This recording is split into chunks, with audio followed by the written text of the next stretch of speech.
We're here live in south side of Minneapolis. Walgreens was pretty much looted all day. What the fuck? Yeah, they just cleared out Walgreens.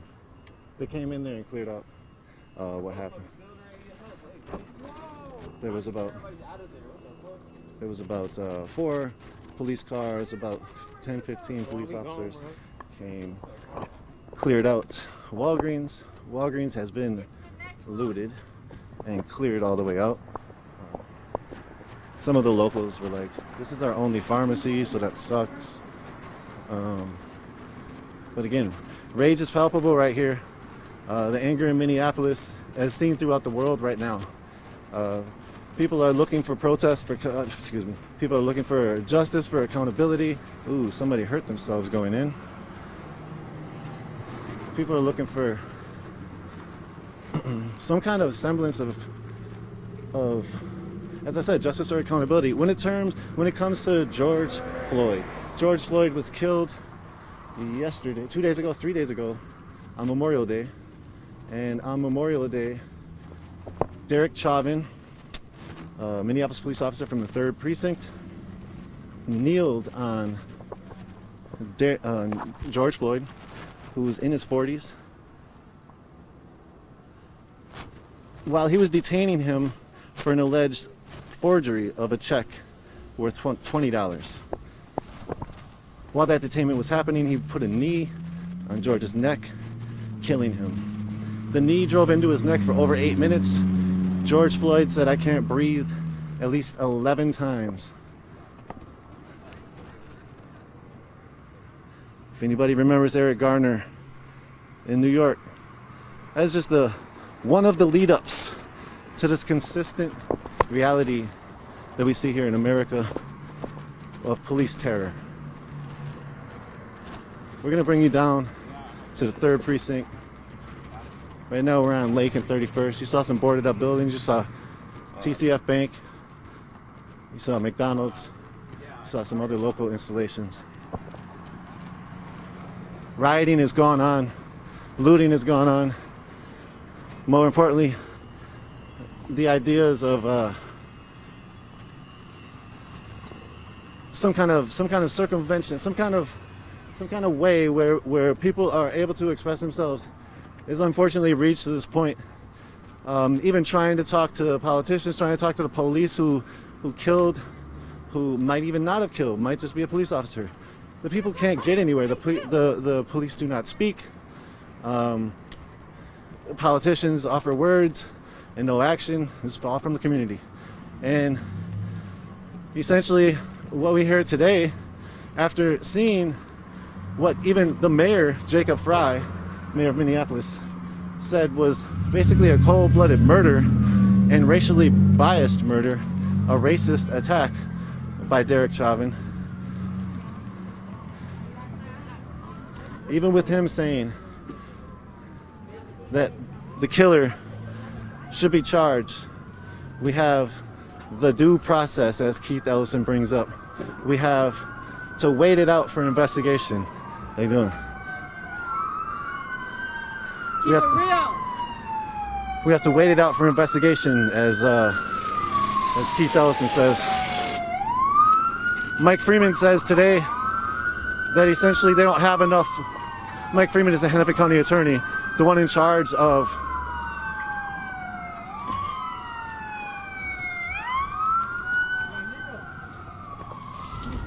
What up? Listen, man. What up? You got friends in DC? Yeah?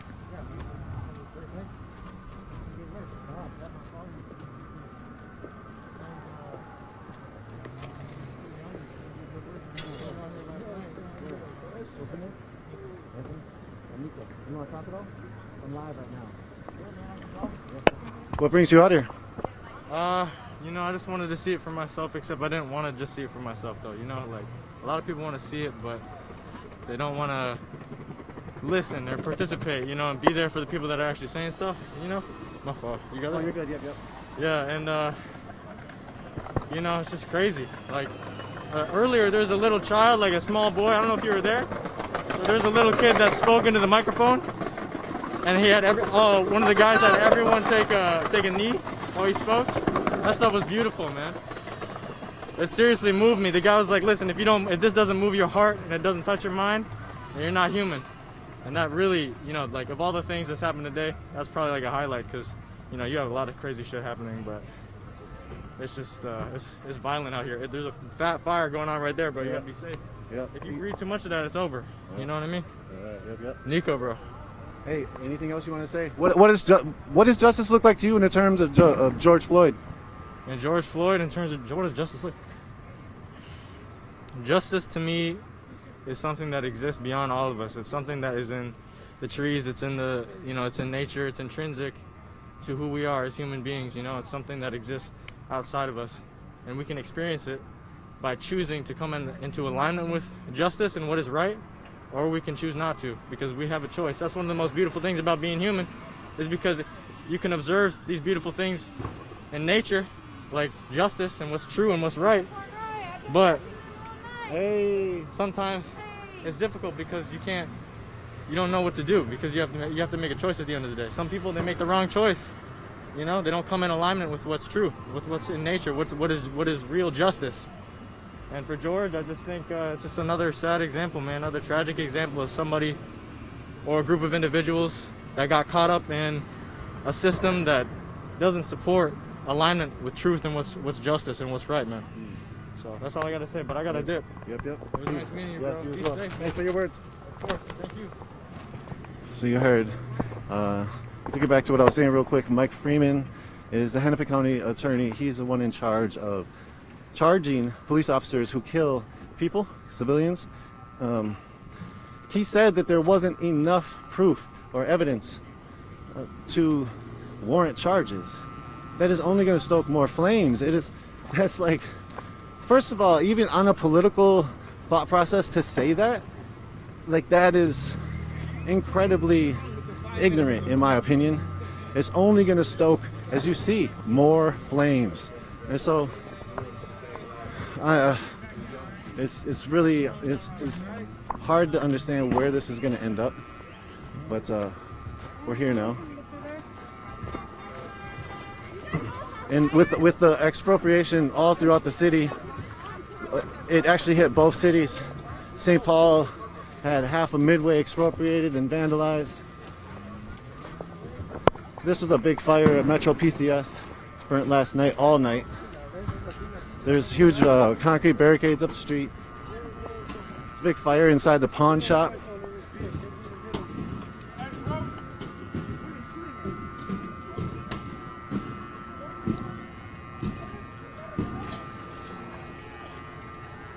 Tons of people up at the 3rd precinct.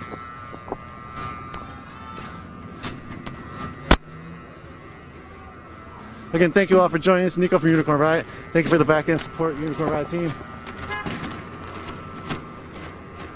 Not sure what's blowing up inside of pawn shop, but there's definitely some things happening. Might just be people smashing in.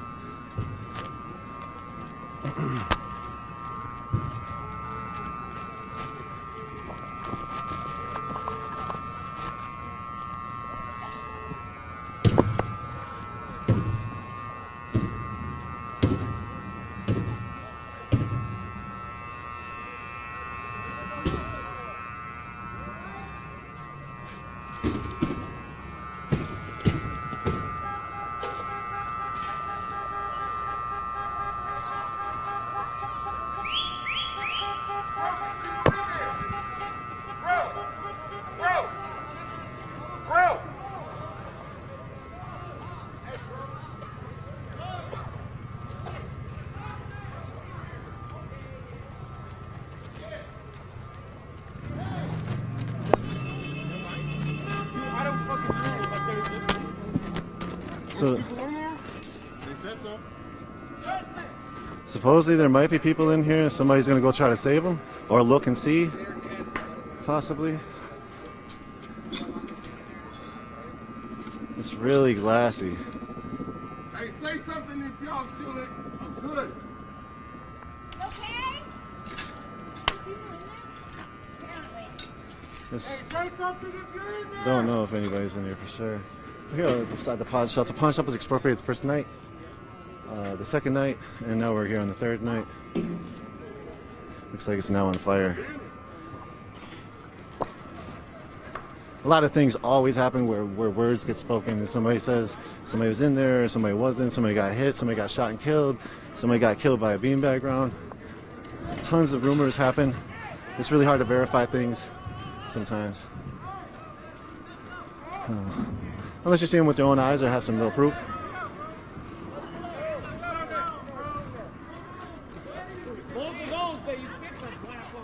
So you hear people talking about black-owned buildings, and people are trying to save the black-owned buildings, and somebody had actually hit one of these black-owned buildings, the African Paradise restaurant, and everybody's like, no, no, no, no, no.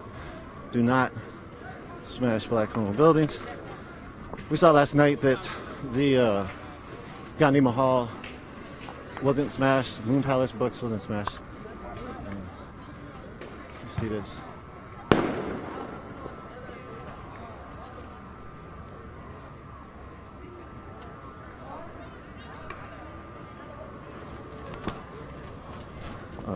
So a lot has happened today. This is Nico from Unicorn Ride. Thank you again for joining. We're here in Minneapolis. This is the scene where these few blocks that we started on and then we've been walking up. This is the scene of intense clashes, intense expropriating of goods, intense vandalism, intense hatred against the state and the institutions that people live in the system that is controlling them. What we've seen yesterday and even today is the limit of control that the police actually have and that the state actually has. And so that's been very interesting to watch, especially in terms of how you're dealing with, one second, a lot of things are happening up here.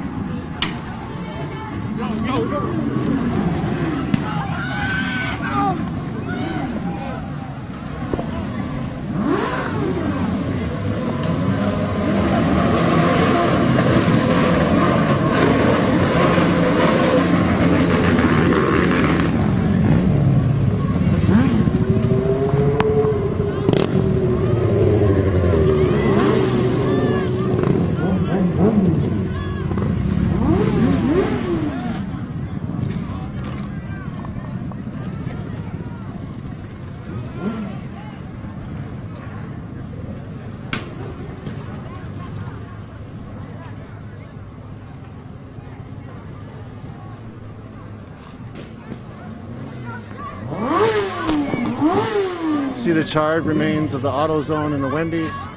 Those are just figments of the landscape at this point.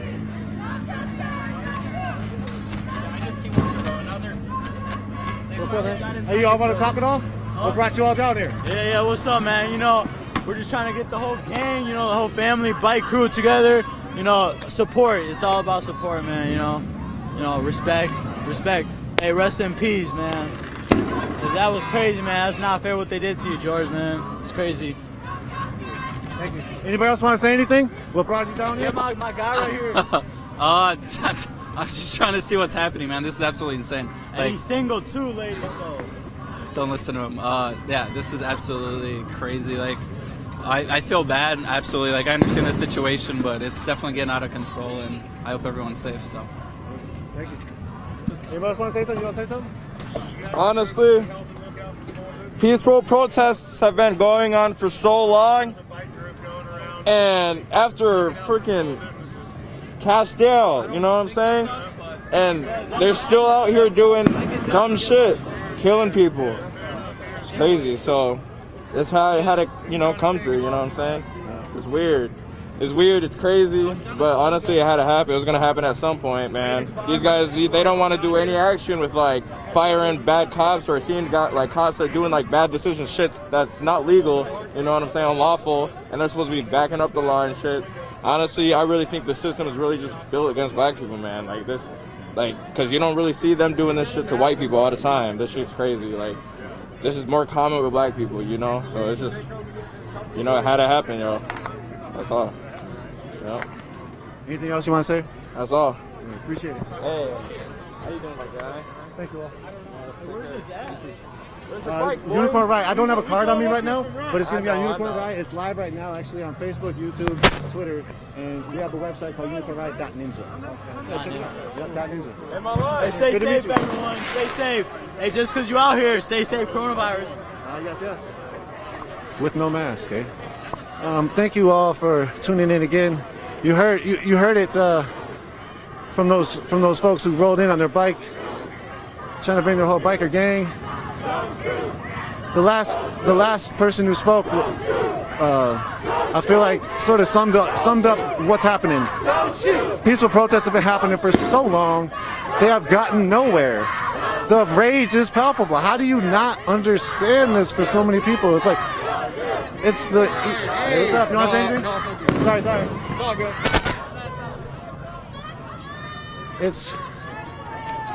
It's quite an easy and non-complicated thing to understand. Unicorn out here again. I'm a Vice Lord. I've been here for 34 years. The precinct's on fire tonight. We wanted to try to bring the peace. We ain't being peaceful, man. I'm gonna keep it real. I was here last night fighting with them motherfuckers right over there. The people ain't gonna go for it, man. We done. Hey, you want? Can I ask you one question?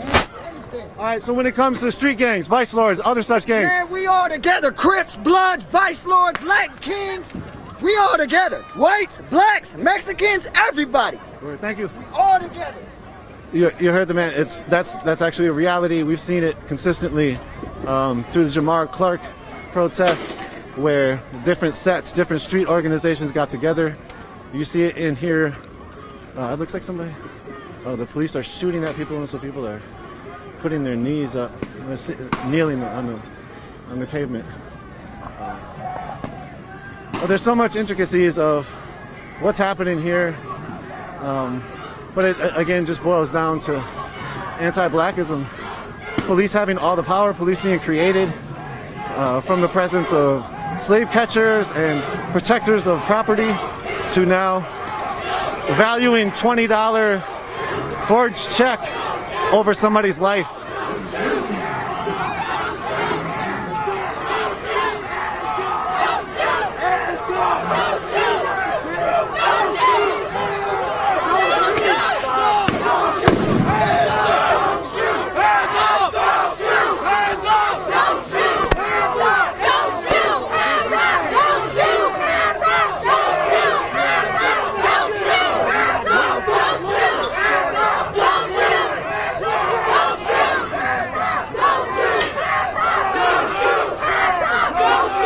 Got hit with a green mark around.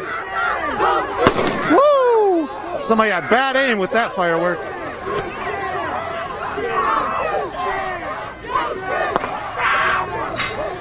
There goes a concussion grenade or tear gas that they just shot or threw into the crowd. There goes a firework in response.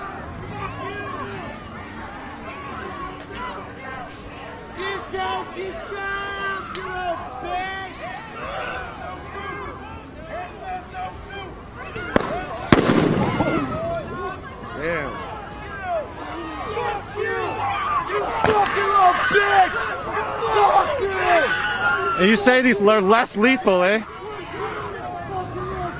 It's still very, very violent. This is a response. People are throwing bottles. People are throwing some plastic, but mostly that was loud as shit.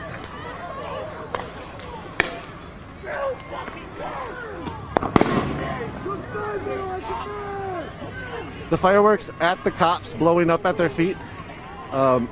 First we saw that here in Minneapolis area, Minneapolis, St. Paul. We saw it in St. Paul during the Philando Castile I-94 riot. You could call it a riot, uprising. This is a real uprising. This is not stopping. This is 3 days in and it's getting more deep. It's taking over St. Paul. It took over Uptown last night. All up and down Lake Street was hit. Here goes another. They're firing pretty indiscriminately, continuously. I wouldn't say indiscriminately. They're trying to point people out.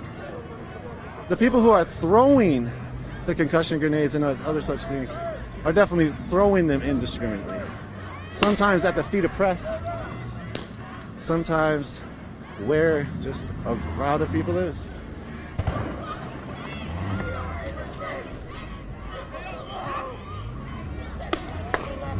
If you want to know more about George Floyd, check out our website, unicornriot.ninja. If you want to see the last few days of streams, check out our website, our Facebook page, our YouTube page, or our Twitter feed. Our Twitter feed has sort of like the most updates, so check out that, UR_ninja.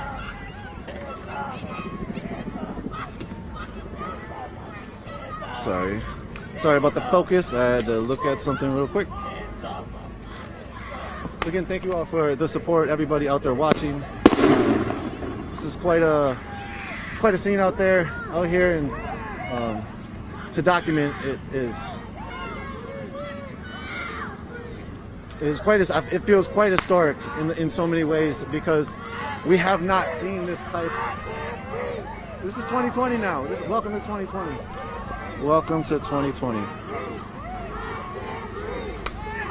The consistent thought is stop killing black folks, stop killing people. And if that would happen, or if there was accountability for those officers that did kill, then possibly we wouldn't have some of these situations, some of these incidences. We definitely wouldn't have a need for uprising if there was change in the society. A lot of people say that the society was built this way and is acting directly as it was built for. And so therefore, what to do is to have a different society, to have a revolution, to re-evolve into something new, something more different, something more equitable, something not based on genocide and chattel slavery and capitalism that utilizes profit over people. I see you pointing at me. I see you. Pointing at this person, they're gonna shoot him in a second. I fuck you up, dude. Yep, there they go. There they go. Almost hit him on that one.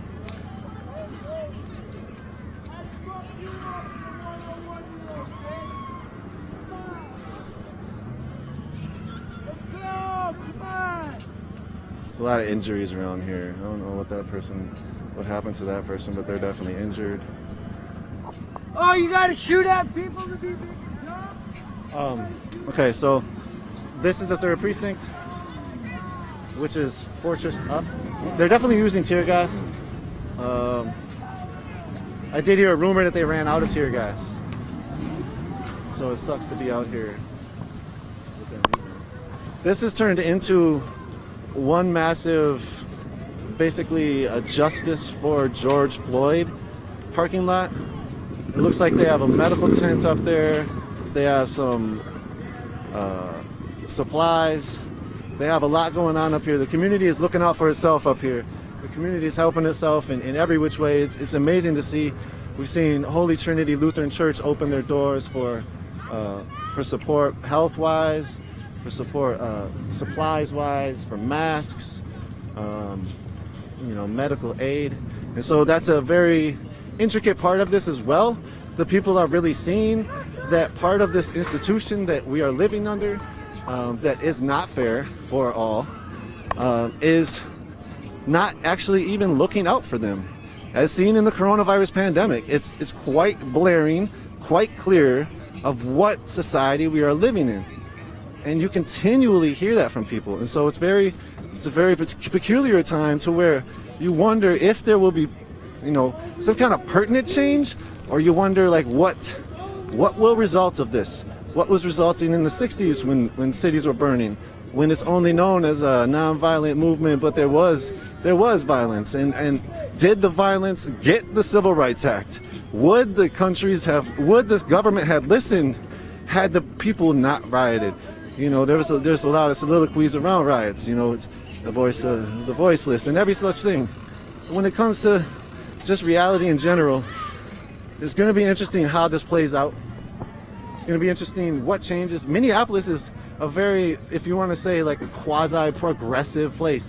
We have city council members that were at the 4th precinct marching every day, or not even marching every day, protesting every day for justice for Jamar Clark in 2015. We have Hennepin County Commissioner Angela Conley, who's who's dope, who in my book, and are they going to be able to do anything like with this? Is there Ilhan Omar? Like she was up at the precinct. What does that mean for people? They definitely got into political. They definitely got into the parties, and they got, wow. These guys didn't do anything, but they moved up, and they're still getting shot. Like they had their hands up. You had your hands up. Why'd he shoot you? He didn't shoot me, he shot them. Hey, you had your hands up. Why'd he shoot you? Hey, fuck you then. How'd you feel? You just got shot. You had your hands Peace up. offering. We're okay. My hands up. We're okay.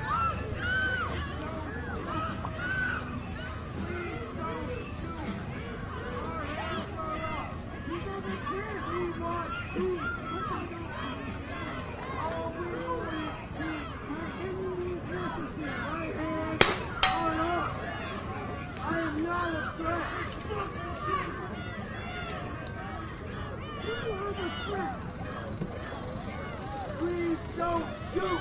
You don't need to be here.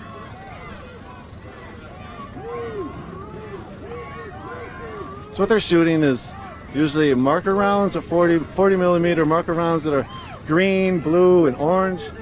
I've heard that the blue ones actually have some kind of pepper or irritant in them. The pawn shop is just blazing. Holy shnikey. Last night we were able to grab a ton of footage after the live stream went down. We were not able to get that up as the power was out in much of Minneapolis, and that just was not able to get up. We will get that up in the next few days, but basically I'll just sum it up. I'll sum it up from the start. 38th in Chicago, George Floyd on Memorial Day, 8 p.m. was detained by the Minneapolis police. 4 officers detained him. The main officer was Derek Chauvin, along with his partner Tu Thao, whose Tu Thao's sister is Derek Chauvin's wife. While apprehending him after being called by Cup Foods as an attempted check forgery was happening, while apprehending him, they stood on his neck, kneeled on his neck, Derek Chauvin did, for over 8 minutes. Don't shoot! Don't shoot! Stop shooting! Stop shooting! Stop shooting!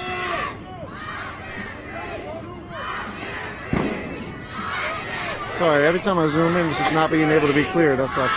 All right, they're just getting pepper sprayed. Police are like, screw this. You're too close to us, basically. You see their barricades are like tore down. People almost managed to breach the 3rd precinct earlier. Ah, shit.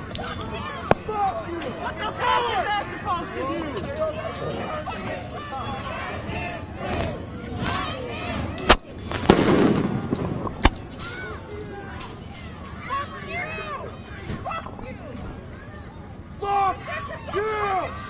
You fucking pieces of shit! Oh. Looks like the officer was hurt.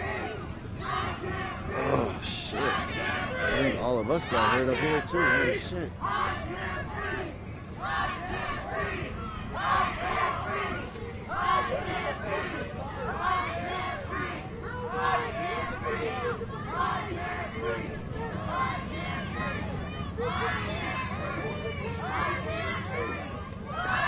He's not over there anymore, bending over. I could not read what the truck said. It said some kind of SWAT. I don't know if it was Minneapolis SWAT. Sorry, when I was trying to zoom in, it wasn't really coming in very clear. On my end, I don't know if you guys can see it. We'll go back to the story real quick.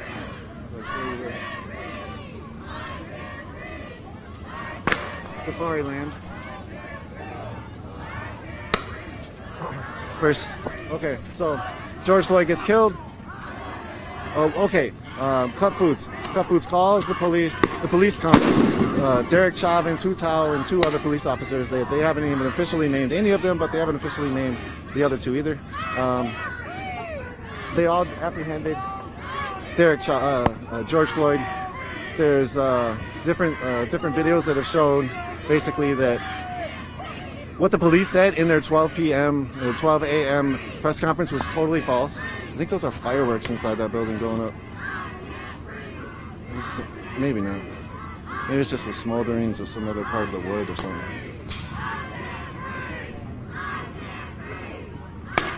I'm gonna try to get you all a better view of all of this. Hopefully you can see the police still over here. There we go. Derek Chauvin, Tutau, the other two officers, apprehend George Floyd. You all already probably know the story. I'll quickly try to run through it as it's taken me already too long. Basically, they're apprehending him for what's allegedly a $20 check forgery. When they get there, they say later that he resisted arrest and that they called the ambulance when he suffered a medical distress.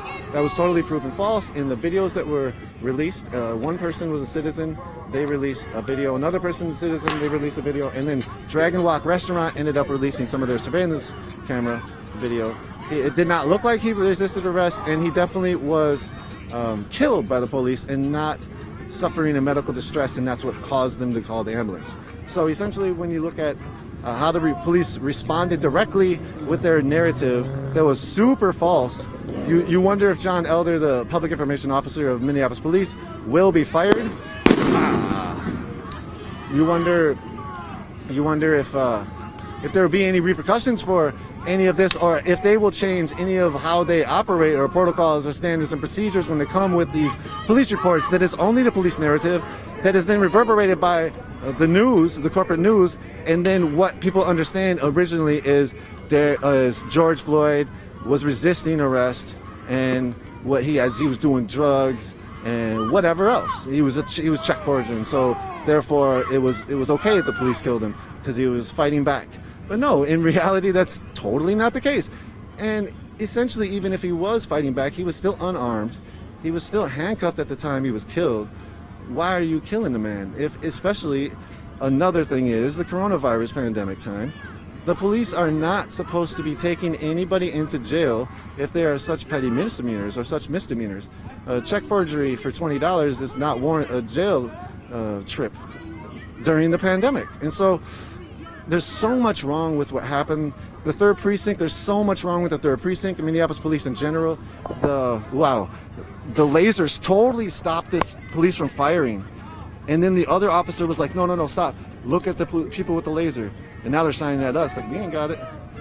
But those lasers are very effective on these shooters. I've seen multiple times different lasers get shown at a shooter, and they've stopped shooting because they lose their sight.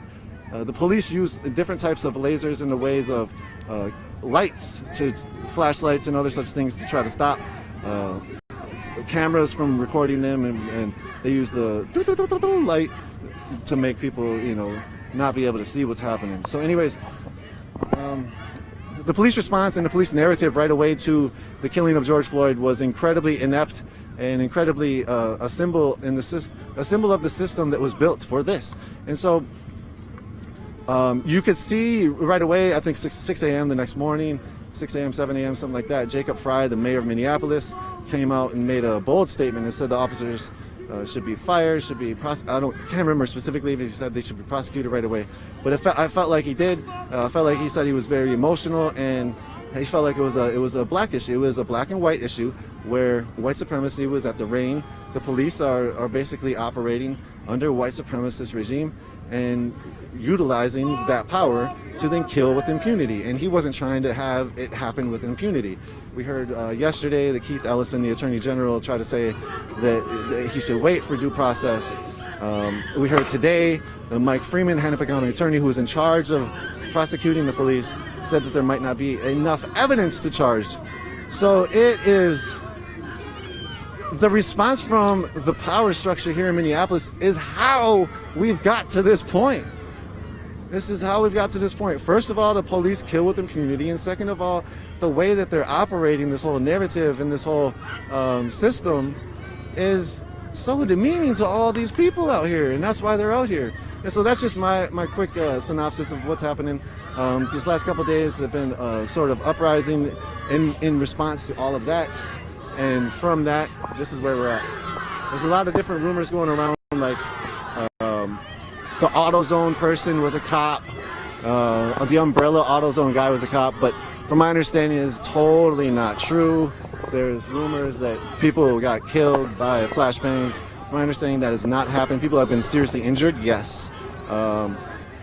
There was a person who got killed over property yesterday during looting.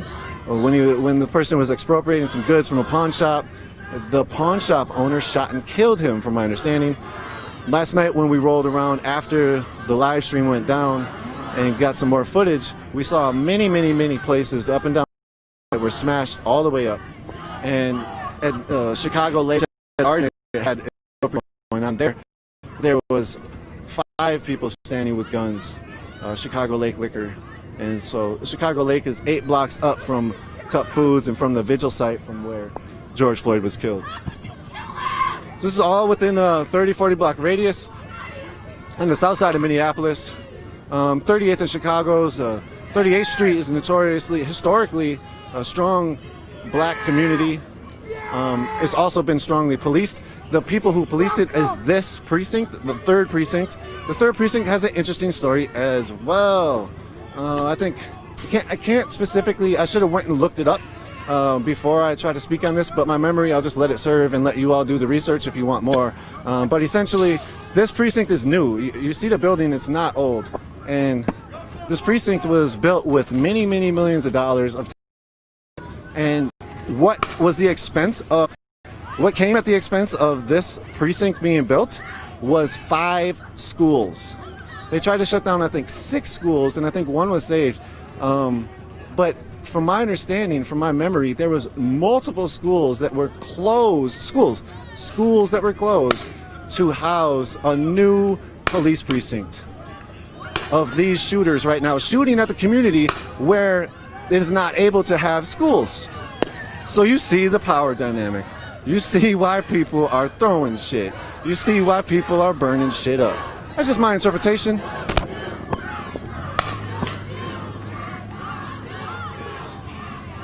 Third precinct has a very nasty history, as I said, with Minneapolis as well. The 3rd precinct, I've also had a personal encounter with 3rd precinct officers. I got totally knocked out and beat up by 3rd precinct officers. Bryce Robinson and dang, I should have looked up all their names too. I think John Hanlon, a few others. In 2012, I was a youth worker and driving youth, and one of the moms was actually getting arrested forcefully by the police, 3rd precinct police. And I was like, hey, what's going on? And basically walked up to the scene, tried to get information from the mom. She's a single mom. I was the one who had her kid. What am I supposed to do? I'm a youth worker. I'm getting her kid. I'm a van driver. The police end up apprehending me, and not only did they apprehend me, the way that they came at me, because they said I was sort of interrupting their due process of an arrest. The way they came at me was to grab my head, put me in a headlock, and throw me on the ground, knocking me out, and leaving me there for like 15 minutes, and then charging me with a felony. So that was a very it's indicative of how the police treat people. I am a white male, and so I got that treatment. Imagine, in general, I not being white, that treatment is much worse. I know that for sure. I've seen it firsthand. And that is just my interpretation of that as well. 3rd precinct are not, it's not a staple in the community. The community is not like, woohoo, the 3rd precinct. And from my interpretation of that, the history of it, I'm pretty sure they were not that happy when it happened to have a new 3rd precinct built. Anyways, many fires happened last night. Many buildings are now just totally gone. Police are just firing continuously right now. They're not in the front anymore. They don't even care about their precinct in the front. They've lost all control of how to police people. There is too many people. There's thousands of people on the street. This is the 3rd night. Thousands of people. And there's no way that even their forces are able to control this. People are roving. People are moving. I've heard different things of, the state patrol being called in. The state patrol was here last night. There was many officers of state patrol in the front lines of the precinct last night. Possibly a National Guard was activated. You know, I'm surprised actually they didn't put the city under martial law, to be honest.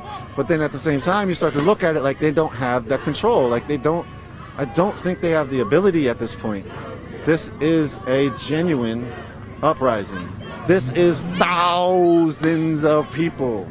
Like the whole parking lot. There's fires in it, there's parties in it, there's people seeking justice. There's hundreds of people out here on these streets. There's thousands back here. Try to say the police have control of this. It is not a reality. And it's all basically because of their actions.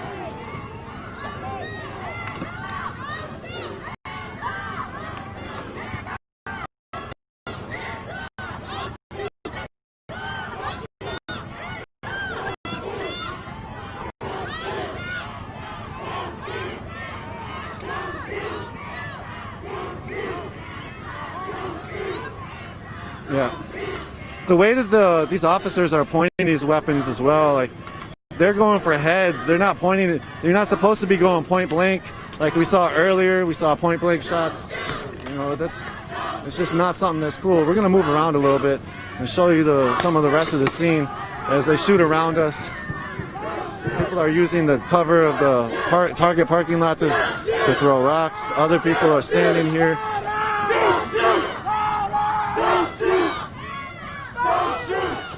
Chanting, "Don't shoot."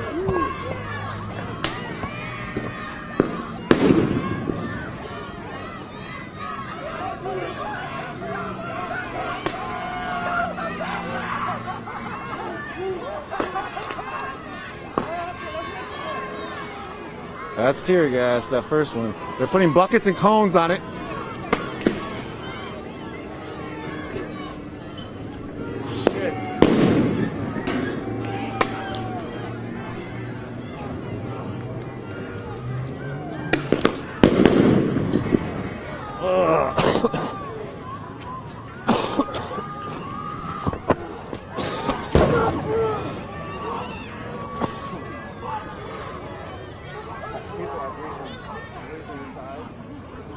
People are breaching the side a little bit. How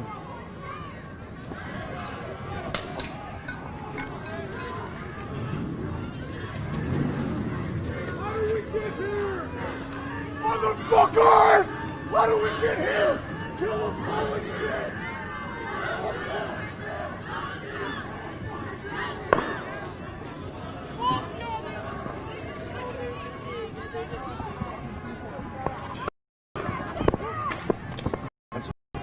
Bunch of expropriating goods. Oh yeah, oh yeah. How you doing? How are you? I'm excellent. Living You want the to talk dream. at all? What's that? What do you want me to talk about? Why you're out here? What brings you out here? Well, I came out here. A bunch of us Native Americans are gonna come out here protect a bunch of other Native-owned businesses. And that's what got me down here. We're watching out for all Native, so you know the rioting and looting doesn't hit. You know our people. What brings you out here? To document. A document? Yeah. Cool. Thank you for talking. Anything else? Sober Squad, Mille Lacs, we out here. You know, we're making a difference. Yeah, you talk know. about that real quick. Sober Squad? Okay, we're a grassroots organization that started in shit. Right?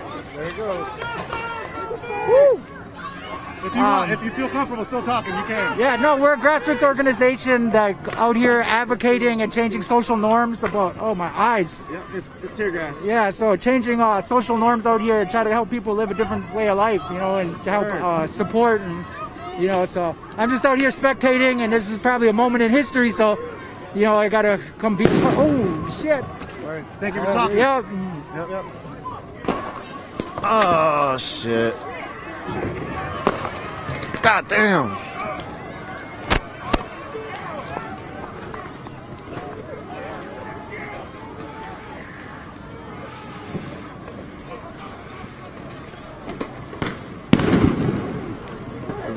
All these tear gas are being shot because, like I said, people that sort of breached the side a little bit. We're going hard on the side, so I think they did both. From the top, they're shooting. Oof. I mean, it's whatever. It's tear gas, you know? Gotta live.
Guys, don't block the road, please.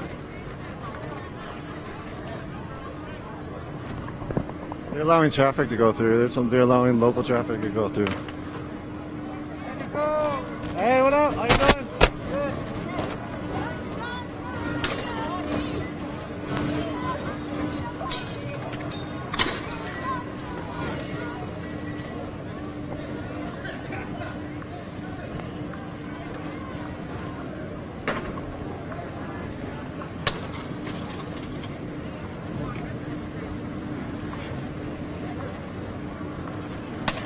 The firefighters are here trying to put the fire out. It was raging. It surprises me how long it takes them to respond. The alleyways are just packed with people all over down side streets.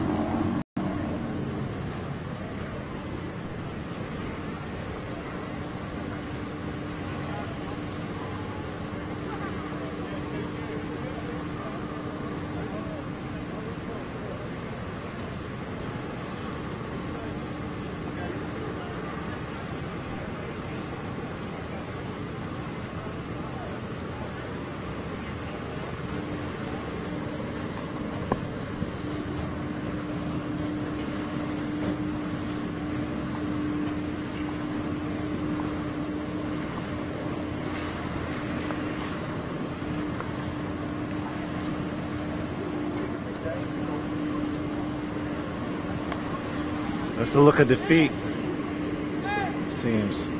But there's no water going through it, he's just sitting there. Or they're just like trying to get it to go through and he's waiting.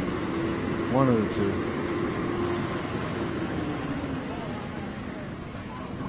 The firefighters, you know, bring you back to the other action. I wanted to show you all that.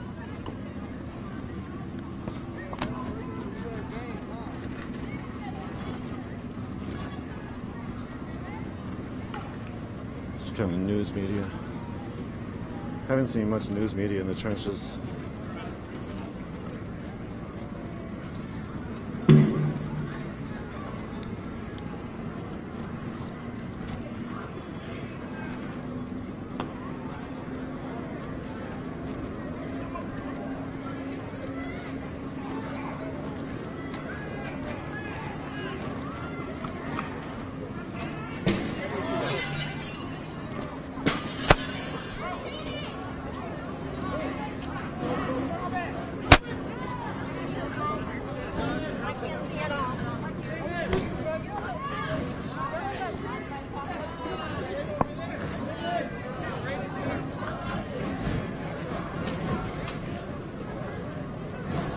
Mini hot. I mean, see, this is 27th and 27th Avenue and Lake Street. Walk down this a little bit.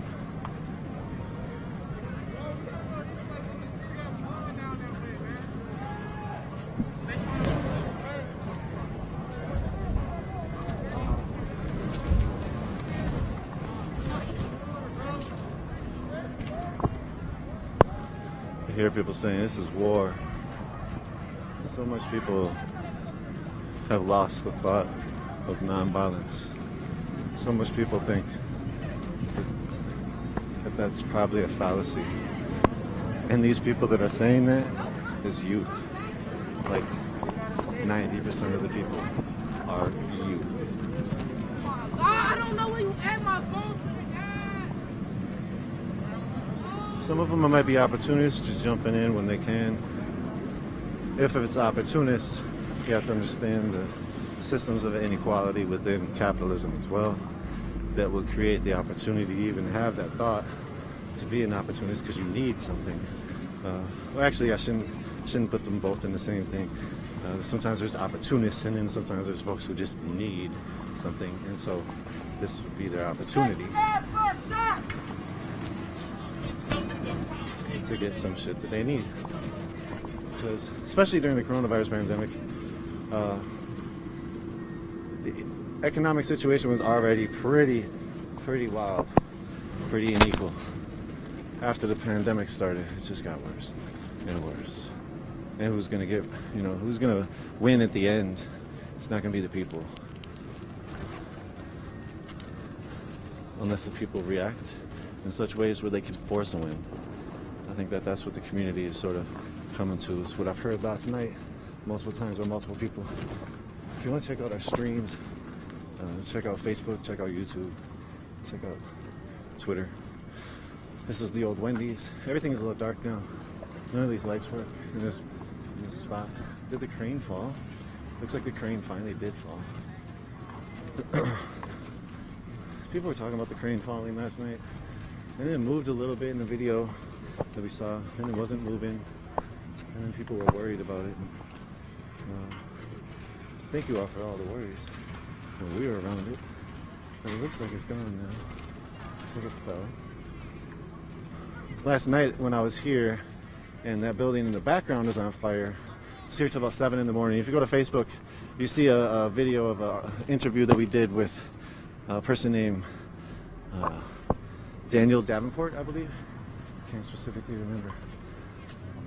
He's the chairman of the Georgia National Equal Justice Association, and he spoke about, well, he first confronted the cops, but then he spoke about a lot of ways to, well, what he's done in ways to try to create accountability with police killings, and talked about the bill that was passed in California after Oscar Grant.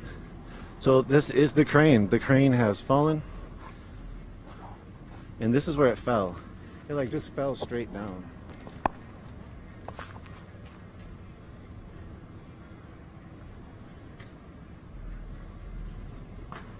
In this building behind the crane, where the crane was being the constructor of, that building is was going to be a condo. Some people say it was going to be a condo for houseless folks, but that's not my understanding. It's in the realm of the consistent neoliberal gentrification that's been going on in Minneapolis, but it's also, some people say that a certain percentage of the housing was going to be for low income. But again, if it's only a certain percentage of that housing is going to be low income, it's only going to raise up the property tax around here. So then the community that was here will be forced to pay more. It's a variety of different things that would happen. Had this be built, there's other ones that have been built. If they are providing houses for the houseless, then that's a beautiful thing. Minneapolis has been known to do some of that work during the coronavirus pandemic. They've been providing hotels for some of the houseless. Again, there's inequalities within that.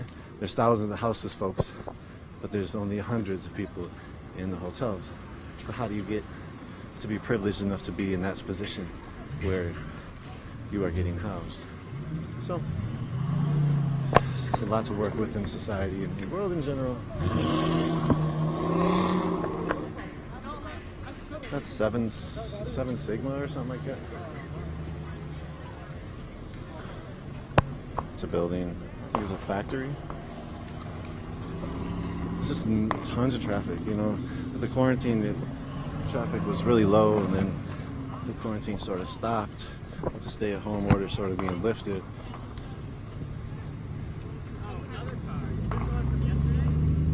Yep. I haven't seen it. I think so. You see the pawn shop? Wow. That's a semi right there. I saw that. Yeah.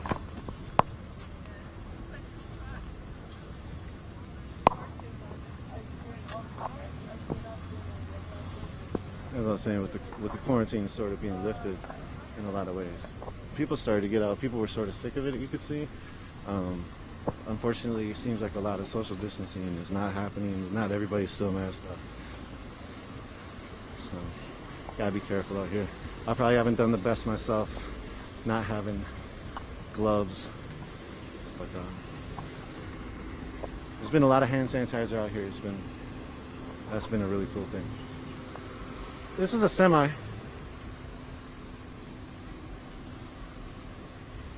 The building's still on fire. Yesterday, or during the morning this morning, there was tons of firefighters working on this building.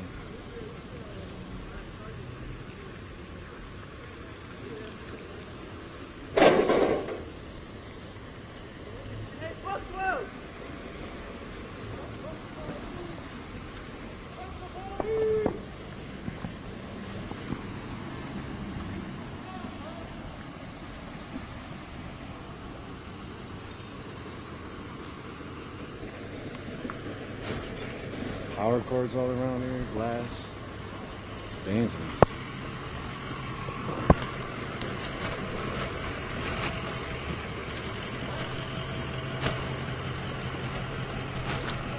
It's water pouring out of the place. The sprinklers are on all night, or all morning. We'll go through the parking lot.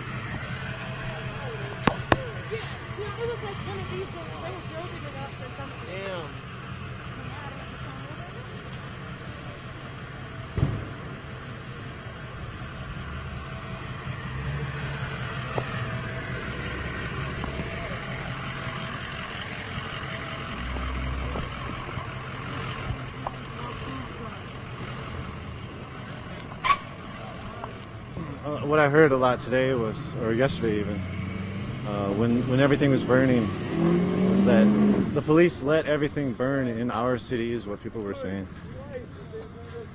But they protected their fortress.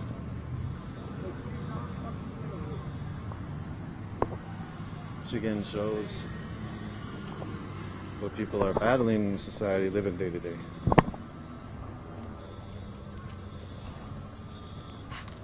There's clashes all day today at the precinct. There's actions in St. Paul everywhere. This is a Tippy the spy cam that got turned over and burnt up.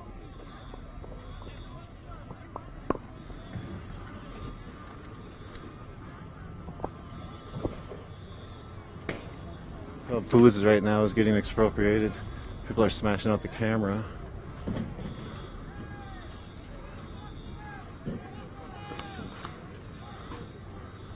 This is a Minneapolis Police Department surveillance camera that they put up in neighborhoods that are hot spots or wherever there's an increase in police activity or other such things. And so the Tippy the spy cam is all over the city. There's like 20, 30 of them, something like that. And mostly it's just target low-income folks, essentially. Low-income folks in the city happen to be mostly folks of color, mostly black folks, indigenous folks. Hey, y'all want to talk at all? Yeah, you know what's up? All your supporters came to my page and I appreciate y'all. I really appreciate that. Get in tune with the fly subject. I really thank y'all, and we still out here every day. We're going to be out here, so keep in tune. Content coming really soon. Thank y'all, and RP George, we still here for you and you only. Hey, the new ones that are watching, where can they find you? What are you talking about? Instagram? At the Fly Subject on Instagram and the Fly Subject on YouTube. Please subscribe. The Fly Subject on Instagram. Thank y'all. Yeah, definitely. And we ain't stealing. We're not stealing. We ain't stealing. We here for George. Yeah. Yeah. You got a camera. What have you seen? I'm out here documenting all the activity, all the action out here, you know, checking out the police, you know, shooting tear gas at people, checking out people looting, just doing everything they do. They're shooting projectiles at people. So if you come down here, you guys, you got to be safe because they got projectiles and it's real and it's serious. So be careful. Hey, everybody stand up and fight the power. Get fresh. Hashtag fly subject. Check it out on Instagram.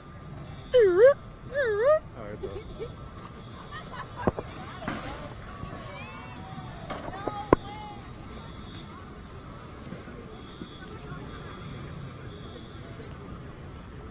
I had some friends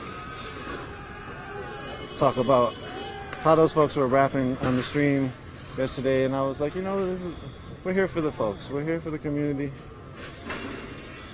We'll let the community speak. Let them rap. Cub Foods is just getting ran through.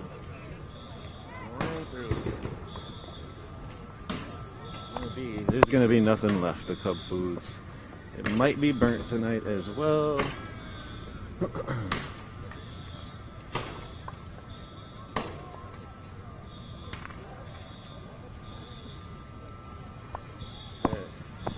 Even the school got hit. That sort of sucks.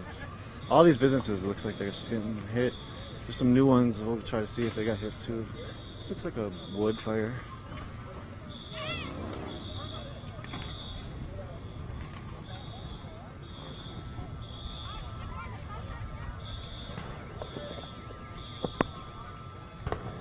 What up? Huh? You want to shout out her place? Yeah, do it. Okay. I just wanted to say, oh, you ain't started yet? Yeah, we're good. Oh, I just want to say, I want everybody to be safe out here. Make sure y'all are protected. Y'all got masks, goggles, because it's getting real out here. Also want to give a shout out to Pimp Daddy Cosmetics. All natural handmade cosmetics. Come shop. Thank you. Word. All right. What's up, man? You want to speak? Say what? What brought you out here? Hey, I'm trying to get justice. Just trying to riot with the people peacefully and then try to get justice. You know what I mean? What does justice look like to you? Prosecuting those 4 officers. That's justice to me right now. Word. Yeah, hopefully that happens pretty quick. Hey, Mayor Fry, take a word, man. We hurting out here.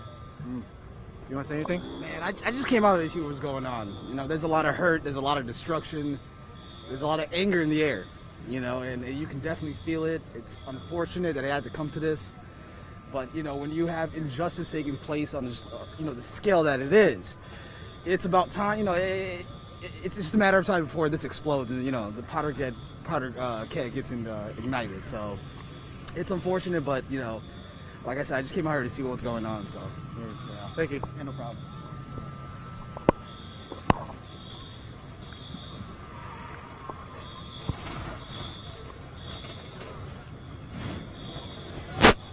Police have no control over here, though. Dollar Tree has gone through. That's the alarm you hear in the background, Dollar Tree. People are rolling in carts.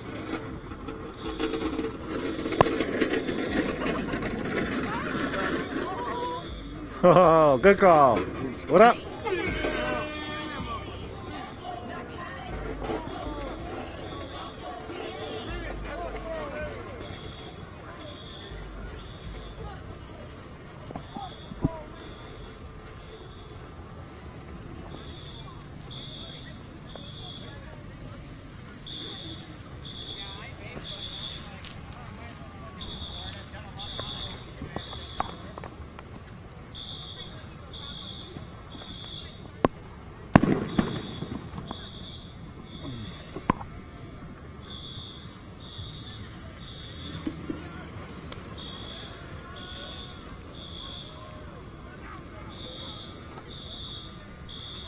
This is the scene over here in the shopping mall. I'm gonna catch you some of this graffiti.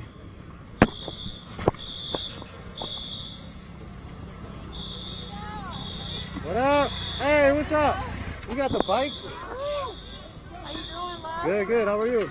I'm doing okay. You know, I had to come check on my Really?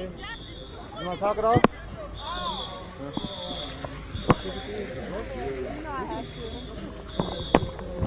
You want to be filmed or just your audio? Just film me. Okay. All right. So what brought you down here? I was with my parents. They live a couple blocks away from here, and this is where I grew up. This is where I came every day, and I love this city. And we're here, we're showing up because we don't want to talk anymore. People don't want to talk. We've talked for too long. And I don't know if you guys heard that video. It might make you smile today. But you know the Linda Listen? The little boy that tells his mom, Linda Listen? Go Google Linda Listen. And you know, it kind of feels like that. Hey, Linda listen. Like nobody's fucking listening. So what is it gonna take? I mean, this is history. None of us has seen this in our lifetime. And we're gonna remember this for the rest of our lives. And I hope to God that my city doesn't burn in vain. I hope to God. And you know, I heard an analogy where we have wildfires, right? Wildfires happen all the time. Forests burn down and have nutrients to the soil. And new life comes up. And new beginnings come up. And so if properties and things have to burn down for new things to rebuild, then that's what it is. And it's sad because right now people don't have a job to go to. People don't have access to groceries.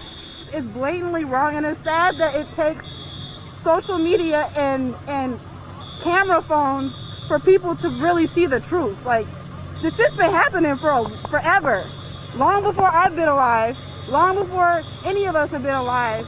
But now people are actually seeing it, thanks to Nico. You know, you've been out here, he recorded my wedding. Like, Nico, you're amazing. Like, you are a stand-up person. Like, there's not a lot of people who are made like you, who are cut from the same cloth like you. So, Nico, thank you. Like, you are amazing. You are gonna go in these history books, Nico. You will. So thank you. I love you, and I love my city, and I love you guys. And you know what? It don't feel like fear out here. It doesn't. The police are more scared than we are. I guarantee you the police are more scared than we are.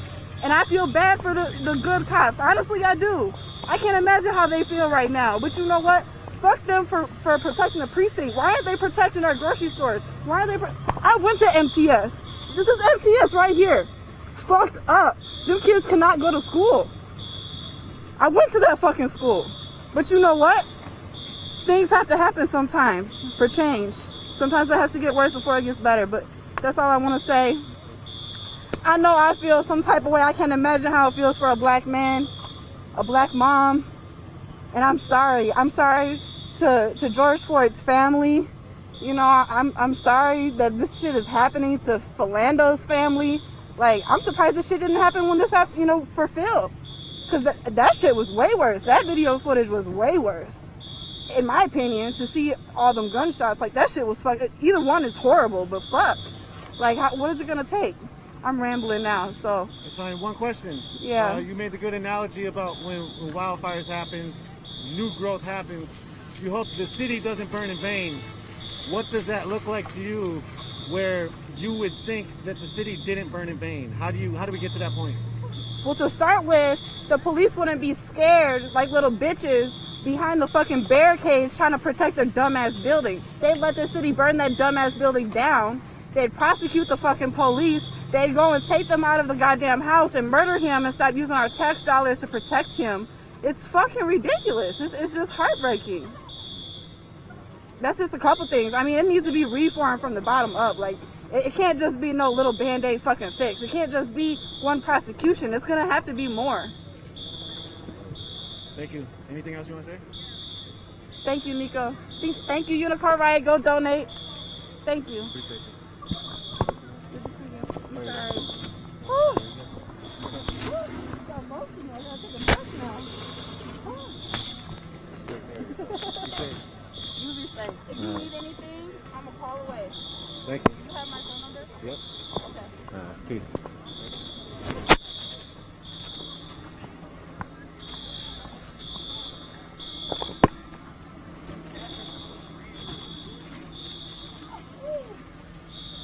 Dollar Tree getting smashed through. This is part of the school, which sort of sucks. This school is used. So much shit better than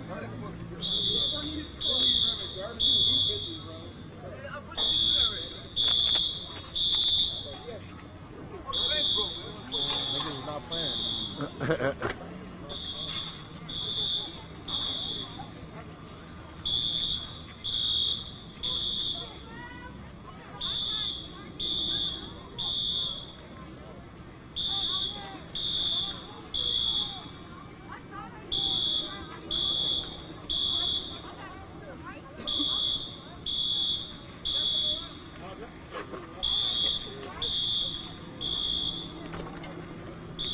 The flames of maybe the pawn shop are still seen from back here.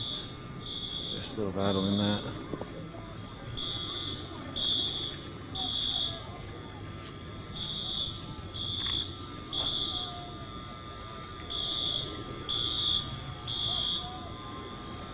Bonadier Academy too, that sucks, to be honest. It's a good school as well from what I hear.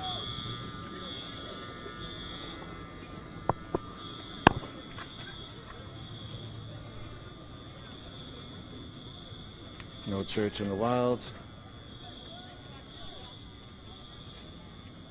This is not our country.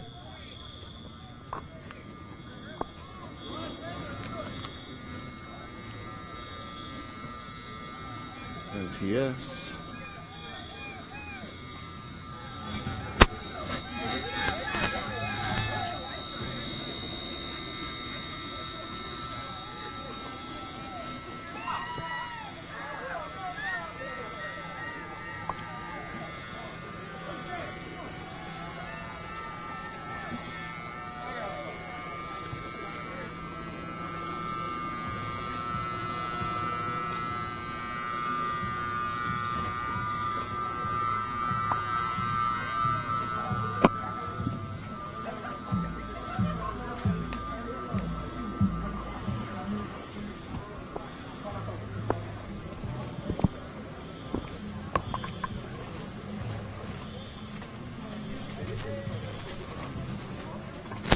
I didn't think there was anything left from Target.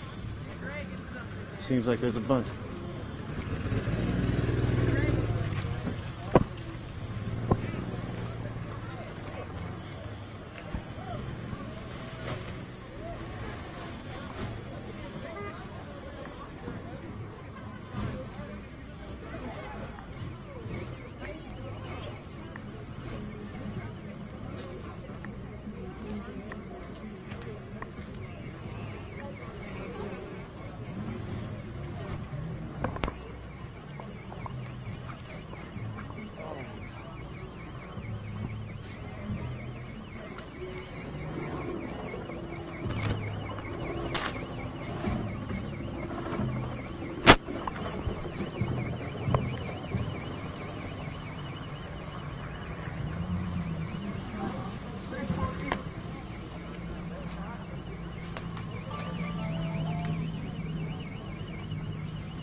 We all going.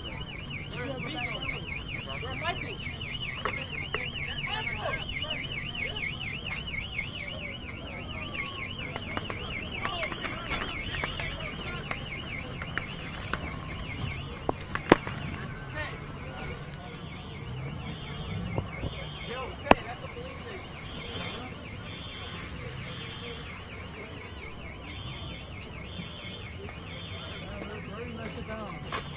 Are you news reporter?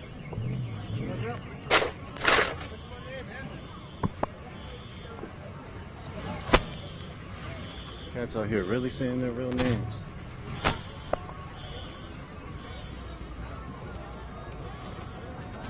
It's like, I can't tell you the number of people.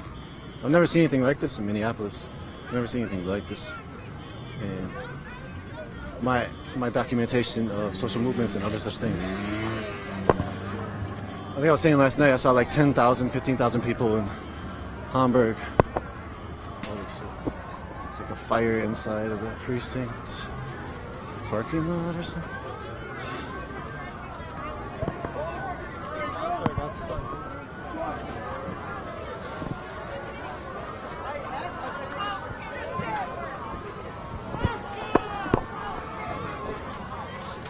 I guess that's what I get for walking away from this.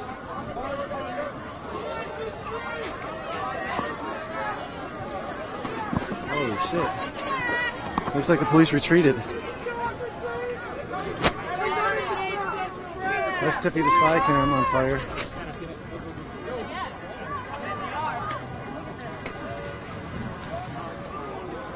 Where's the police there?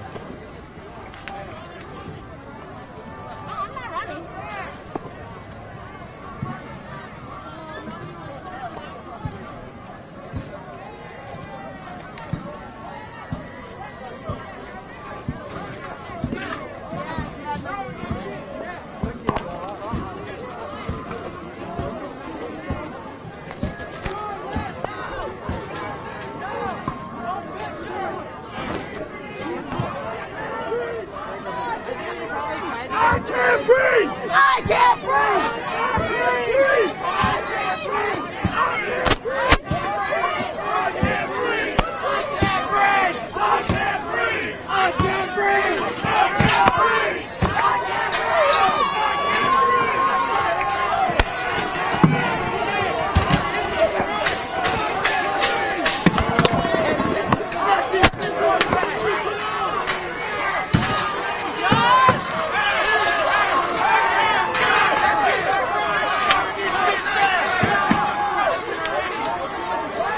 Pandemonium. This is the precinct right here, the people that breached. People are breaking all the windows.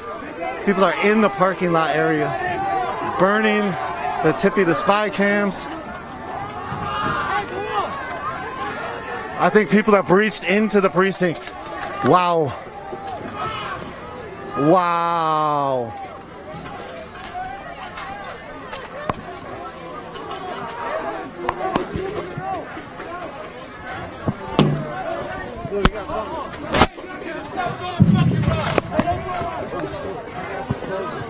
They literally are trying to set this on fire. They set it on fire!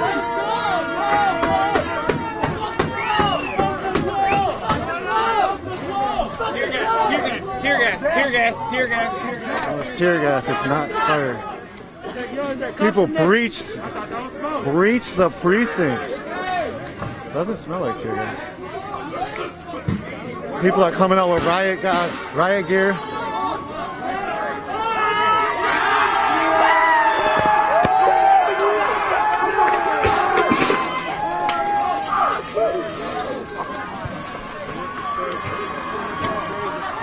People do not know where the police are. I don't anyway.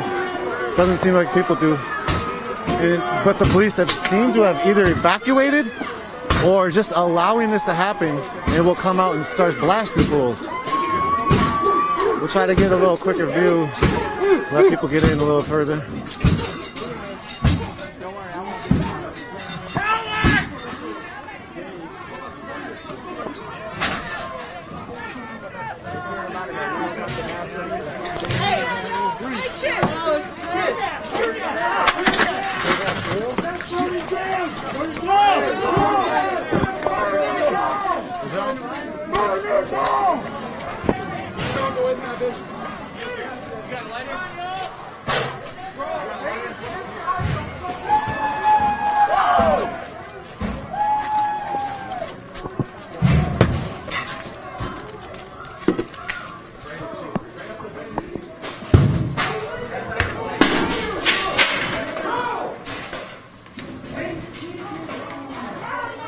This is the 3rd precinct. There's a fire started.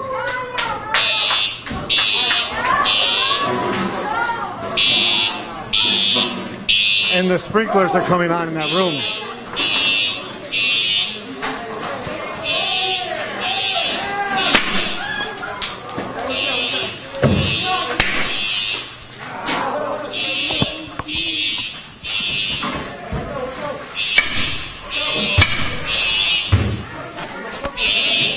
This is the 3rd precinct right here. It has got ran through. Fires are starting in multiple rooms. The 3rd precinct. The precinct where the officers were employed.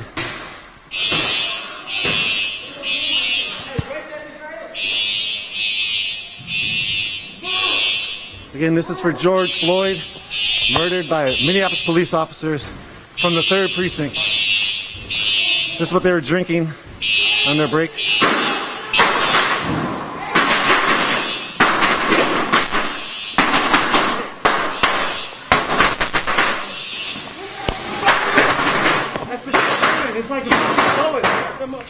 Bullets burning up.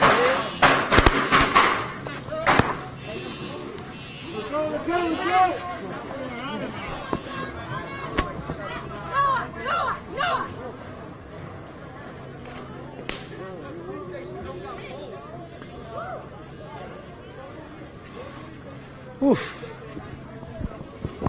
Hey, let's go! Evidence Walker Armory.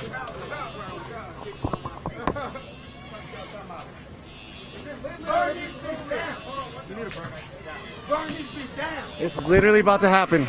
There's 2 rooms in there already set on fire. People are going in to set more on fire. The 3rd precinct in Minneapolis is about to be lit on fire. They have lost all control of the city. The rage is palpable and physically seen and felt.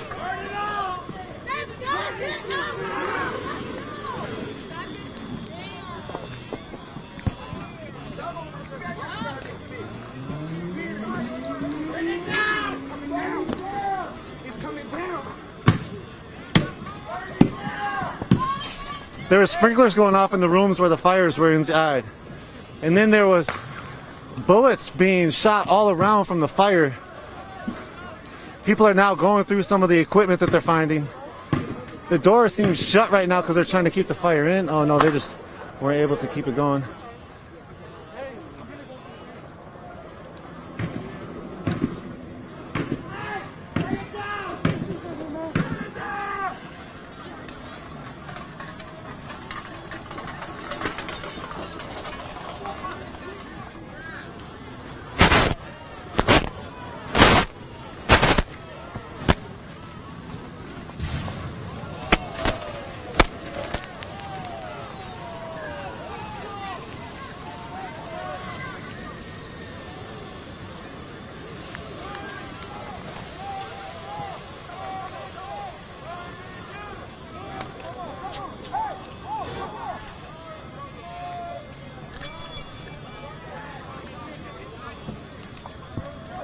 It's very hot. The police must have retreated. They let the police get taken, the precinct get taken because they got overran. I heard they ran out of munitions. Blatantly, I'm actually surprised they didn't stay in there and like make a stand and start shooting folks. I literally am surprised of that. I'm gonna bring you to a different angle. You help me with this? Huh? You got this? Yeah. Thank you, bro. Appreciate you, man. Oh, yeah.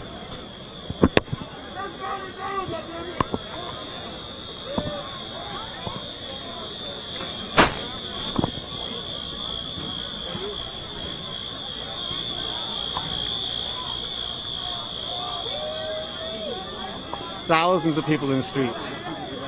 Oh, there goes Minnehaha liquor. It's up in flames.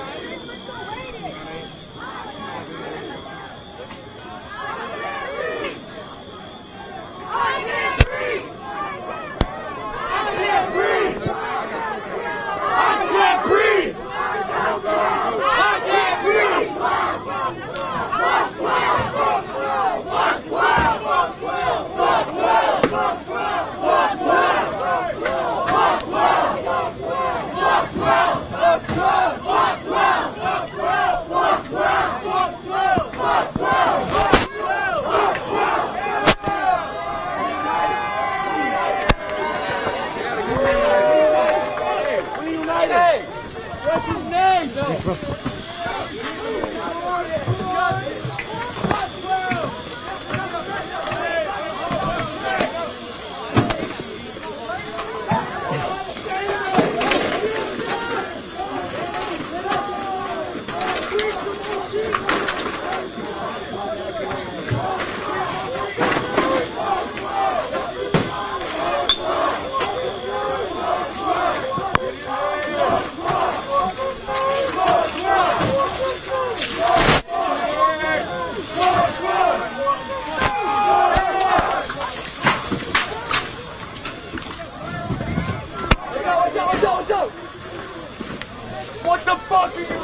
This is the 3rd precinct.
To traverse into this area, you have to go over these broken down metal barricades.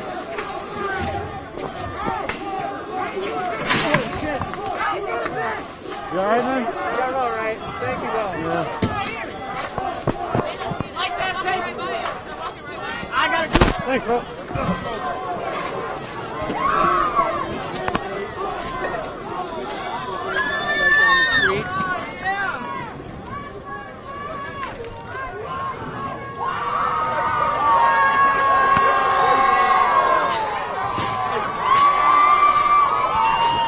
During Jamar Clark, it's been a continual thing here in Minneapolis. You see, for 2015 on, Jamar Clark hit. They killed him, shot him in the face. He was unarmed. From there, people took the precinct, the 4th precinct, seeking justice. 18 days, occupied it outside. Multiple actions, a riot, an uprising of 18 days. No justice. You look at Philando Castile, another peaceful uprising of 23 days at the governor's mansion. A riot on I-94. No justice. You look at situations like Justine Demond, a white lady over south who was shot by the police, a Somali police officer. Justice right away. He went to prison. The family got $20 million. You look at all of these killings and you add it up, and this is how we get here.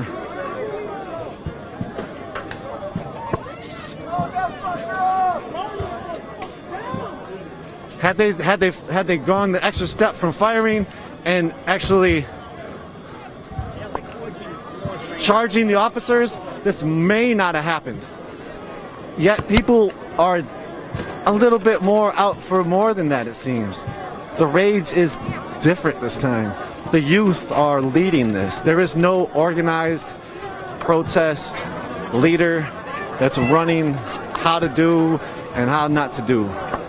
This is an organic uprising from the belly of the beast of America. This has been bubbling for 400 years. This may be a turning point. We don't know. We don't know what the future has to hold. But this right here is history. A precinct that employed killers is getting ransacked by the community looking for justice. After 3 days of contested battles, dozens, hundreds of injuries, maybe thousands of flashbangs and tear gas and less lethal munitions shot. That has culminated to a time where the police had to give up. They had to retreat. They had to give in and allow the community to just take over the 3rd precinct.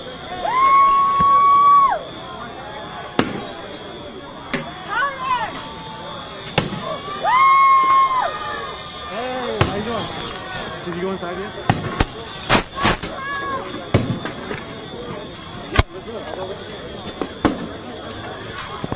Hey, be careful going up.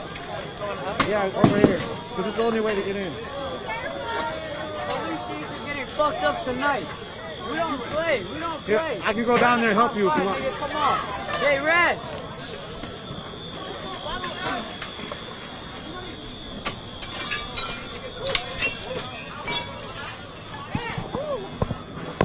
It's really basketball. Yeah, it is. Multiple rooms are on fire.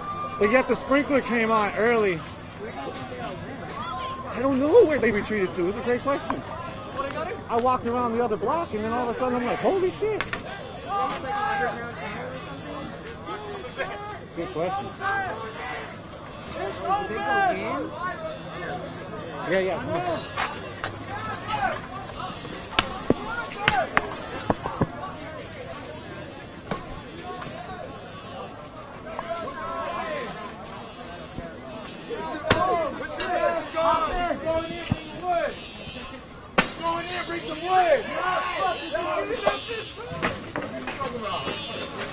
I don't know if I can go in. I'm gonna think about it. Yeah. I'll walk with you if you want. Okay. I got you. I'm gonna hold you. Hold your backpack, okay? People are going upstairs too. People are going upstairs too. In here, so be careful.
Upstairs.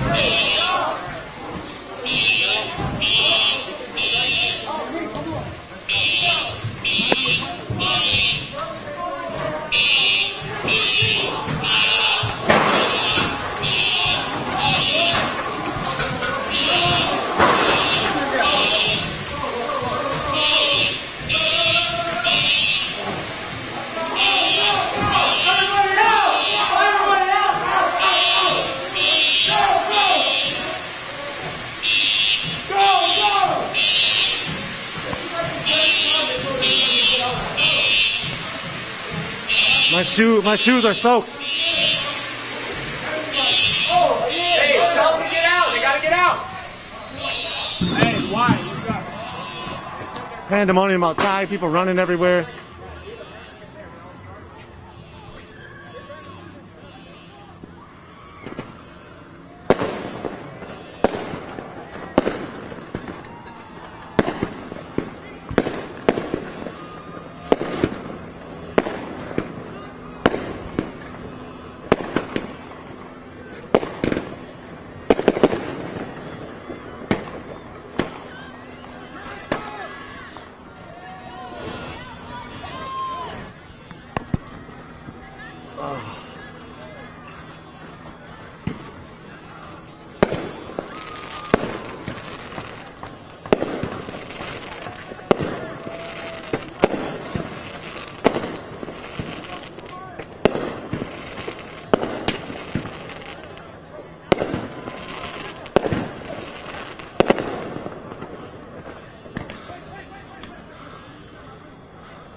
Barricades on. This is Snelling, I think, off a lake. Oh. Shooting fireworks into the windows.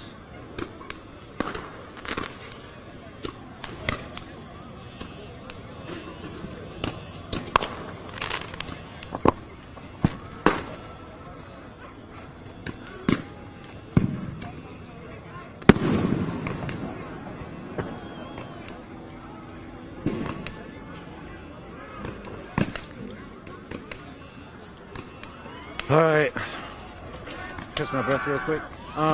This is Nico from Unicorn Riot. Thank you for joining us. Right now, we are witnessing the community celebrating with fireworks as the precinct has been breached. The 3rd precinct of the Minneapolis Police Department has been breached by the community, seeking justice for George Floyd. Go grab a seat right here.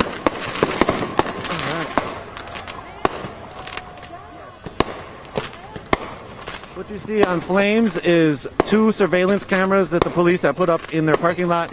This is from where they were shooting at people for the last few days, and since George Floyd's killing on Memorial Day. And now people are shooting fireworks inside of the precinct, and there's multiple rooms on fire. The sprinkler system is working very good inside there. There was there was a lot of water in there, and so I'm not sure how hard the fire will have to be to start to burn it all the way down. I'm not sure if that will happen, but we will be around and we will try to witness and document whatever happens in regards to whatever's happening. What we do know is the anger is super palpable, and you can see it, you can feel it. We had walked away, we had got some interviews and saw some other things where other things were burning, and we came back and somehow the police have retreated. I am not privy on the confirmation or the information as to what happened. You all might have better ability to find that out on the internet. What I do know is that when we came back, the police were no longer here. The spy cameras were on fire, and people were starting to breach the precinct.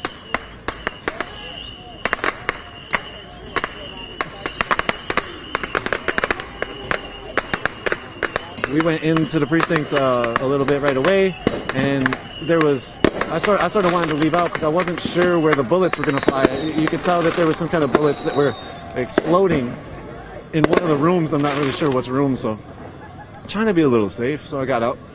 We just went back in a little bit. When we went back in, there's people going upstairs and downstairs. Looks like there's 3 floors to it and possibly a basement, or I know there's a basement as well. And so people are ransacking every room right now. There's a firecracker. How you hanging in there, Unicorn Riot? Hey, how you doing? Doing good. I haven't seen you guys in, I think since the Art Institute. Ah, word. Cool. Word, you too, yeah. Yeah, you too, yeah. Independent media.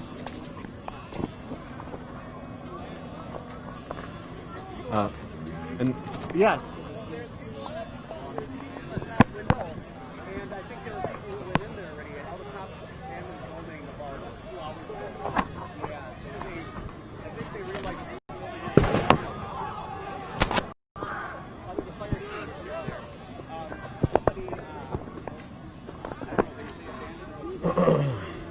I do not know where the police are.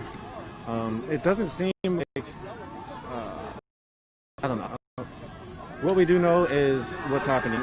What's happening is the police precinct has been breached and people are trying to set it on fire. It looks like that is a Minneapolis police officer's shirt, jacket.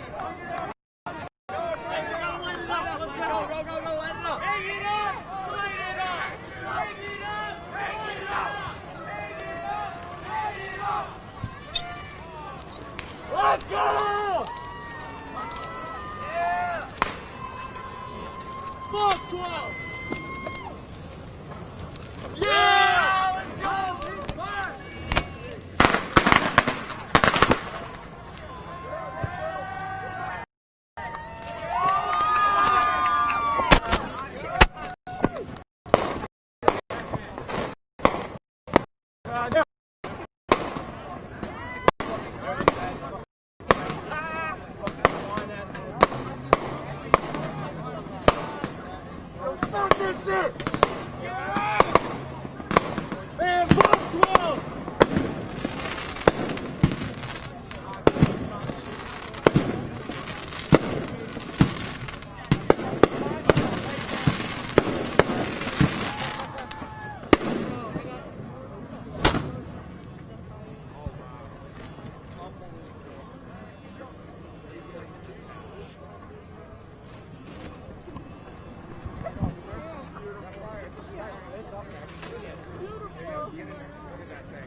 right next to Minneapolis police pass.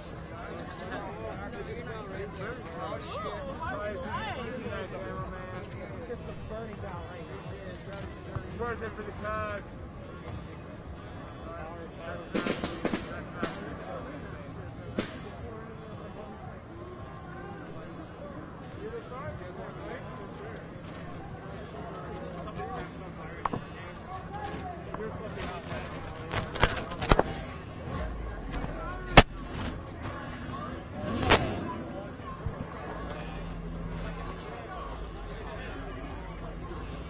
So again, we're here in Minneapolis on the south side. This is Nico from Unicorn Riot. We got Dan and Chris in the back end. Thank you so much. Unicorn Riot folk, thank you so much.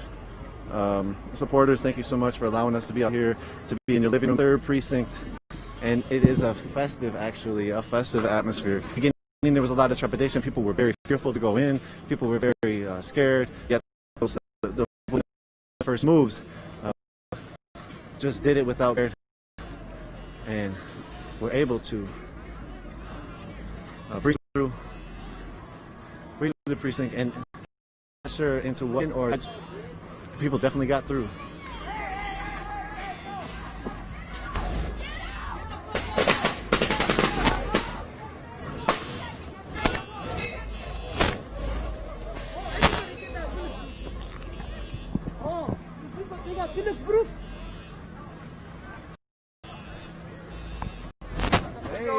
Hey.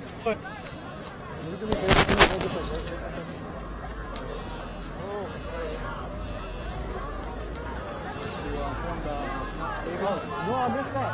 What happened in here? They all just started packing up and they're shooting at us. They all saying they're just hopping in the cars and taking off. Oh, you want to talk? Can you talk about it? Yeah. All right. Yeah, so what'd you see? You saw the cops retreat. Hold on, let me get this a little lower. There we go. You want to talk about it? Yeah, I saw the, well, everybody was chanting and everything like that, and then all of a sudden I could see the cops going into their vehicles and stuff like that, and the next thing I know, everybody was just, just chasing after them, and it's just, yeah, it's it. So the police retreated and about a block, and then they turned around back, and then this happened right here. So, thank you. Anything else you want to say? Stay strong, stay peaceful. We must set aside our difference, work together as one. Stay strong. Thank you. This shit ain't no game. We'll talk about it. Why not? Why not? Because we serious out here. We mad as hell. And this shit ain't gonna stop. Motherfuckers gonna be out here all night and in the morning. And I'm gonna be here with them. So it ain't stopping. They gonna have to stop us though. Talk about how it is to be a youth right now. Seeing all these people that are also youth as well. Shit, we all just coming together and doing what we supposed to do. They hurt dudes, so we gotta do this. We gotta show them we ain't going for that no more. You know what I'm saying? We ain't going for that. For real, for real. Thank you. See the fires right now. These are 2 fires on the right side. The one on the all the way right is a surveillance cam. The one in the middle is a surveillance cam. The one on the left is a burning blockade. The precinct is getting ran through. There's tons of people in the front of the streets. There's tons of people everywhere. Tons of people inside the precinct. There's tons of people outside the precinct. Oh, wow. Okay. I just heard that they threw a propane tank on the inside.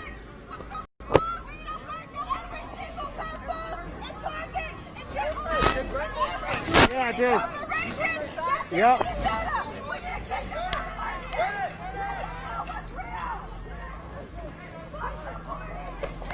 This is a blockade that people are trying to tear down. So this was police, the parking lot right here is just all cleared out.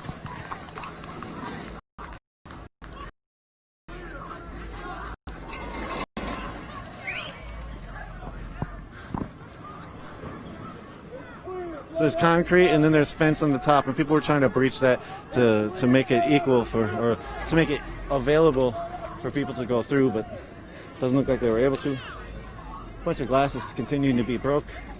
This barricade is just flaming.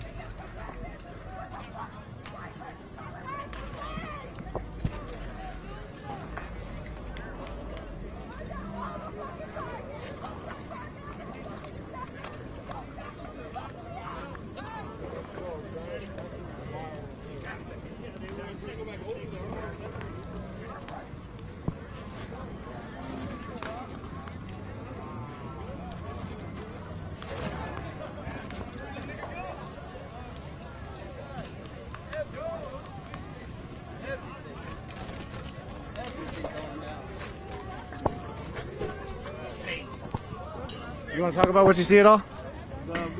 Yep.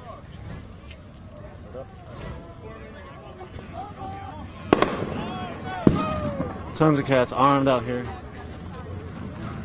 I've seen at least 15 guns. The police have lost control. This may be a tipping point in America. Who knows? But as we heard from a kind woman earlier on the motorcycle, she said it very, what I thought was very clear and very clean. She said the analogy of a wildfire and how something new can grow after the wildfire. And she hopes the city doesn't burn in vain. And what does that mean? That means that shit gotta change. This can't be for nothing. This can't be for nothing. I don't think it will be with the youth. They're not playing. This is a street right now.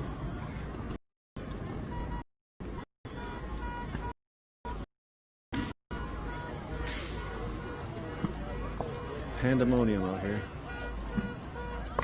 The amazing, beautiful thing is how many times I've heard the community out here say they feel so safe with each other.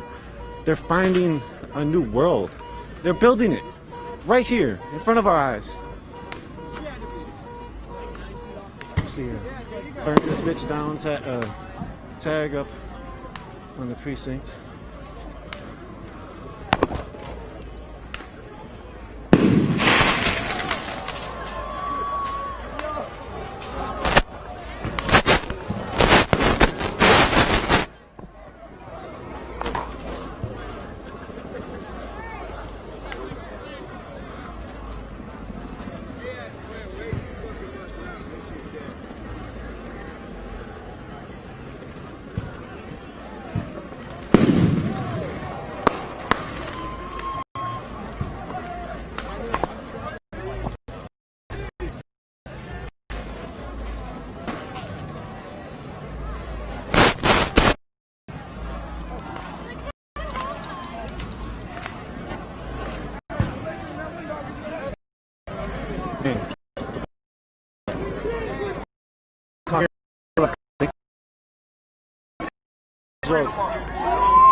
This is where we're at, and there's much reason, as we all know, as to why this is happening. There were so many people I can't even all. So many people.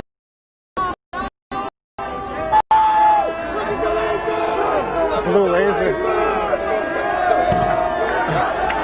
Blue laser. Green laser. Corporate news in the helicopter or state police.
seen the police presence seems to be around downtown Minneapolis, protecting downtown, from what I was told, from what I just read. Thanks for laying information back and forth, Unicorn Riot Squad. Excuse me real quick. Excuse me.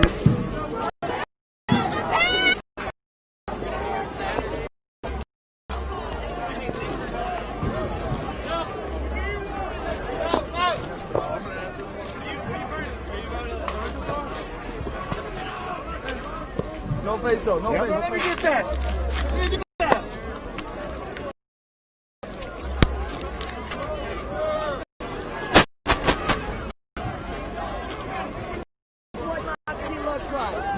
This is what democracy looks like, ladies and gentlemen. This is what happens when you get fed up with the fucking democracy that we've been given. ACAB, all cops are fucking bastards. All cops are bastards. This is what... This is exactly what...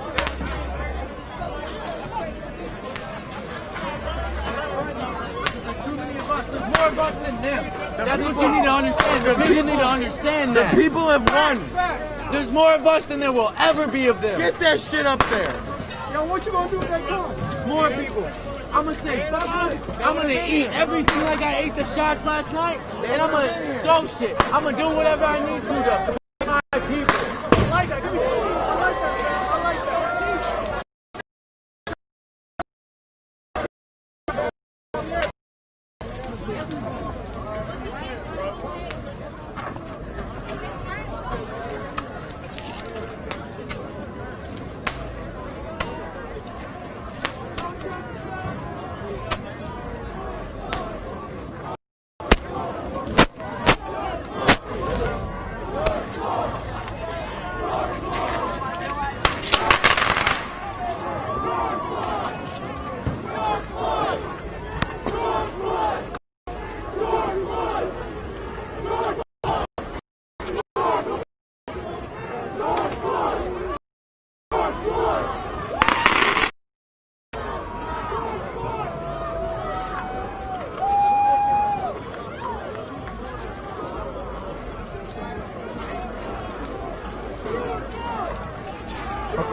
All right, I need to grab some water real quick.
Let me get this picture. Let me get this picture. Let me have my moment. Hey, you want some light? Low key, thank you. I was just gonna ask you. Dang, this bomb, bro. Hold on. What? Wow, you suck, bro. Let me get one. Take me one. Hey, what's it mean to you for you to be out here?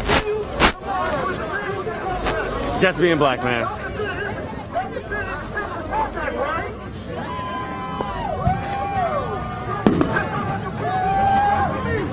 Wait, you got it? Peace out. Hey, go home. I'll see you guys tomorrow. Be safe.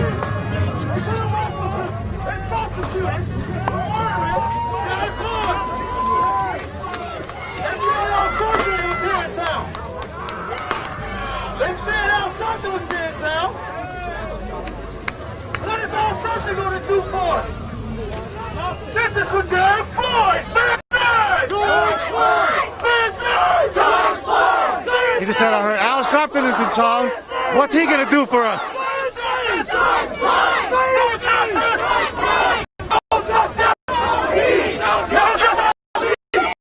Really slippery down here. Prosecute the police. Look, this is what we're going to do. Here's the next move. We're going to go march. We're going to march. Listen up, listen up. Listen up, y'all. We're down here. Look. We're down here. No justice, no peace. We're going to the state capitol. We're going to go to the state capitol. Y'all down for the state capitol? What's it mean for you to be out here? There's no justice, no peace. What it means for me is I'm trying to get justice for my brother. We're tired of being sick and tired. We're tired of being sick and tired. No justice, no peace. No justice, no peace. No justice, no peace. We will not go home. My word is to my 3 kids. My son asked me the other day. You know what he said to me, y'all? Hold on. What did he say? My son Isaiah Smith, man. He said this to me. He said, Dad, if the police ever got me hold down like that, don't just film me dying. Alright? Somebody go help. You hear me? Somebody gotta go help. Take my shirt off. No justice. No fucking police.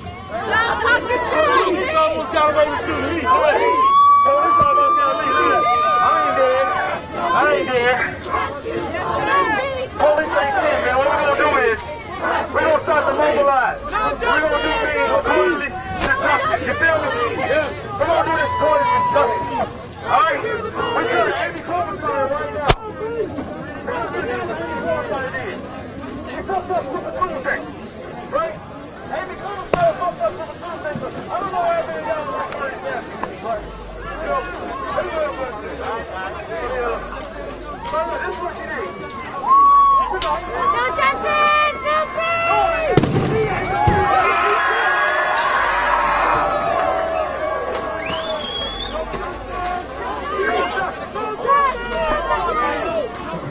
Hope you all are able to see and hear what is happening. We might have some connection difficulties in reading. Sorry about that. There's a ton of people out here and they're all using their cell phones. Not all of them, but a lot of them.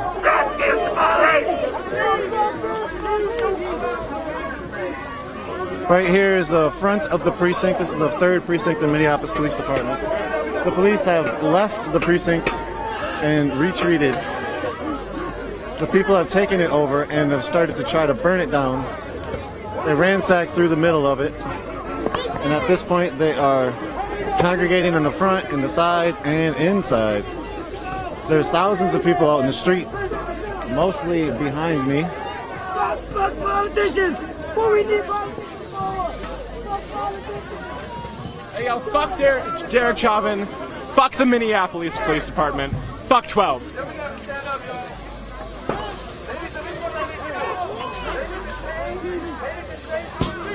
Derek Chauvin is a police officer that killed George Floyd.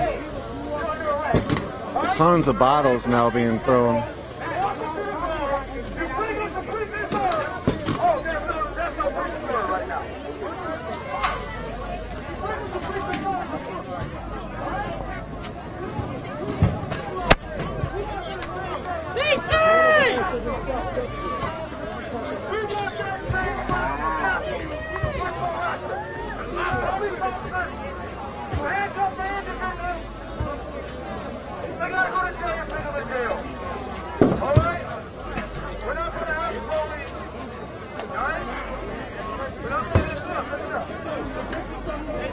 after this, expect some kind of possible curfew, maybe martial law in the city, and the National Guards be deployed and on the streets.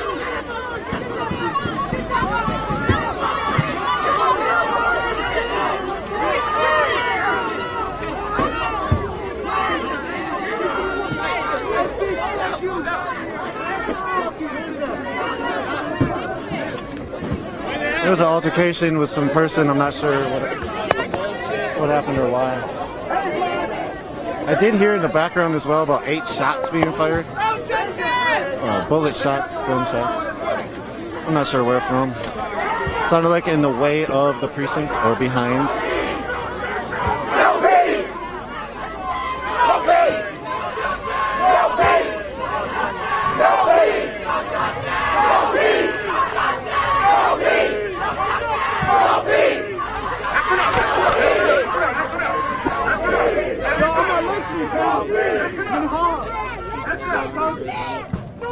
This is actually the first time I've seen somebody really grab the crowd with a megaphone. Usually, the people with the megaphone control a lot of things and a lot of thoughts. We'll see what happens with this megaphone.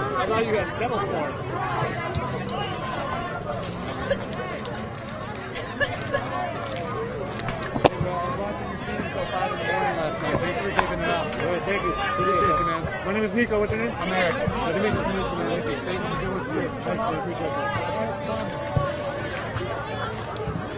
You're not answering for his life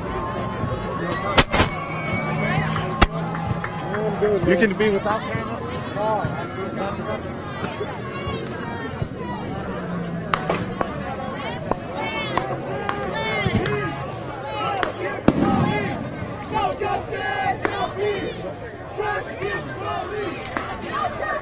So a personal problem that I'm having is I've been holding this backpack for the last 3 days along with the rig on my right shoulder, and that has caused my right shoulder to not like me.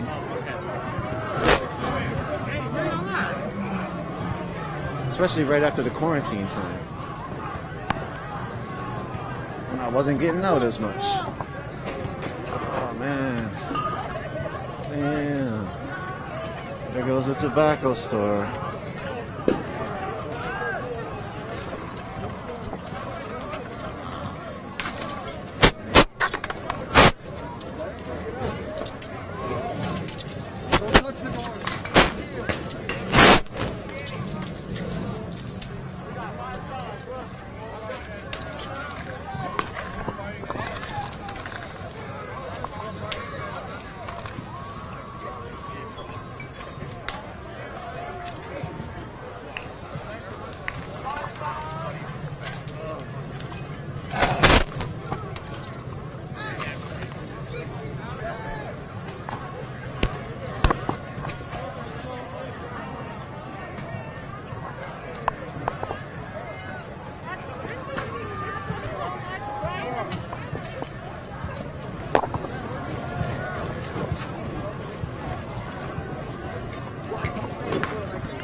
I've actually seen more press on the front line today than I have seen in the past 2 days, so that's interesting. But also I was not here during the day. I've really only been here at night.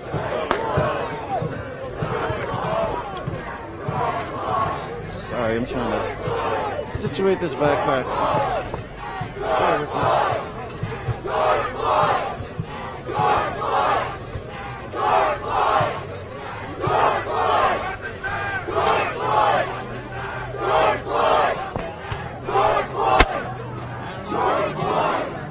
What you see is the 3rd precinct on fire. As I was saying earlier, this precinct actually was built by taxpayer money, many millions of dollars, and they actually shut schools to build the precinct. You know, the city does this budget allocations, and they thought it was more important to make this precinct than to make schools for the community and the youth.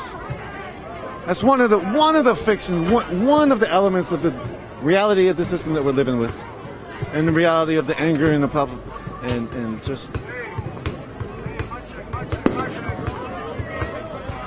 So here's a different speaker. Let's listen to what this different speaker says.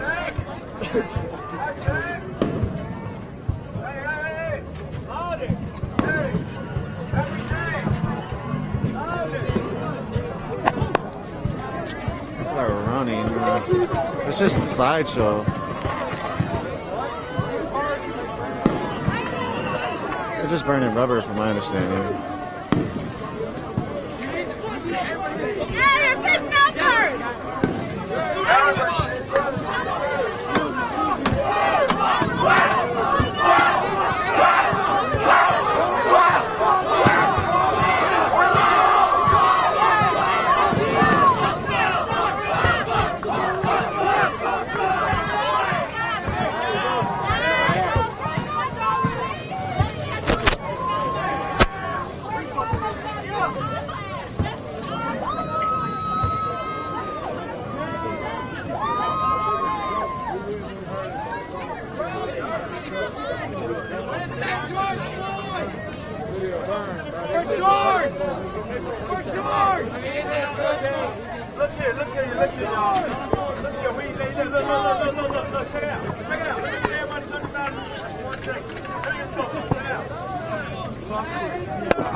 Hell yeah.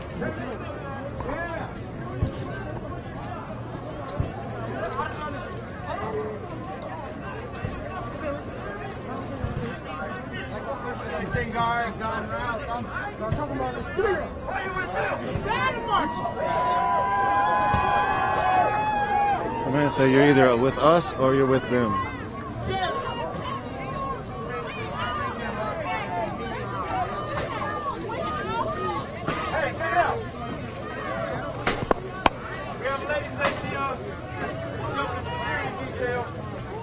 We have a lady here on some security detail. Check it out. What we're going to do is, the National Guard here, we're going to turn around, and we're going to face them. All right? We're going to turn around. George Floyd! What's his name? George Floyd! What's his name? George Floyd! What's his name? George Floyd! What's his name? George Floyd! What's his name? George Floyd! What's his name? George Floyd! What's his name? George Floyd! What's his name? George Floyd! What's his name? George Floyd! What's his name? George Floyd! What's his name? George Floyd! What's his name? George Floyd! What's his name? George Floyd! What's his name? George Floyd! George Floyd! George Floyd! George Floyd! What's his name? George Floyd! What's his name? George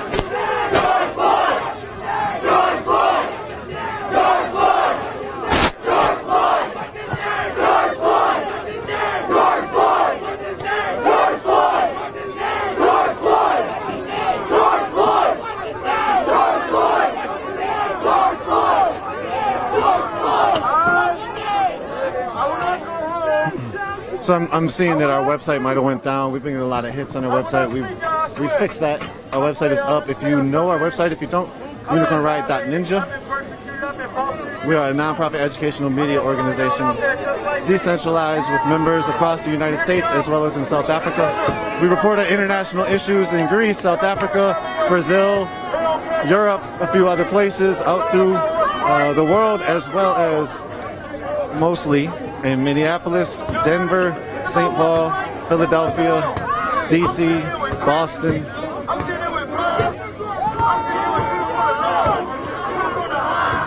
We are Unicorn Ride. We are, as I said, a nonprofit organization, and we appreciate you tuning in.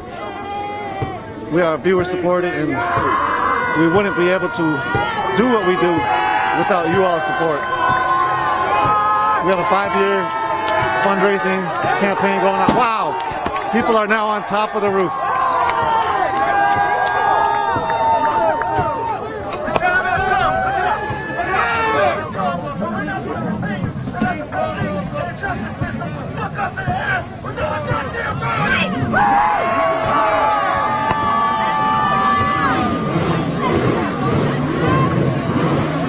Those are not shooters, those are people.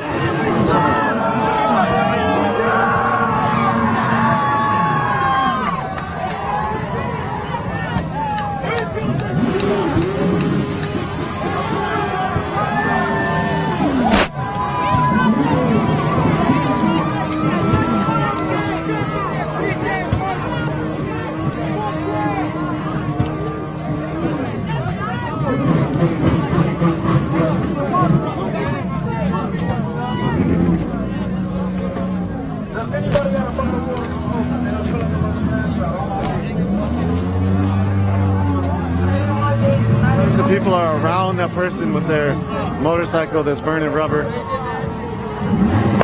Everybody's got their phone out recording. That is the place to be. No justice, no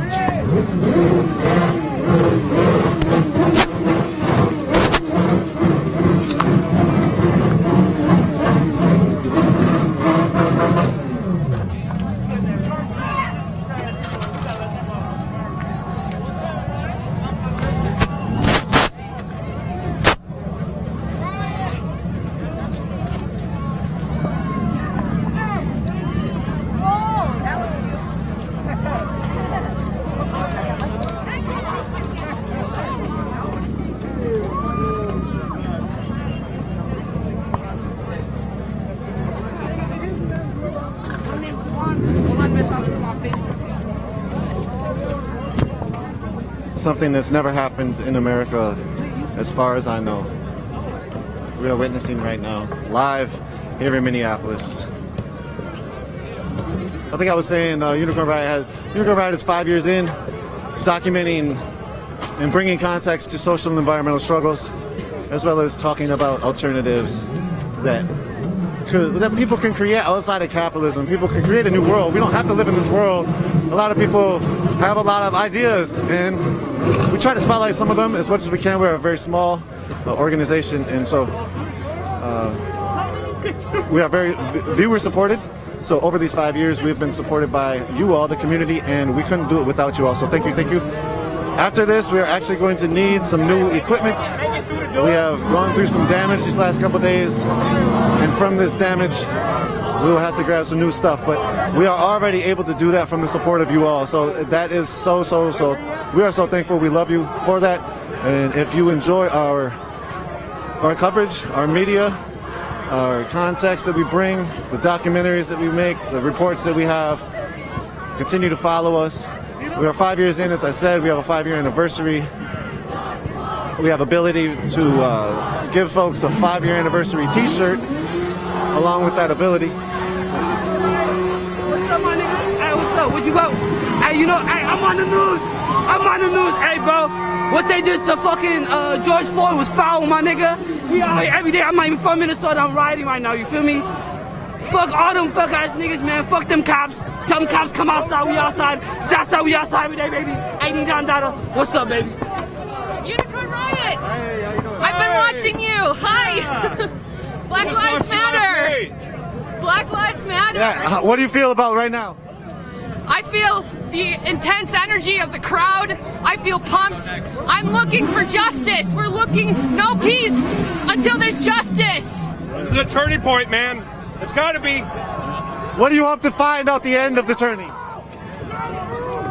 There's too much. The officer that killed George Floyd, he needs to be prosecuted. He needs to be treated like the rest of us for his crimes. No more. Leaders of Minneapolis, you are watching this right now. This is happening. You need to help us. We are a voice and you need to help us. Thank you. You want to say anything? Hi, biscuits.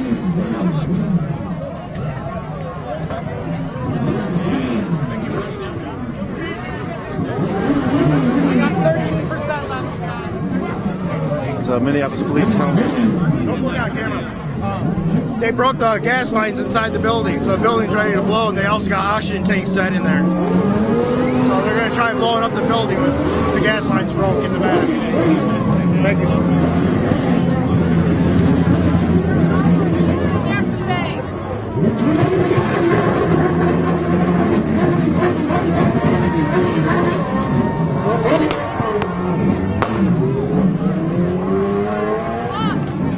Can I rest on the back of yours?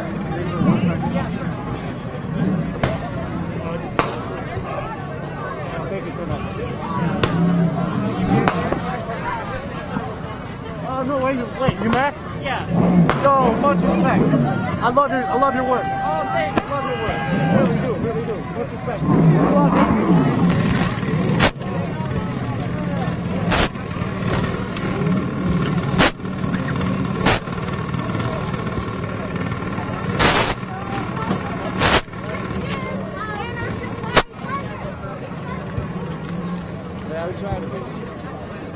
thanks for letting me use it's so cool.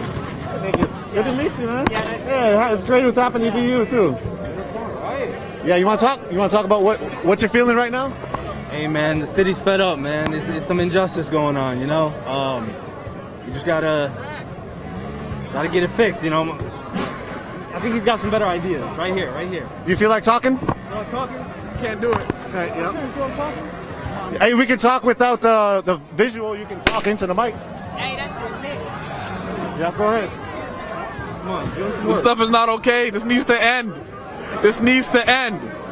I'm tired of this happening. This ain't the first time we had a riot here. It's not gonna be the last time. Tired of it. Buildings will get rebuilt. You cannot rebuild a dead life. This is what happens when you kill someone. What happens when you kill someone? Thank you all. Oh my God.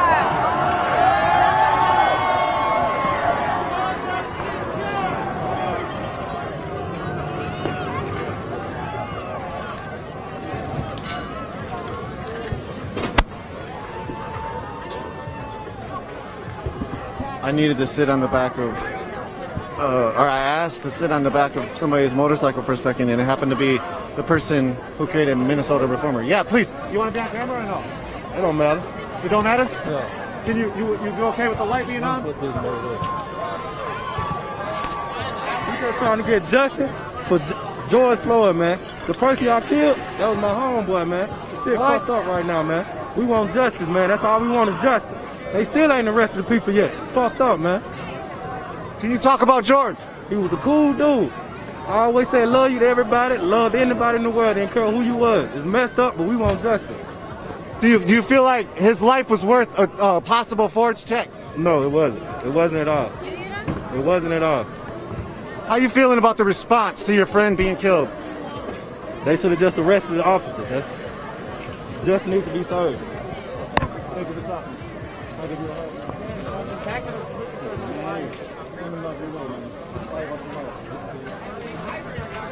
You want to talk? No. Hey, what's up, man? I don't want to talk about it. I'm just trying to say something. How you feeling? Good. How are you? Good, man. How do you feel about this? You're the cameraman, but I want to get your Yeah, I mean, I can't really say too much because I'm reporting on it, but what I've seen is the police retreating. And that people, was crazy! I didn't see that part, but then I shouldn't say what I saw. What I saw was the police gone, and then everybody taking over. So that is something I've never seen. I don't know if America's ever seen this. It was a very historic moment. It could be a tipping point. It could be something that could move on for something better. But who knows where it's going to lead. It could even go the other way. Yes, exactly. This is going to make it more. What do they?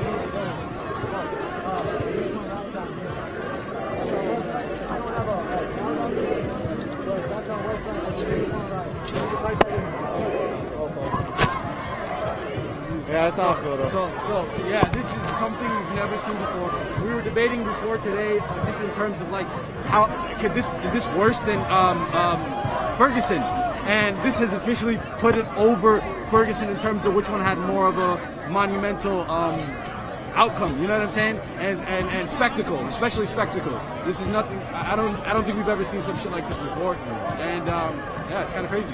Like with the buildings, that's one thing, but then when you breach the precinct and start the precinct on fire, that's a game changer.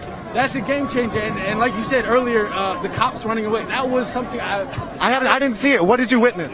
I actually didn't see it myself. I just watched videos of it. Okay, there's videos, okay. Yeah, I just seen some videos of it, and really, it was a scary thing, you know, like, just in terms of, yo, where the fuck are we going?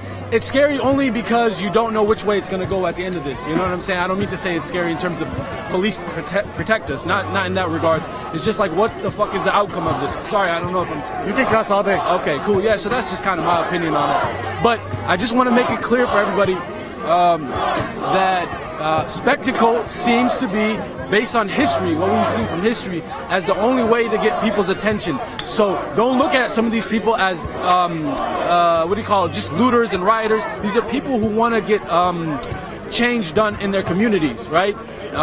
There's been so much chaos before this that preluded this, in terms of how police acted accordingly with minorities. And so this is just what do you call it? Cause and effect of that. Sorry, I'm stuttering that a little makes bit. sense. You know, so I'm kind of rambling here. I'm sorry. I'm looking at this, so I'm kind of a little nervous. No, it makes sense to me. So I'm sorry if I. You said it's a deeper thing than just George Floyd. It's an institutionalized, systematic thing. What do you feel like when it comes to the end of this? After this, you say, you know, it could go both ways. We say that, right? We obviously know that it could go both ways. Yeah. But what would the way you would want it to go? Would you want new systems? And what does a new system look like to you? Of course, reformation is imperative right now. We need reformation, whether it is to completely uproot this whole establishment because it is based upon terrible things that happen in history, or you could have people reform the protocol. You know, for example, when you look at that video, you see somebody who feels like he's insured when he does what he did. Like he didn't hesitate. That was the scariest part about it. It was like he wasn't nervous. He wasn't like like I might be fucking up here or whatever. It was like, yo, I do this shit for a living. You know what I'm saying? So, it's a scary sight to see. And yeah, so it's either you uproot the whole establishment, A, or B, and it seems like more likely this way you get a lot new reform on the protocol. Right. You know, so it's one of those two things. Right. So again, I apologize. Nervous a little bit. That was good. I appreciate your thoughts. Appreciate you saying something too. What's your name again? Hamza. Yeah. You too. You too.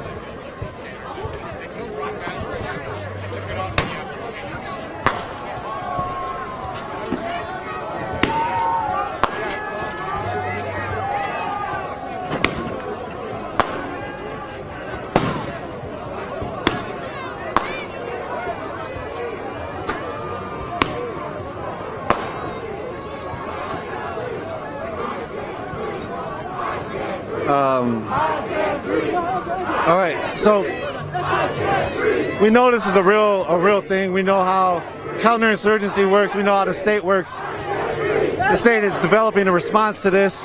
What that response will be, I don't know. Sleep? Not really, like 3 hours. Fuck, dog. What about you? Like 3 hours. Yeah, there you go. It's worth it, though. Hey, I watched you all night after I went home, dude. Word. Appreciate it. I'm Nico. Willis. Good to meet you. Yeah.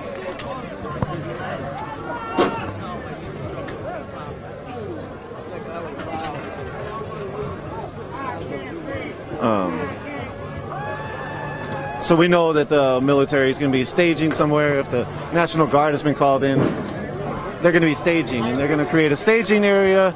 They're going to then create protocols and plans to how they're going to approach the situation. They already have them sort of written up.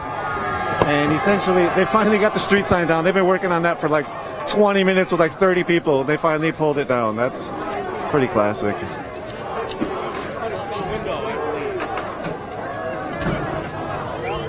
Wow, Lake Linda and Lake Liquor Store. Right next to that is the tobacco store that's on fire. As I was saying, the police use fusion centers. The police use different information centers. They're watching right now. They're watching this feed, and they're listening and they're watching. And what they do is they'll also mass. They might be massing, along the airport area. They might be massing somewhere downtown. They might be massing at the Emergency Operations Center in Fridley, a little east of the river. Basically,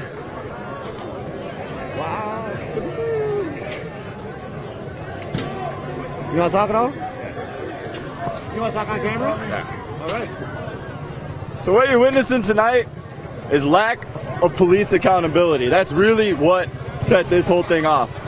And I'm saying that because three officers watched that man get murdered. They could have held that cop accountable. Officers all throughout the county and the country, and the world for that matter, because let's not forget the police union stretches across the world. Police officers all across the world don't hold each other accountable. And it may be their superiors that they're afraid of, But you need to start holding your fellow officers accountable, because if you do not hold your fellow officers accountable, you get thrown into that horrible cop stereotype. The only thing that will ever make change is a mass conglomeration of good. In the history of revolutions, You can keep talking. in the history of revolutions, one thing has always been guaranteed. It's a deciding factor. Either the police join the side of the people to make change, or police end up dying. I don't want to see any death. I don't want to see nothing like that. I want to see you police across the country, you officers watching this, you FBI agents watching this, do your job. Do your job. Investigate these civil loss of liberties that have happened. This man was murdered. All of the world has seen it now. And these officers are still walking the streets. The police union needs to be held accountable. Bob Kroll, you need to be held accountable too. You need to start holding these officers accountable. You can't hide behind public, what are these groups that make these officers look pretty. These groups that have officers. I hope he's safe. That's one thing. I hope that man is safe. I respect the diversity of tactics. Everybody's doing what they got to do. That's all I know. Is that you officers need to hold your people accountable. Anything else you want to say? Resist in love. Love is the answer. If you don't lead in love, then you lead in anger. You lead in violence. Lead in love. Resist in love.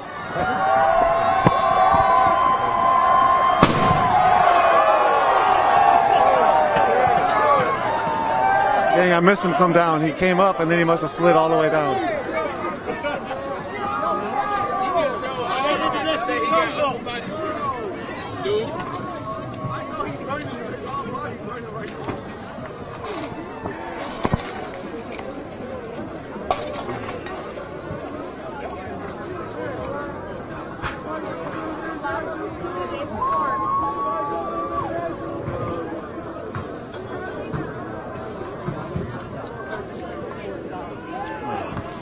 So, talking about fusion centers, they have the Emergency Operations Center, the EOC, and it's the City Fusion Center. They were running the sock puppets during Jamar Clark era, so they were spying on folks on social media. The police, they use their different sock puppets. They'll make fake accounts and they'll spy on people using Facebook and Twitter. And what they'll do is they'll try to friend you, and then they'll just suck up your data, suck up what you're doing. A Unicorn Riot investigation last year, 2 years ago. We got a lot of FOIAs in regards to the 4th Precinct. And that showed that Jeff Fogel and others from the MPD Strategic Information Center, MPD, Minneapolis Police, had used fake social media accounts to spy on the police brutality protesters. That is a report that we did. UnicornRiot.ninja. Go to investigative on the tabs, and that will be in there.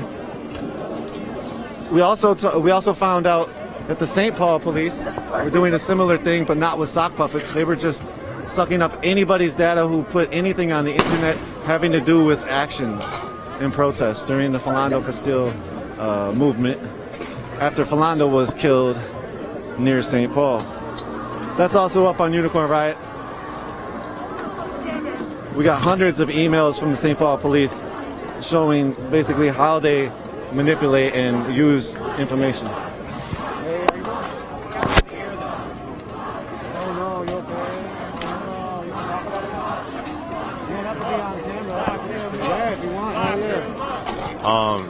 So I was on the other side, and I was taking a tear gas canister and trying to put it in some water, and the second that I touched the canister, I got 1 round to the arm, 2 to the face, and 1 that rizzed past my eyes. But I'm good. I'm gonna get some stitches tonight, but just fortunate to be good and fortunate to be out with all these people. And you are the best person in the world. I appreciate you. Appreciate you.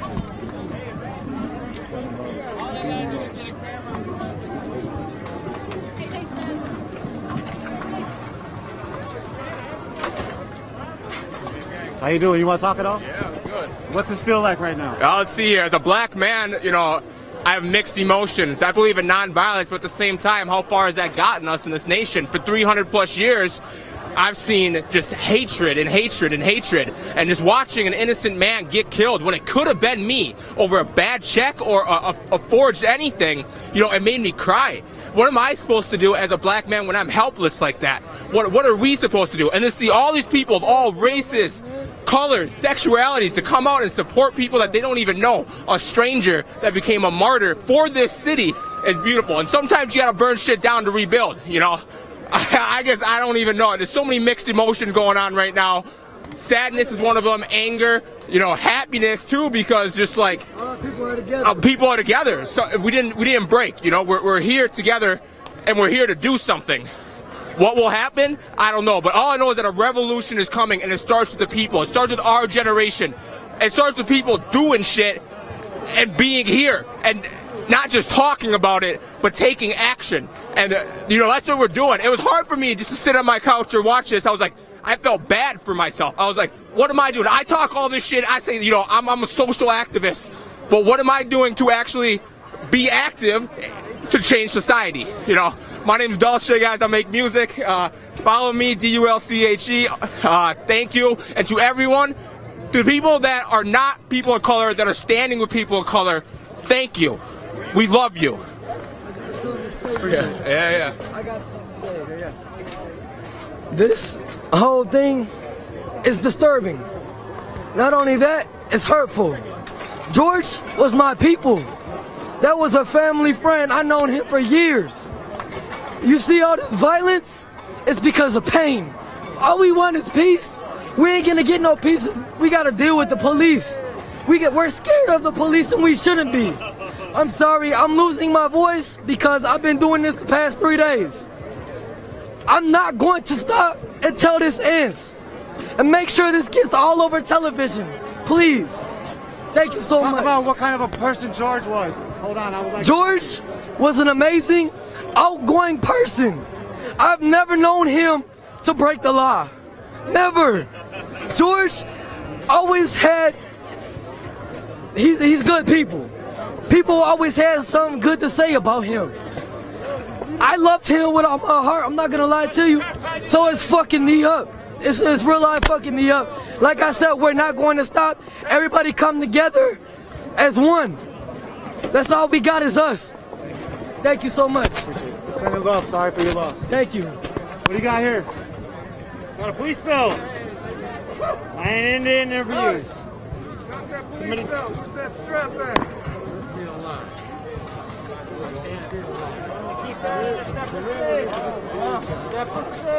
There's a safe still in there.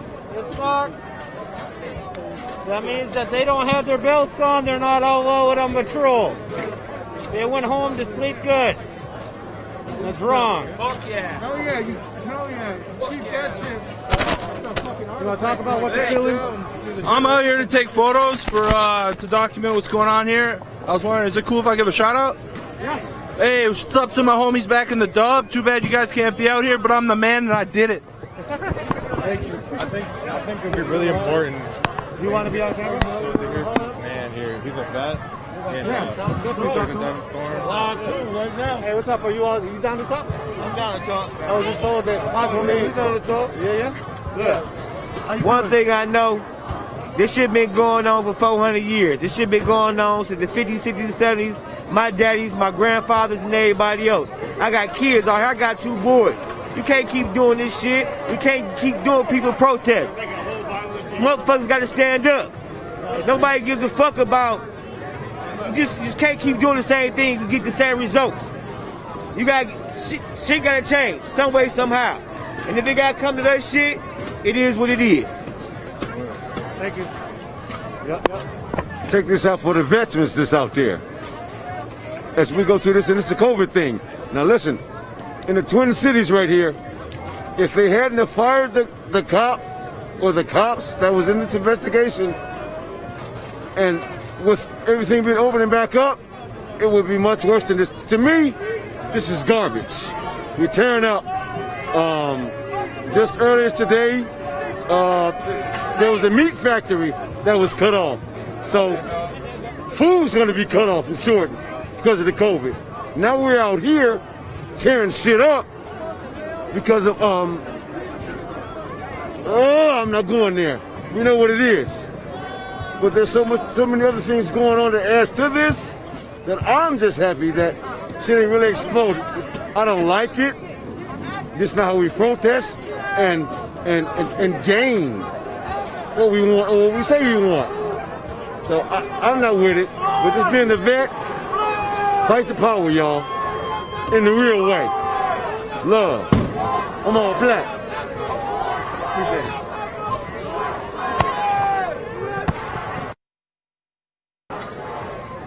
Hey, man.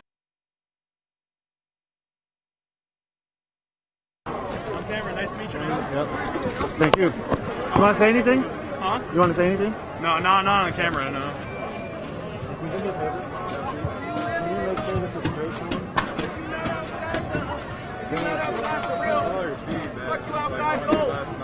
Oh, word.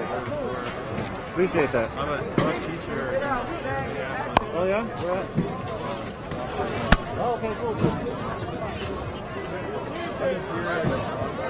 I'm looking for my students to open up their site. I work with students with disabilities.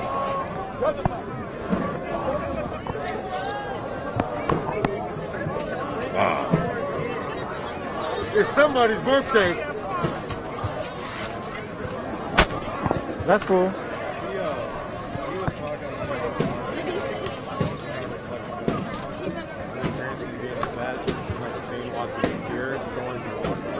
Oh no! I thought he would touch on that.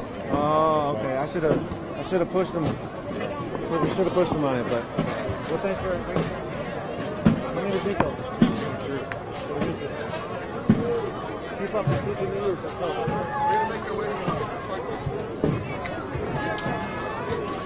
Let me try to find something real quick. I have to meet another Unicorn Riot member in a moment. I will try to figure out.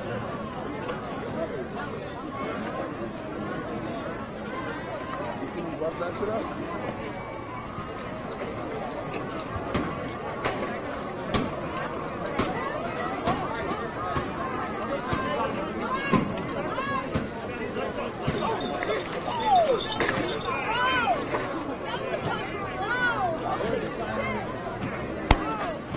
Liquor store is still getting expropriated. No police are in sight.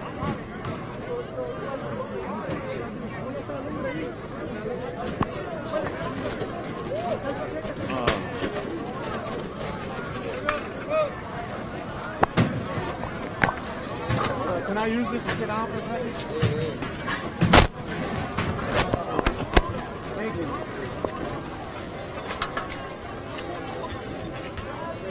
Right, man. How you feel about it? Yeah, the purge.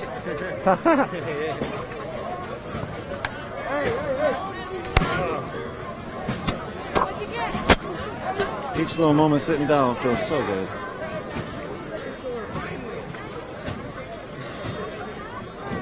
My body was not prepared for an uprising of 3 days.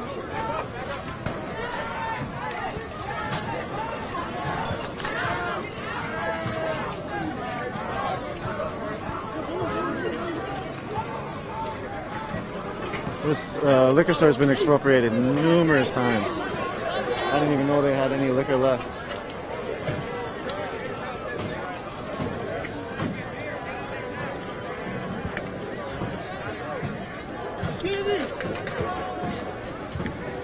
All from the fucking station.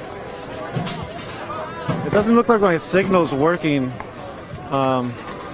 Air team, can you tell Jen that I'm right in front of the liquor store? Literally like right in front of the corner of where it's at.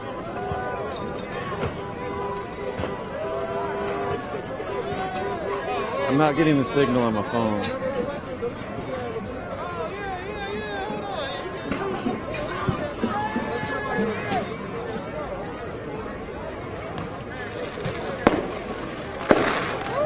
So there's supposedly National Guard trucks spotted in the neighborhood south of us.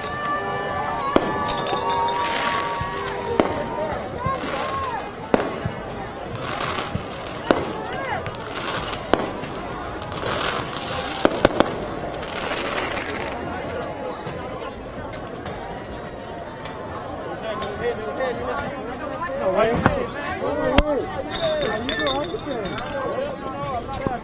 want to talk about it? You can be on camera or off? I'll be off camera. Yep. Hey, listen. I'm just gonna film the. Go ahead. The people is pissed. We pissed. We sick of this shit. We don't give a fuck no more. Y'all want to live comfortably? Fuck you. Fuck you. It ain't like that no more. Nigga, we hate it. We'll come to you. Fuck you. We everywhere. We'll take this motherfucker down. Fuck y'all niggas. All day, every day.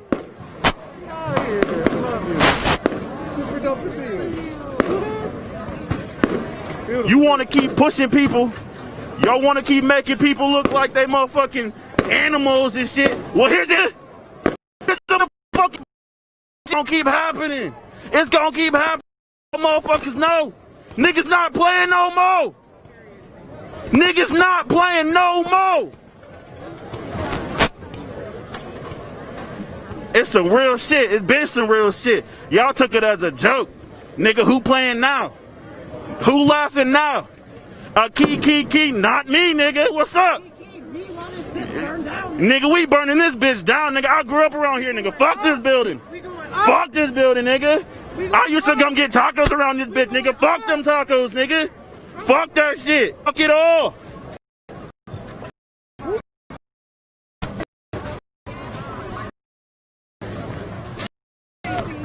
Every time. I appreciate seeing you out here every time. This shit is fucking wild out here. These people deserve justice. We deserve justice. We deserve to be free. And at the end of the day, that's all that matters is people's freedom. And people ain't free. We ain't safe out here. These motherfuckers out here have been attacking people, harassing people, instigating, planting motherfuckers. Y'all need to know what's up out here for real. Thank you.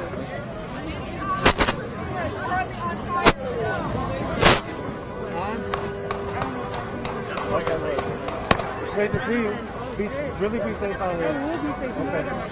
Okay, good. What's your name? Cypress. Good to meet you. I'm Josh and Nico. Good to see you. Yes, you take care. Hey, what up? Hey. There's just a bunch of gunshots over there. Supposedly National Guard is up the block, or up on a different neighborhood. Okay, what do we have there? The cheese and the Gatorade.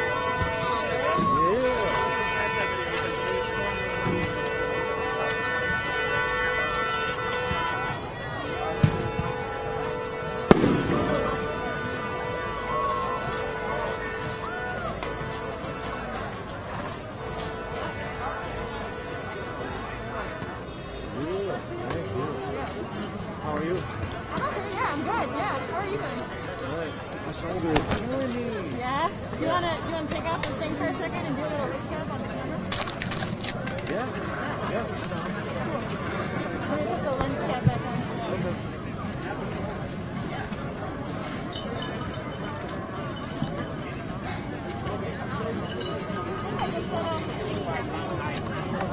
Yeah, okay, so how are you? I'm wearing a backpack as well. I can hold it on my shoulder.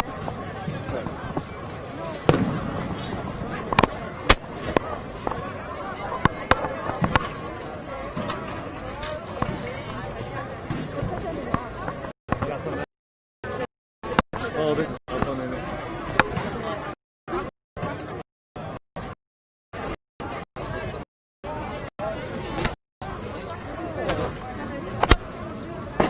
Maybe you can hold this other rig while I'm...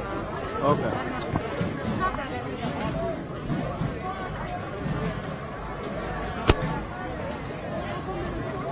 You can turn the light on if you want. Okay. I'm okay if not.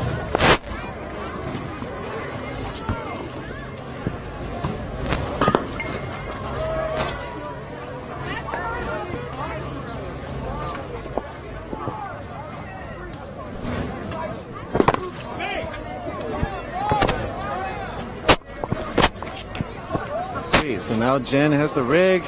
Jen is here for a few moments. Thank you, Jen. Hello, everybody. Welcome. This is Nico. If you've been watching the stream, you've been seeing what's happening. Behind us, you hear a lot of commotion because the liquor store is getting ransacked again. Goods expropriated. The tobacco store is on fire behind us. Multiple buildings have burned through the night, through the day. And this is the scene that we're in front of. This is the 3rd precinct here in Minneapolis. What we've seen is a lot of anger, a lot of rage, a lot of pent-up animosity towards the state, towards the police, towards the system that we're living in, and towards the government, essentially. People breached the precinct maybe a few hours ago at this point. People started storming into the precinct. They did that only because the police retreated. The police were shooting. Possibly I don't know how to clarify this or get verification, but they might have ran out of ammunition. They might have ran out of munitions of less lethal devices because they were shooting them so much. There was hundreds and hundreds of less lethal shot. We don't know what the specific cause, I don't specifically know right here on the ground what the specific cause of the police retreating, but they retreated, got in cars, dipped off. Supposedly people followed them, running after them, followed them a block, and then came back and went through the precinct, just ransacked through it. We got some footage of that inside the precinct. The fire alarms are going off inside there, and there's a sprinkler in there, and people are setting up multiple fires on different floors and different buildings or different rooms. But they're also trying to start the fire outside. It seemed like the fire hadn't really continued to go because the sprinklers were so tons of water around. Possibly they're saying, some of that is it's enough what we're dealing with here in America. George Floyd, wow, this fire is like raging back here. George Floyd, as you all probably already know, a man in his 40s, unarmed, handcuffed, killed by the Minneapolis police. People are going to go in there and try to help and make sure nobody's inside there as it explodes a little further. Gunshot heard, more than likely 21 gun salutes. You don't have to really worry about people shooting at people. As far as people are running everywhere, they're scattering. But most of the gunshots we've been seeing and hearing have been in the air. It's pandemonium out here right now on Lake Street in Minnehaha. People are running everywhere. There's the precinct that's on fire. There's the Minnehaha liquor store that's getting ransacked and on fire. Tobacco stores on fire. A new fire's down here in the Coliseum building. The pawn shop burned down. Wendy's burned down. AutoZone burned down. The new condos burned down. Everything is burning, and the reasons why are specifically what we had already just mentioned.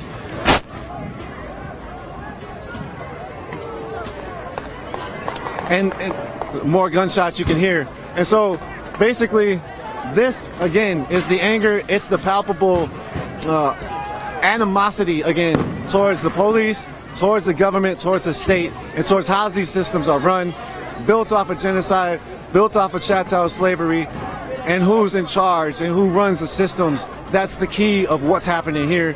Again, the precinct's been breached. People were on the roofs earlier. When we went live a little earlier, the presence here was thousands deep. There's no way to stop this. The whole lot is packed with people. There's fires, there's looting, expropriation everywhere. This is the voice of the and he says some other shit like, who the fuck cares? And so essentially, like, this again is where we're at, and that's how we got here, was specifically George Floyd as the tipping point from 400 plus years. And so thank you again. Wanted to show my face. I was able to show my face. I'm okay. Thank you. Appreciate it. I was able to show my face thanks to Jen grabbing the camera for a second and allowing my shoulder to breathe. So thank you. And we'll continue to report and do our thing.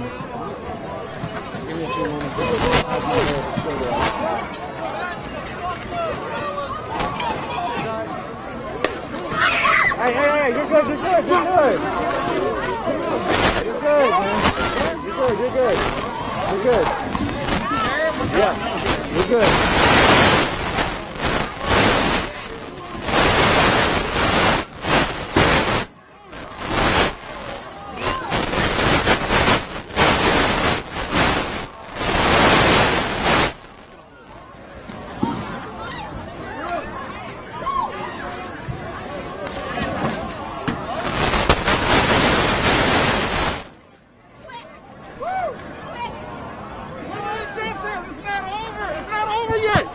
It's not over yet.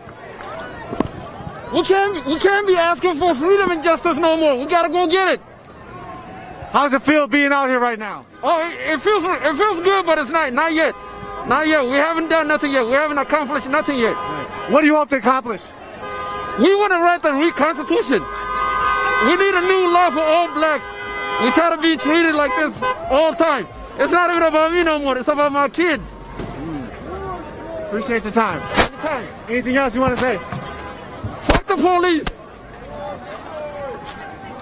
Saw a car roll by with numerous people out the roof. That's been a consistent theme out here too. It's like a car shows. People are doing side shows on the side. People are going hard. Hey, you all want to talk? How you feeling? Fuck the police. That's how I feel. Period. Fuck the police. That's why they got burnt the flag down. That's why they're not there no more. Hey, you want to talk about what it is to be a youth right now and seeing all this with a bunch of youth out here? This is history. This is history.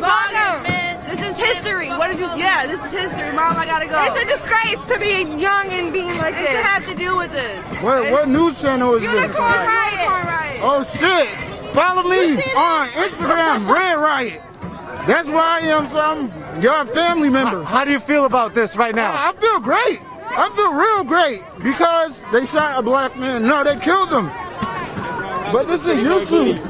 Yeah. I got the but you know, outside. City Morgue. Yes, sir. Wildin'. Fire behind you.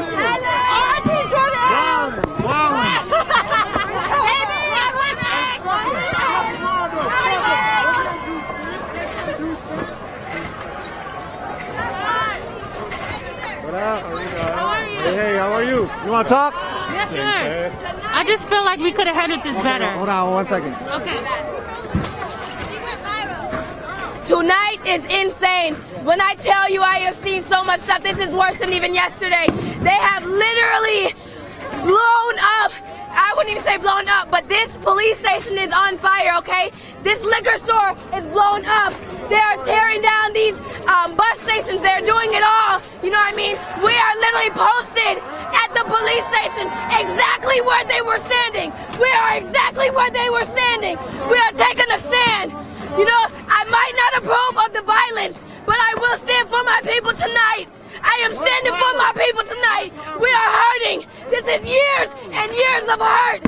This is not just about George, and I can feel that. This is not about George anymore. This is the hurt. This is the pain. This is the people that we have lost. This is all of that. We are tired. You can see we are tired. We're tired. I have seen it all tonight. I have seen it all. Fireworks thrown into the fire and all. We are tired. Enough is enough. When are you just going to convict him? Just convict him. That's all we want. That's all we want. All of this could have been avoided. But the thing is, you allowed us to tear down our cities. You allowed us. You literally allowed us. What do you get from it? What are you getting from it? I don't get it. You had to be getting something out of us to allow us to destroy this much property. You are allowing us to. I don't get it. Power for the people. We're lit. Bring it in, bring it in. Power for the people. Power for the people. Bring it in, bring it in. Step in, step in. Bring it in. Step in, step in. Bring it in. This is for the women out there. Hey, we fucking matter too. Women matter. Native lives matter. Black lives matter. Y'all black people were brought here. They took over our native land. This is our city. We live here. This is our town. Whose house? Our house. Whose house? Our house. Whose house? Our house. Whose house? Our house. Whose house? Our house. Justice. Justice. Yes. Anybody else want anything to say? Hey, that was bullshit. Y'all got all the fucking evidence to fucking charge those motherfuckers. Charge them. No peace, no justice. Fuck you, bitch ass niggas. Hey, my baby mom watching this. Hey, fuck you, bitch. I'm my bitch. Hey, no. Not cool, not cool. All right, we see many hot liquor going up. Yeah, I can keep doing this. I gotta put this other backpack away though. This is too much. Check out Unicorn Riot. Check out Unicorn Riot. You will see it all tonight. You will see it all tonight. I know you see that. Samani Scott. That is C''MONIE space T, okay? Samani Scott, I know you guys have seen me. I am everywhere. You guys know me. Check out Unicorn Riot. They're lit. We can switch off. Yeah, I gotta switch out. I can come back and do that. I gotta say, Hey Bailey, if you're watching this, what's up? What's up? Oh, well, how you feel out here? I feel incredible. I've been here since 4 p.m. I was here when we managed to take control of the police station. I wouldn't like to give out my name or anything. This has been something that we got to know that this is history in the making. The whole world is watching. This is not just for our city. Okay, this is for change everywhere. Okay. Much love. You know, bro. So hey, y'all better go over there. Fuck the cops in this bitch. Fuck the cops. Hey, go to the right over there. Niggas, hey, somebody dead in here right now. Y'all covering the wrong shit. Hey, basically, I just want this to be known not by its violence, but by the meaning behind it. This is for George Floyd and for everyone treated incorrectly by the police officers everywhere. Check out Unicorn Riot on YouTube. That's all. Thank you. All right, you ready? Yeah.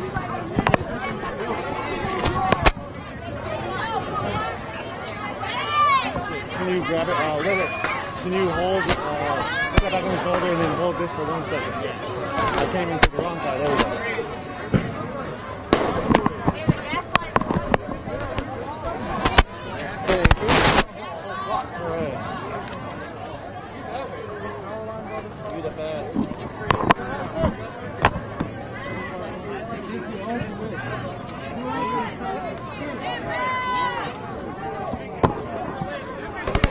All right. Sweet, thank you. Yeah. That's a great update. Power line up here. It's a live power line. If that pole catches fire, that's coming down. They really get hot. That's true. That's true. Power cord. Yep, that's true. I'm gonna keep going that way. Okay. Thank you so much. Thanks to Jen for coming through.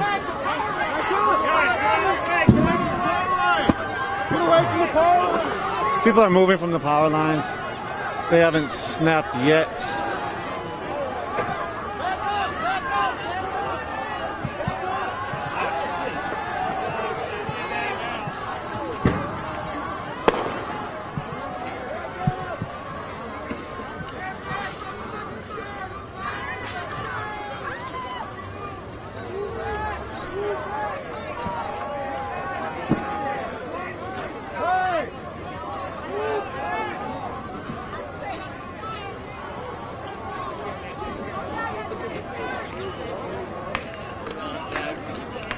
What up? Hey, you want to speak at all? You can do it without being on camera. Fuck 12! Fuck 12! Fuck 12! Just stop? I don't know. Okay. Hey, you want to speak? Yeah, man. Hey, fuck 12, man. We out here. Fuck the We doing police. this shit for George, man. You know what the fuck going on. We not stopping. We taking this shit over, man. We the people, man. We need this shit back, man. Y'all been holding us down for too long. Us black and Native American people, man. We need our land back. Black power, man. Black power, Native lives matter, man. Power All to the lives people. matter. Power to the All people, lives man. matter. You want to speak at all? Yeah, man. Hey, all lives matter, man. You know what I'm saying? Big racks. All lives matter, though. Real shit. You know what I'm saying? Black lives. Power to the people, man. You know what I'm saying? Okay. Yo, what's up with me? Hey, you know what the fuck going on? We in Minneapolis with it. Whole lot of gang shit, man. Molly action, bitch. We're here for Floyd. Yeah. What makes you out here and what does this feel like? Hey, man. Too many black men have been killed. Hey, we part of the blacks too. All the Africans, we out here with it too, man. You know what it is. We all brothers, bro. It don't matter what you is, bro. Yeah. Thank you. Hell yeah, for Hey, sure. man. So what question you gonna ask? Yeah. So you were talking about they're killing too many black folks. Okay. Talk about that. You seem like a youth too. Talk about what it's like to be a youth right now. It's kind of hard being a black youth nowadays, you know. I feel like I'm being criminalized everywhere. I see brothers. It's wild no, dude. It is wild no. Yeah, we're here for Floyd George. Okay, he died. This is what the revolution looks like, my brothers. It's gonna be televised by you. Thank you. Appreciate it. You speak it off? Hey, How man, you feeling out here? It's fucked up to see this shit. They're destroying the city, but sometimes that's what we got to do in order to make progress. We all witnessed that man get murdered, and we want justice. We're tired of waiting. We won't sit around anymore. The city's pissed off, and we're going to show it. And this is the result, unfortunately. But, man, we need an answer. And we tried doing the peaceful march. We tried putting our hands up. We tried doing everything you fucking wanted. We were compliant, and we're still getting murdered. So it's your move now, man. Word. Appreciate it. Peace. I would just like to give one shout out to Rice Lake, Minnesota. We came all the way down here to support this shit. And, I don't know what else to say, man. Here you go. Talk about that. Native and Black Lives. I've seen a lot of people Yeah, talk yo, about man, you know what I want to give a shout out to is, Native Americans and black people have been getting it the worst in America. Hell yeah. Our people have been enslaved, we've been abused, we've been raped, we've been murdered. America needs to wake up and stop the racism. Hell yeah. White people and Christianity are the ones that did all this shit in America. Wake up. That's what's going on here. If they would have prosecuted that cop, none of this shit would have happened. This shit But would probably stop. why does a cop just get to kill somebody and get away with it?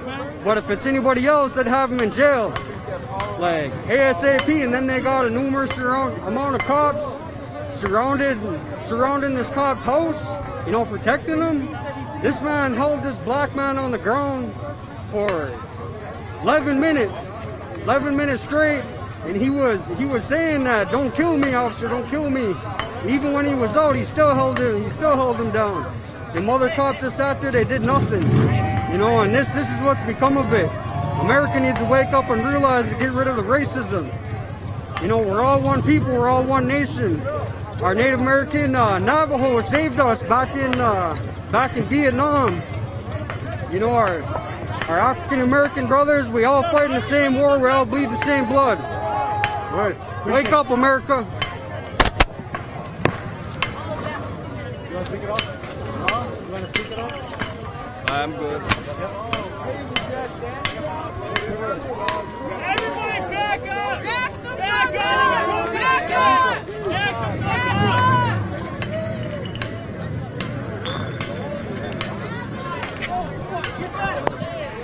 For all you new followers, we were at Standing Rock quite a bit of the No Dapple movement. Made a documentary, edited by Andrew Neef, amazingly, as well as created by all of Unicorn Riot, narrated by Timothy Kamine. Lorenzo was out there all the time. Chris was out there all the time. Jen was out there. Jen got arrested. I got arrested. Lorenzo got arrested twice during that, and during covering it, we got arrested covering the actions at No Dapple. So we're definitely out here. We're out here for you all. We're out here for the people. We're out here for the community. We're out here to bring the voice of the community to the rest of the world. There's not enough consistent voices being heard. How you doing? You want to speak it off? Yeah. You want to speak on camera or off? Off? Yeah. Okay. You can just talk. Okay.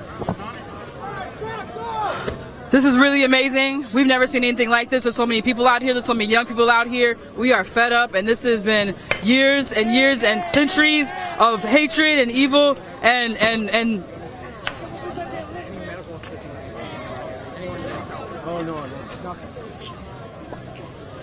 this needed to happen. This needs to happen, and I hope that the police and the state decides to do something finally, once and for all. You want to talk about Minneapolis? It's had a lot of protests, a lot of big protests from the killings of black folks, but they consistently got no justice. Yeah. Can you talk about what happens now? What does justice look like? What do you hope to have happen after this? I think at this point we stopped holding back and people really expressed their frustration. So I think that from here on out we need to keep on putting pressure in this way and in different ways, like putting pressure on Mike Freeman, putting pressures on the system, put pressure on politics, put pressure on political change. We need to keep pushing on all sides. Deconstructing white supremacy can just continue to deconstruct and put pressure on all sides of this issue. Anything else you want to say? Fuck the police, man. Thank you. Love you, dude. Love you. I'm about to throw a canister.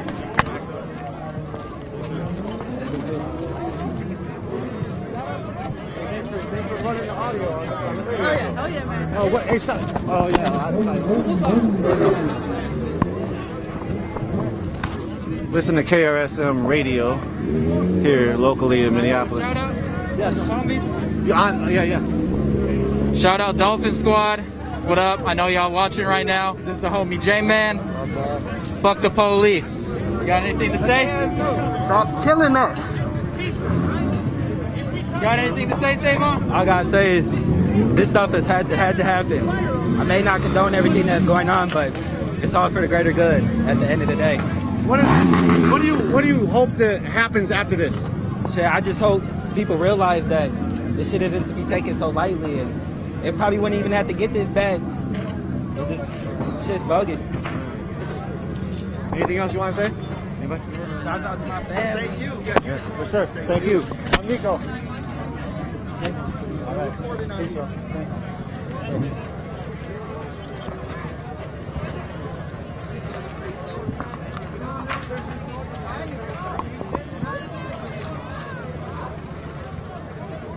That's the cops.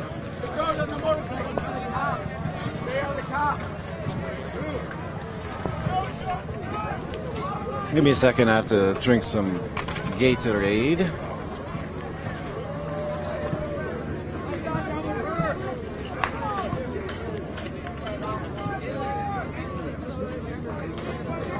People are saying the building's going to blow, but it's not looking like there's a fire on the inside. So I'm not sure. I guess I don't know how the gas systems work. If they cut the gas system, does that automatically mean with the sprinklers going that the place is going to go up? I don't know. And here's this power cord. Everybody was freaked out about it a little bit ago. Now people have sort of moved back in that spot.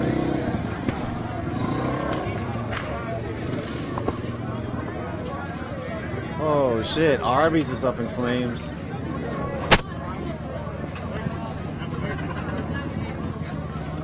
Hey, what up? How you doing? How are you doing tonight? All right. What, are you been out here all day, I assume, right? No. I just got here at the nighttime. Okay. Like 7 p.m. or something. Okay. For me personally, I've repeated this. This is probably annoyed, but I feel like it's kind of at a stalemate now. I'm not sure what caused it to escalate any further besides potentially the National Guard showing up. What are your thoughts? Or what are you expecting into the night? Yeah, that's a good question. I heard the National Guard is staging somewhere around here. Possibly there's like 500 guardsmen in another neighborhood on the south side. I do not know the facts to that. I don't have any confirmation. The internet would have better ideas about that, but I think that tonight, people are just going to continue looting, continue expropriating stuff, continue to set fire to buildings and property in response to a person's life lost for supposedly $20 of property. And so essentially, like, beyond that, it's just beyond the George Floyd situation. It's the 400 plus years of imperialism, genocide, slavery, and further. And so it doesn't seem like this is going to stop anytime soon. It'll be interesting if a military law, or if a martial law gets in full enforce, curfew happens. It'll be interesting if that happens, what will happen. But so far, you've seen that the people have the power. The police have lost. They completely abandoned this precinct. Yeah. To me, that was pretty wild, but yeah. Be safe tonight. Nico, Unicorn Riot signing out. UnicornRiot.ninja. Say it again. UnicornRiot.ninja. All right, peace, bro. Yeah, you were the first person that plugged me with all these viewers anyways, so. Oh, shit, word. How many you got watching? Right now, look at that. Last night we peaked at like 15K. What's your Facebook? Well, we're on Instagram because Facebook is not cooperating. Oh, what's your Instagram? Just Justin Gaming. So Justin Gaming? Justin, then Justin, last name Goeman. All right, yeah, check Justin out. Pretty much doing the same thing you're doing, but I'm on a bike, just a different perspective. Word. And you also got batons to the neck on the first night. Yeah, well, on Tuesday night when the original protest in March occurred. Yeah, we spoke about that the other night, but yeah, I don't know. I'm kind of past that at this point. I've experienced plenty of emotion and stress Besides that moment, that was way more severe than that cop putting his hands on me unnecessarily. But yeah, I'm past that. Yeah. Thank you. Yeah. Sorry about this audio static. It's the channel we're on. I don't want to change it right now. I need to check what the amount of battery we have left in this backpack. Give me a few moments.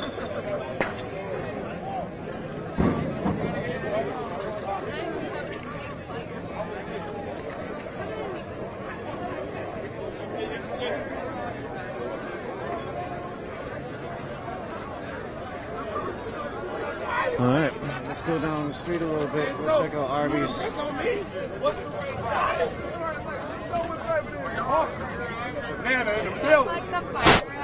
Hey, do you want a light? Yeah, do a light.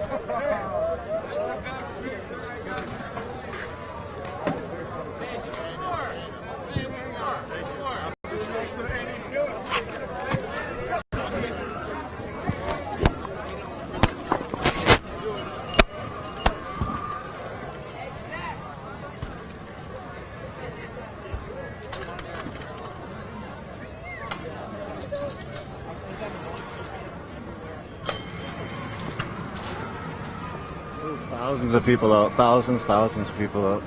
Cars everywhere. People everywhere. They're still smashing into the cop shop. People are still telling them to leave. Doesn't look like there's a fire going on inside there, though. To tell you the truth. Those sprinkler systems were pretty good. Hey, what's up? How you doing? Oh, bro. You want to talk at all? Yeah. Yo, I heard. Yeah. Talk about everything you know. Did somebody hurt you? Yeah.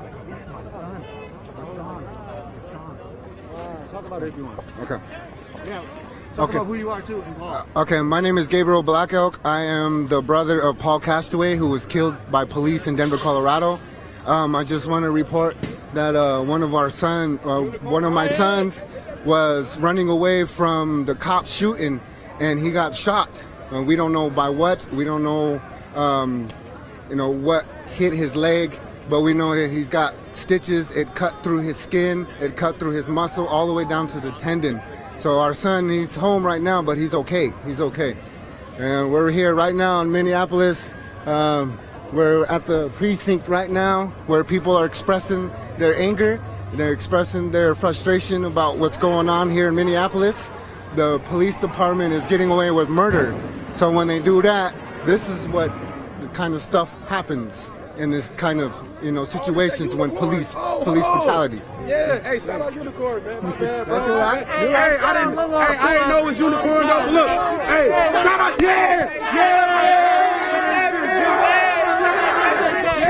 Minneapolis, here we go, Minneapolis. We're going right here. We're live. Hey, fuck 12. Goes to the 4th precinct. Goes to the 4th precinct. Morgan and Plymouth for Jamar Clark's part. Well, Jamar Clark died on Plymouth and Morgan. So we're going to go there too. To Plymouth and Morgan. We ain't forgot.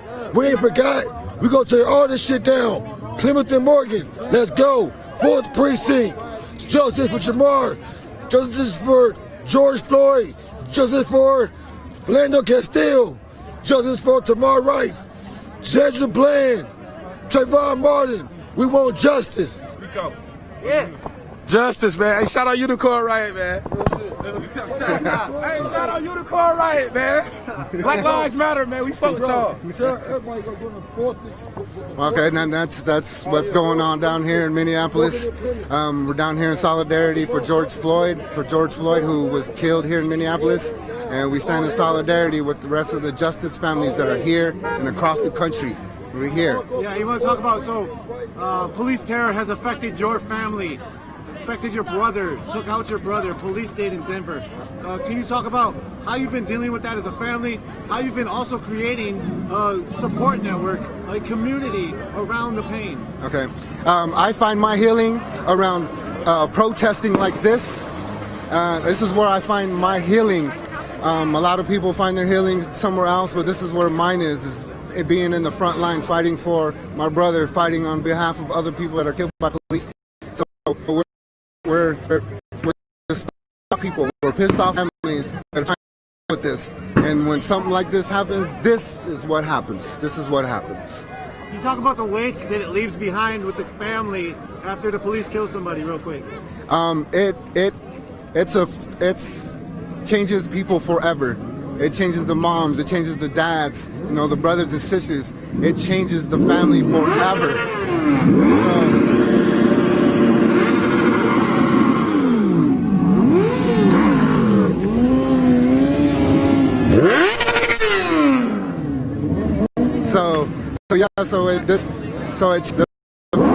The feelings,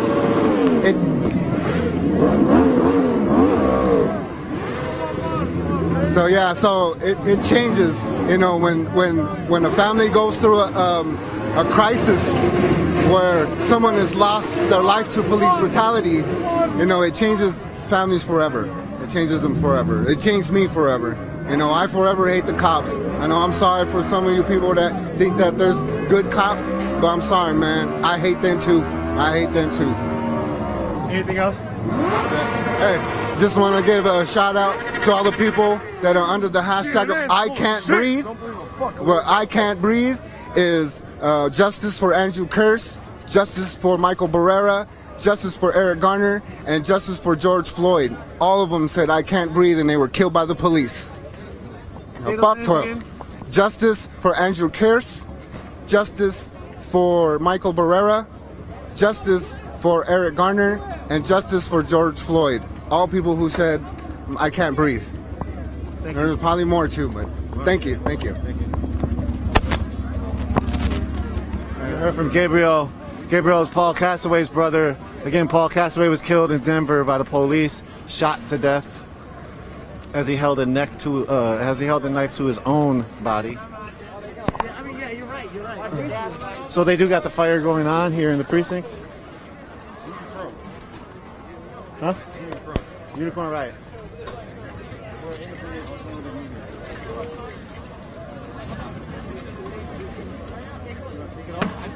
Yes, will you got interviews, like ask questions? Yeah, I can. All right. How you feel about this being out here right now in front of the burning precinct? It's unbelievable. It's history. It's Minnesota, you know. These buildings been here hundreds of years and they're burning to the ground. You know, the people are sick. This is the way they're speaking out.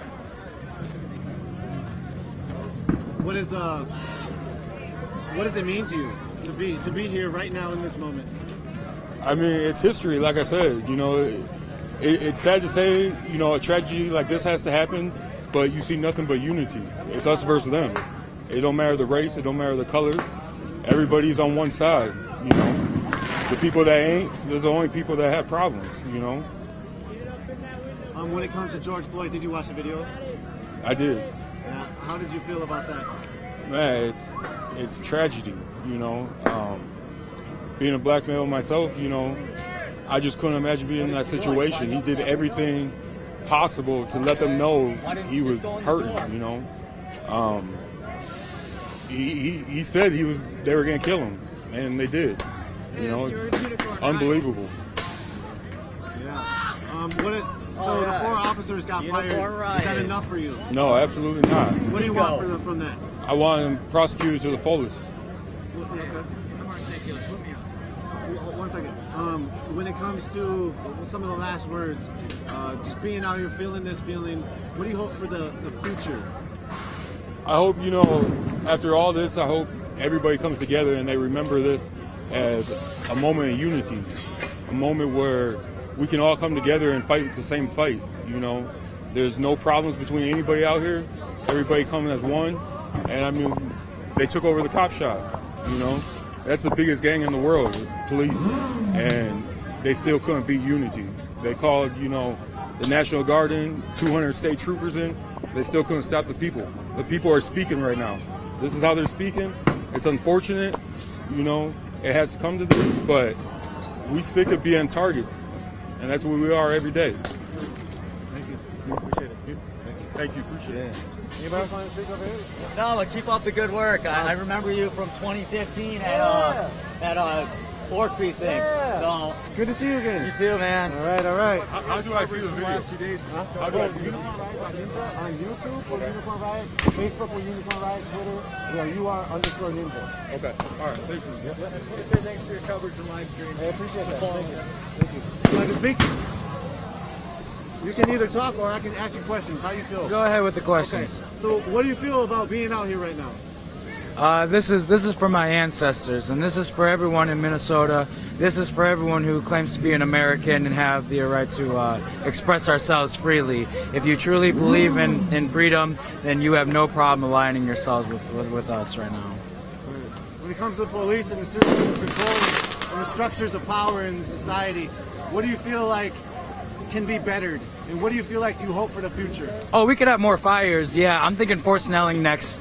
Yeah, we could have more fires. Yeah, even in the most topical forms of American mythology, we have plenty of structures that need burning. We asked our city officials plenty of times to take down these structures. They haven't, so we're going to do it ourselves. It's easy work. It ain't nothing to us.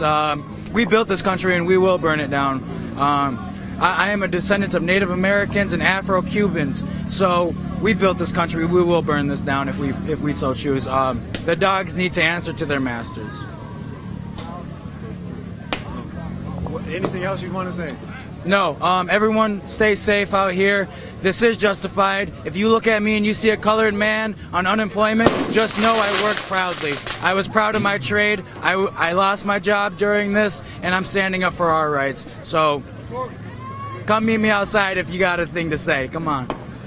Bless, man. Yep. Stay safe out here. You too. What up? How you doing? All right. I'm gonna get over some footage of this Arby's. What up? Hi, Joe. How's it going? Hey, what's up? How you doing? You too. You streaming? Don't say hi. Oh, cool. Hey, what's up? How you doing? I don't think I met him. Yeah, Occupy Pittsburgh. Yeah. And like, I think Mom knows him. At least this wasn't the Popeyes. The Popeyes was virtually untouched in the middle. Oh, really? Like, damn right. Yeah, me neither. I'm not gonna lie though. I definitely venture to Arby's every now and then. Their sliders are. The sliders are alright. They just hurt your stomach. I need to take this.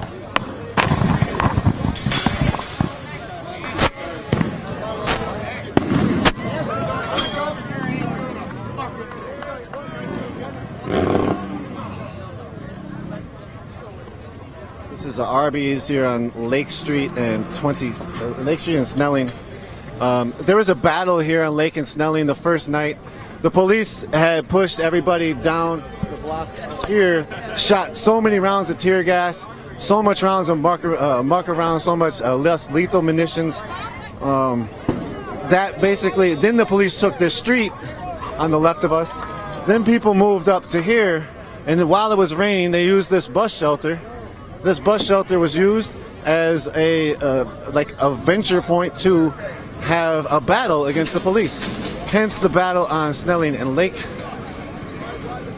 They used Target carts as barricades as well as the bus station. It's also where I, as a journalist, was shot with a marker round in my elbow. Which I looked today and my gosh, the bruise is intense.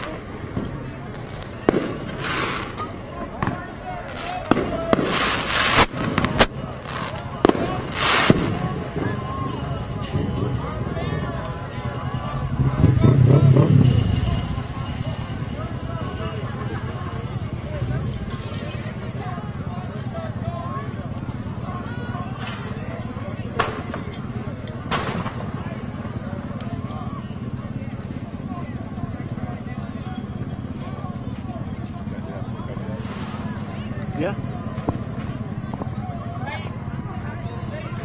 Everybody in this country is sitting around wanting things to actually change.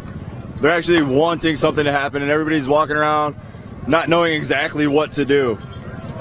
There's something that everybody can do, and that's called organize. Organize in your community and organize for peace. Organize peaceful rallies and encourage peace. I remember back when Occupy first started, you know, it was a strict, peaceful movement to separate from violence. I can't say that violence doesn't have a place, because in history, violence has had its place to make change. But true change will come with peace. Especially with the rate that the world is going in. You know, when you wake up every day and you see bombs being dropped, you hear about another black man being killed, unarmed. You hear about children starving. They try to normalize it. Murder is not normal. You shouldn't wake up to your Facebook, to your Instagram, and see somebody being choked to get death for 8 minutes while the community sits around and begs them to stop doing it. If you want change, you need to organize. I can't say that enough. Organize your communities. We who believe in freedom cannot rest. And same for you officers. You need to change. We send kids to school to get an education so they can grow up and get a job inside of a system and make that system better. So that they're not, you know, trying to make change from outside a system. Because change from outside a system comes when, comes how, comes where. So you officers really need to start holding that word that you all hate, accountability. Just remember to lead in love, folks. I'll rant at you later. I appreciate it. Thank you. Hey, keep doing what you're doing, bro. Appreciate that, man. Yeah, Thanks. you know, I'm Nico. You want to speak at all? No, I'm good. You can do it off camera if you want to, just audio. I don't even know what to say. Okay, word. Keep doing what you're doing. I've been watching you the last day. Keep doing what you're doing, bro. You're a blessing out here, man. Appreciate you, man. Thank you. Appreciate that.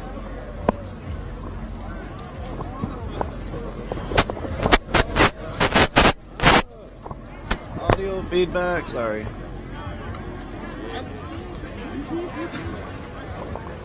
Wow, one out here, boy.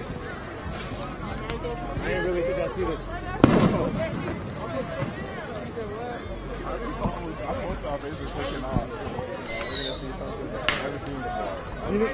You know what I did feel though, when I heard Mike Freeman had said there's not enough evidence to charge the officers, I felt in my bones that there's going to be a lot of retribution happening.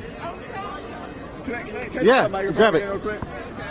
Now we want to talk about white supremacy here for a moment, folks. I need to inform you all out there watching this unicorn riot thing. I need you to understand something severely important.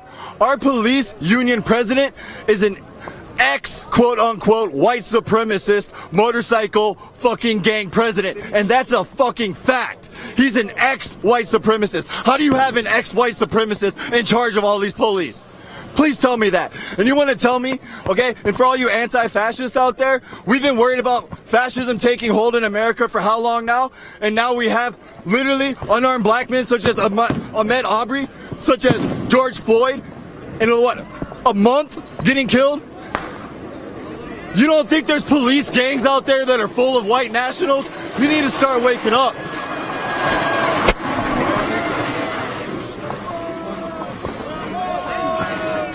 There's not going to be enough evidence because they don't want there to be enough evidence.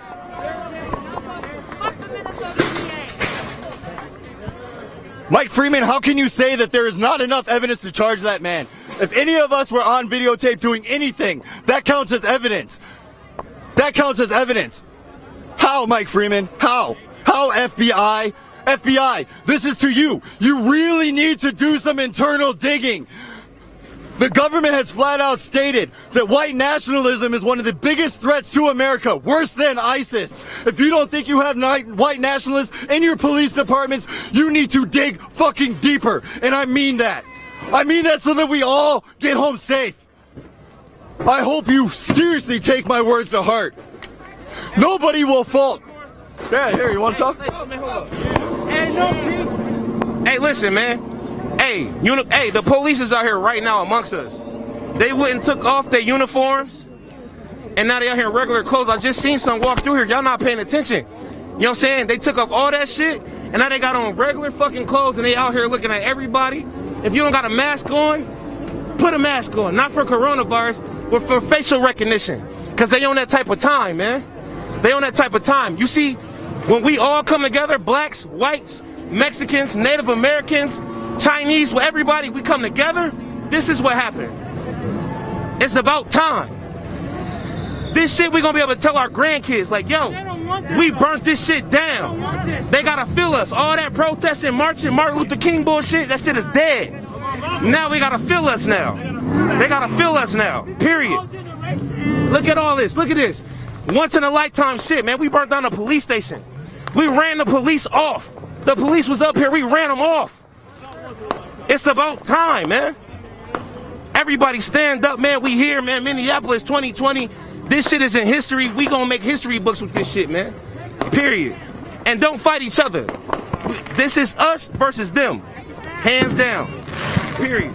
Thank you. Appreciate that. You want to finish up real quick? You guys like poetry real quick? I'll leave you a little poem before Nico takes off. Just remember that in the eyes of no man can one man change the plan, and we all need to rise again and make a stand. We actually need a revolution because our freedoms are at hand. We've got bigotry, corruption, and slave owners at it again. That all-seeing eye is the ultimate spy, watching you with CCTVs, RFIDs, national IDs. The only one to stop this are people like you and me, and we honestly need to rise the fuck up in the land of the free. The war on terror is trying to get who locked down? You shouldn't be headed nowhere except to downtown to open our throats and let it out loud. I'm tired of this system. I've had enough now. And I just want to know what it's going to take for the nation to finally make that hidden agenda finally wake. Shape power to the people. This nation is ours to take. Back from the one that seized it from the native man. The government. War is just part of their plans. We're all just pawns in some holy war. There's thousands fighting, not knowing what for. Corporate America is profiting from the gore. And you get to watch it all happen on Channel 4. Halliburton gets paid to rebuild nations. That's just corporate America heading an invasion. 9/11 and all adds up in the equation. And I'm tired of sitting around watching all fluctuating. A mother crying for a dead baby, a teardrop fall for a dead daddy. Hey, 21 gun salute. Thanks, mommy. Knowing that the world is sitting around waiting for the ones to flip the switch on the NWO. And it's people like us not afraid to stand up and say, go. We hear from folks here. This is Arby's getting burnt up still.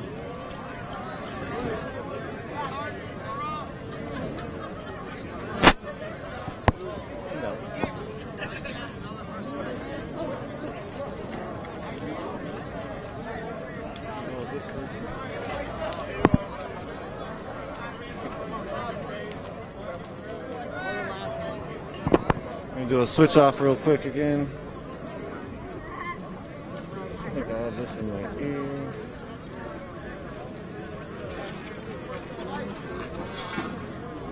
You want this in your ear? Yeah.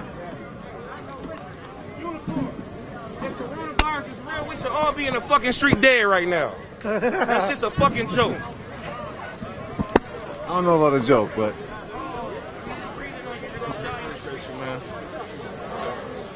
Fuck, man. you just walk right in. I know, man. He said he didn't want to say nothing. Walk right in. But like, it's a hard time.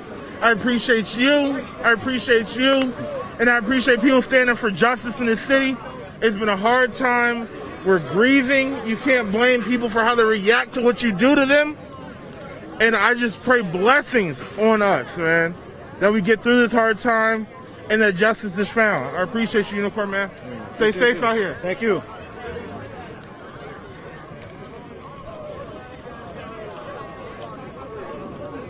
Well, I guess Donald Trump has been tweeting, "I can't stand back and watch this happen to a great American city, Minneapolis. Lack of leadership, either the very weak radical left mayor, Jacob Fry, get his act together and bring the city under control, or I will send in the National Guard to get the job done right." These thugs, capitalized thugs, are this is the words of Donald Trump on Twitter. "These thugs are dishonoring the memory of George Floyd, and I won't let that happen. Just spoke to Governor Tim Walz and told him the military is with him all of the way." Hey, you want to talk? What's up? How you doing? How you feeling out here? I'm doing good. A shout out to my homie Brandon and my homie Griffin. Yeah. There's thousands of people out here. It's Police crazy. precinct got hit up. It's crazy. Things are on fire. How you feeling with that? I think it's crazy, you know, I think people are just fed up. You know, like it's come to a point where people are tired of it. You know, like no matter what your race or nationality or religion is, it's blatant racism at this point. I feel like, and so people are just done with it. People are just fed up, especially here in the city of Minneapolis. It's like people talk about like Minnesota nice, but like low key, like that shit don't really exist. Cosby, like they be horrible out here, man. Yeah. It's crazy. It's crazy. How do you feel? What's a step to get rid of the racism, the white supremacy, what we live day to day? What are the steps? Man, I don't know, but that's a hard question. But I think like first and foremost, like it's gotta be like an education. Like education, like that's where it's gotta start. People gotta know that like this shit is just like that. Like, you know, there's bullshit out there, and we gotta look through all that. And you know, that's what I feel like. It's gotta be an education first. But yeah. Anything else you want to say? It's just crazy. It's wild, you know. I feel it. I feel the vibe. It's a wild night, man. Yeah. All right. Peace out. Thank you.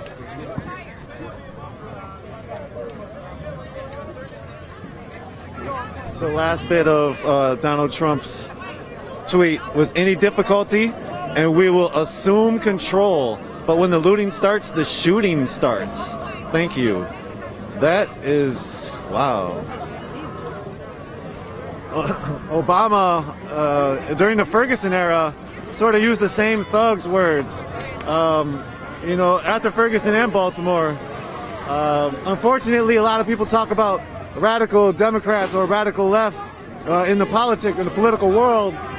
But essentially, again, we brought up a little bit earlier, Minneapolis has a very progressive political structure.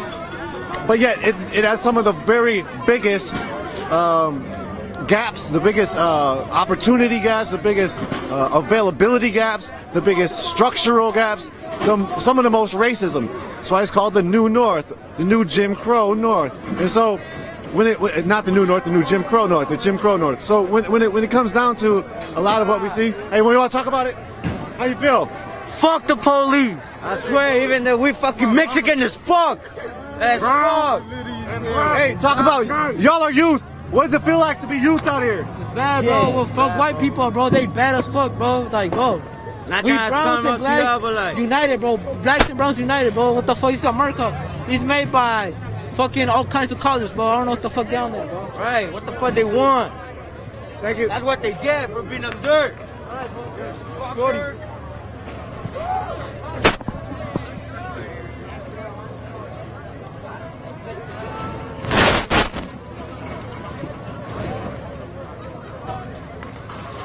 I don't know. Were y'all around when that guy burned to death in the store? Was that y'all over there? No, I didn't see. We were over there when it got burnt. I didn't see anybody got burnt to death. You heard him talk about it? I heard one person say I that. saw him die, man. Wait, you want to talk about it? What did you see? Yeah, I'll talk about it. Okay, we got a camera right here. Hey, what's going on? Yeah, so Minnehaha Lake Liquor, come this way so we can get that in the picture. Okay. So that is burning behind us, Minnehaha Lake Liquor. What did you see? I saw the brother, they took care of business in the liquor store. And so everybody was trying to clear it and make sure that everybody was out of there. But in that liquor store, it's very big and it has a very big basement. And still, what I'm about to tell you, a lot of people still today don't know that happened. So what happened was the brother, they started a fire in there. Obviously, the other young man was downstairs and he was getting the expensive liquor. I tried to tell them don't mess with the liquor. You don't drink during protests and riots. You got to stay focused. So what happened? He obviously came upstairs, but he was blocked in because he couldn't get out. And so I saw the door going like this. The left side of the door, up under the W for wine.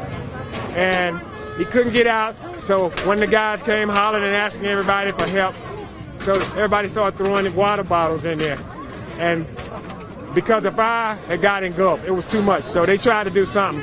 But at that point, I knew it was a bad move. So I, unfortunately, hopefully they'll be able to find some remains in the morning or whenever the fire department comes.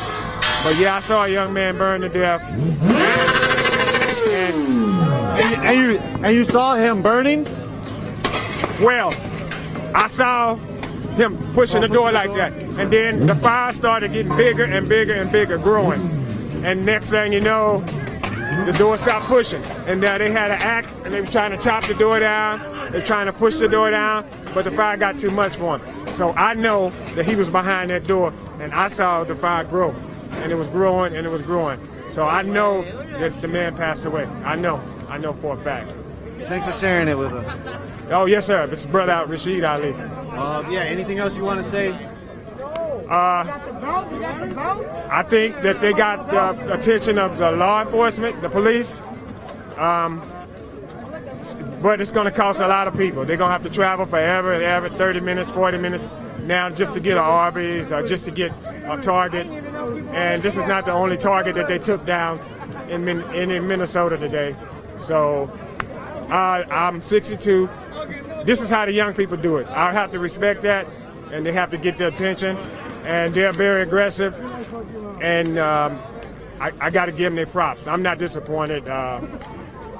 You got to do what you got to do. So new times, new way of doing things. I'm from the old school. Yes, sir. Anything else you want to say? That'll get it. Thank y'all for being here, man. Thank you. Telling the story. Appreciate it. I'm Nico. Okay, Brother Ali. All right. Thank you, Brother Ali. Thank you, man. So while Ali was speaking, these barricades were being morally built, and we heard a lot of the noise happening, and a lot of the noise was the bus shelter on the left side. You see the stop sign getting pushed over in the middle. They're trying to attach it to different spots.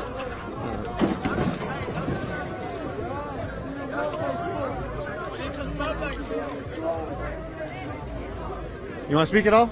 I already did. Oh yeah, all right. All right. Want to be on camera or no? Yeah, that's fine. Okay. I just want to let y'all know, this is what happens when the cops decide to kill people. You can see it all. This is what's going to happen if the Minneapolis Police Department kill anybody else. This is what they're going to get. Thank you. So you see in the background the noise is fireworks. You see a man up here sitting on the barricades that were just created. Big old firework just popped off over there. We heard from Brother Ali, this man just a minute ago, an elder, and he said that he specifically thought somebody died in the liquor store when it got lit up. I heard people saying that somebody was inside. There wasn't too much of a commotion. You hear rumors all the time. You don't really know what's true or not. You don't know how things are really progressing. It sounds like that man saw it, and it sounds like that there might have possibly been somebody dead in the basement of Minnehaha Liquor. And that's so. If that's so, that's a second victim of the expropriation, of the anger. We had a Cadillac pawn up the street about 16 blocks. Their stuff was getting expropriated. The owner of Cadillac Pawn took it upon himself to value property over people and shot and killed a young man. And so that's if possible, if a person perished in Minnehaha Lake, that's possibly the second person to perish. And so that's beyond George Floyd, and this is beyond George Floyd at this point. People, again, as we've continued to document over and over and over throughout these last 3 days and throughout today, the people are very sick of it, and they're very rageful and aggressive, as you just heard the elder. You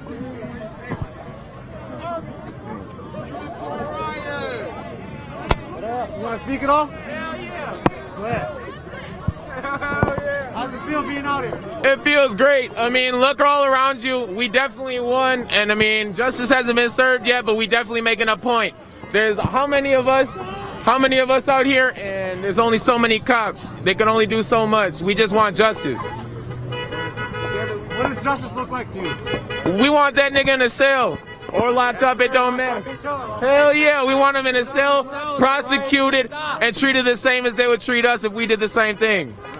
Hey, you all are youth. How does it feel to be youth out here right now in America, seeing this as well? It feels I mean, honestly, it's kind of shitty to see our city like this, but it feels empowering because we know that we're making a change, and it doesn't matter. We're making a big change, and we lit. At this point, it don't even matter. We'll take whatever the hell it takes to get this shit done. We ain't burning this shit down either. We taking everything. We ain't burning nothing down. We taking everything. And we gonna make an example for all the other states when this shit decides to happen to them, because it's not gonna stop here, but we gonna make a damn good example. Shout out to St. Paul, man. Amen. Anybody else want to say anything? Together we stand, divided we fall. Let's get it. All I can say is we're losing control. Hey, fuck that then. Let's hit the government center. Let everybody come home. Everybody free, everybody from the home. Government center, we on our way. Free everybody. Fuck them. Fuck 12. Motherfucking free motherfucking everybody. Anybody else want to say? Hey, fuck the system, man. It's been broken for way too long, Definitely man. fuck the system. We need to really get this shit together because everybody burning shit down, but we taking shit. We taking everything. Oh, angry, we taking shit. It's time to fucking stop. You ain't kill me, but you killed them. Killing us. Fuck that Stop shit. killing us. Y'all some pussy shit. Put them in jail. Yeah. Put them in jail. Do it right now or we leaving. Oh, we got celebration for you. I'll be here all night.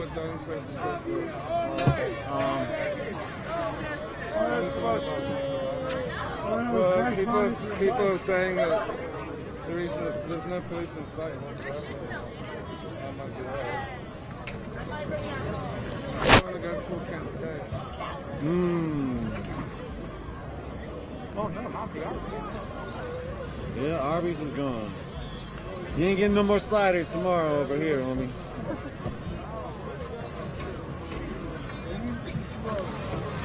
Sorry, I'm on one right now, bro. Oh, fuck, somebody up right now. Who wants to try me, my girlfriend? Throughout the night, there's been clashes with police, widespread looting. Most everything is looted in Target on University in Albert. I think that's the Midway Target in St. Paul. It's just been tons of, all night it was like that. 38th in Chicago seemed like a butt party. People playing music and speaking intermittently. You know, the blockade has continued to be there, but then it's gone down every now and then. Sometimes there's cars smashing through it. Sometimes fireworks scaring people off, and other such things is happening on 38th in Chicago. Also on 38th in Chicago is the vigil site where George Floyd was killed. And so there's been consistently numerous actions across the city throughout this uprising. Derek Chauvin lives in Oakdale. People have been outside his house consistently. Mike Freeman lives in Southwest Minneapolis. Mike Freeman is the... Talk about it! Hey, they need to stop killing minorities. Hey, you tell them. Hey, fuck 12. Fuck 12. To the death. Fuck any person with a badge, bruh. Man, fuck authority, bruh. Hey, it's a free-for-all right here. It's a free-for-all. We want Fuck blood. 12. Fuck 12. That's all I gotta say. Indict the officer. Hey, we want the target. Floyd was murdered, bro. And that cop needs to be in jail, period.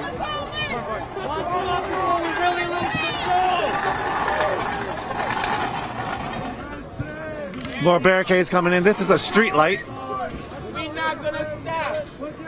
On 30th in Chicago, there's also there's a really nice graffiti piece of George Floyd up.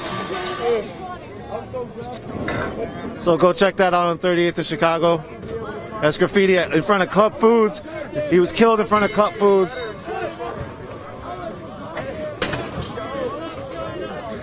Also, next to that is a big abolish the police and heal, invest, uplift our community.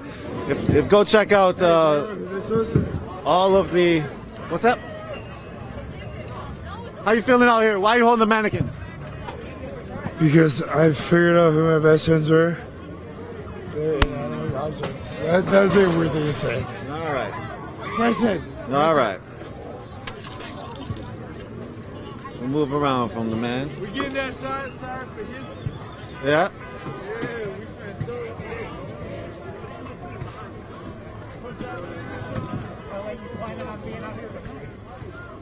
I don't know yet.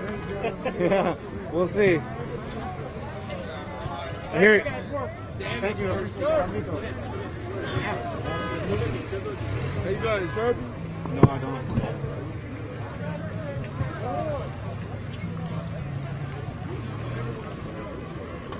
So I hear that downtown Minneapolis had a bunch of stuff going on as well. The south side has been lit up with people smashing through it. It looks like downtown got smashed through a little bit. I don't know about smashed through, but there was definitely like clashes. People were kettled downtown. I heard it got rowdy in front of some places. Not really sure exactly what's happening.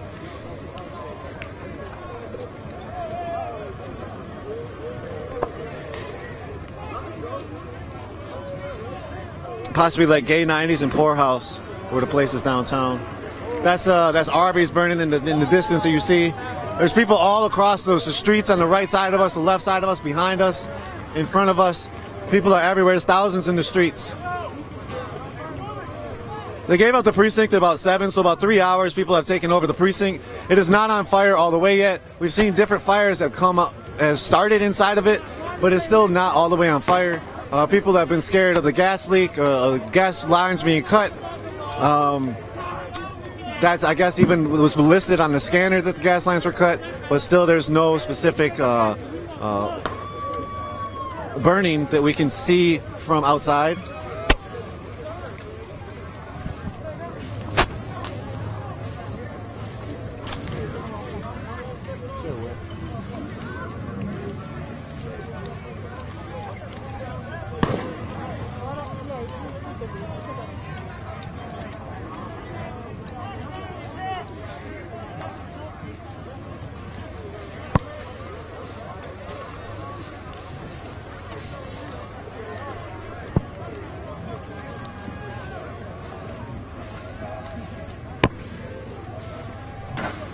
And people that marched from here, they marched in various vicinities and various directions from here. Again, there's thousands among thousands of people in this community that have come out in anger, in trying to get some kind of retribution, trying to get some kind of justice, trying to push for accountability for the police, trying to push for a new system. And they've been marching all over. As we said, that the people had also gone where Derek Chauvin lives, gone where Mike Freeman lives. They're going to the police's houses. You know, there was hundreds of police officers protecting Derek Chauvin in his house. It's a lot going on out here. This is something that we've never witnessed and that we've never thought we would witness, and here we are. It's about to be a situation where the chain is going to have to happen. We have more barricades that are coming up. Over here, more barricades. They're really, really reinforcing this whole barricade right here. It's very reinforced. You have the bus shelter that they tore out of the ground. You have metal components that are cart holders for Target carts, or you put a cart inside here. So this is the second and third time that maybe who knows how many times Target items have been used in the battle against the police out here. There's still no sign of any kind of police or National Guard that have showed up right now. Hearing conflicting reports that there's possibly National Guard or police that are not very far and that are possibly close. That is not confirmed.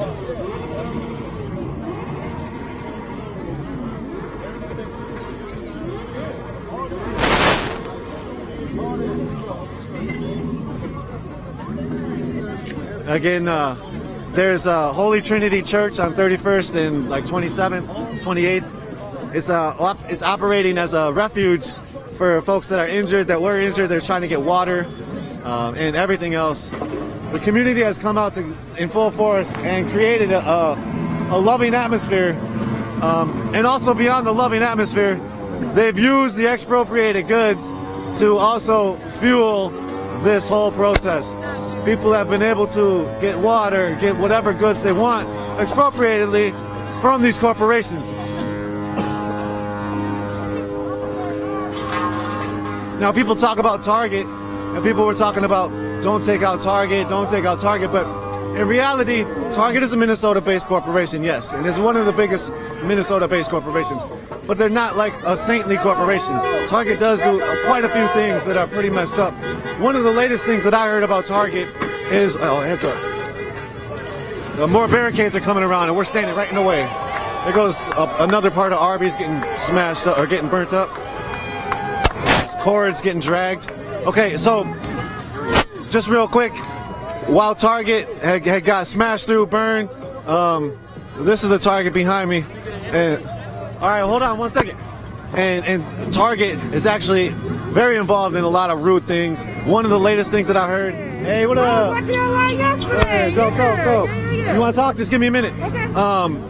There's a big society in China that is getting like ransacked, put in concentration camps because they're a Muslim.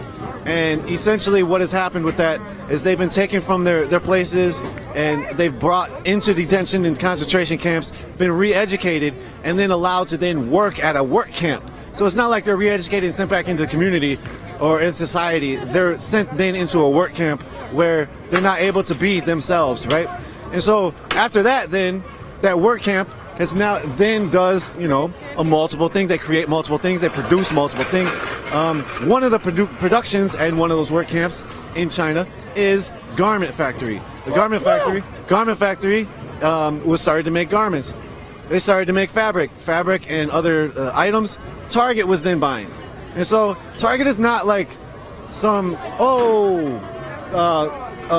what is it? A street light just came down. Nobody was right there when it came down, but as the Arby's burned. So anyways, the last thing about Target is just people don't have respect for Target on that level. That's sort of an unknown fact maybe for a lot of folks, or for some folks, but Target in general is just a corporation. Like, they have insurance. Again, we've heard multiple times, you can get your stuff back, but you can't get George Floyd back. You can't get all the lost lives back. And so again, that's where we're at with it. Would you like to talk? Oh, yeah. Yeah.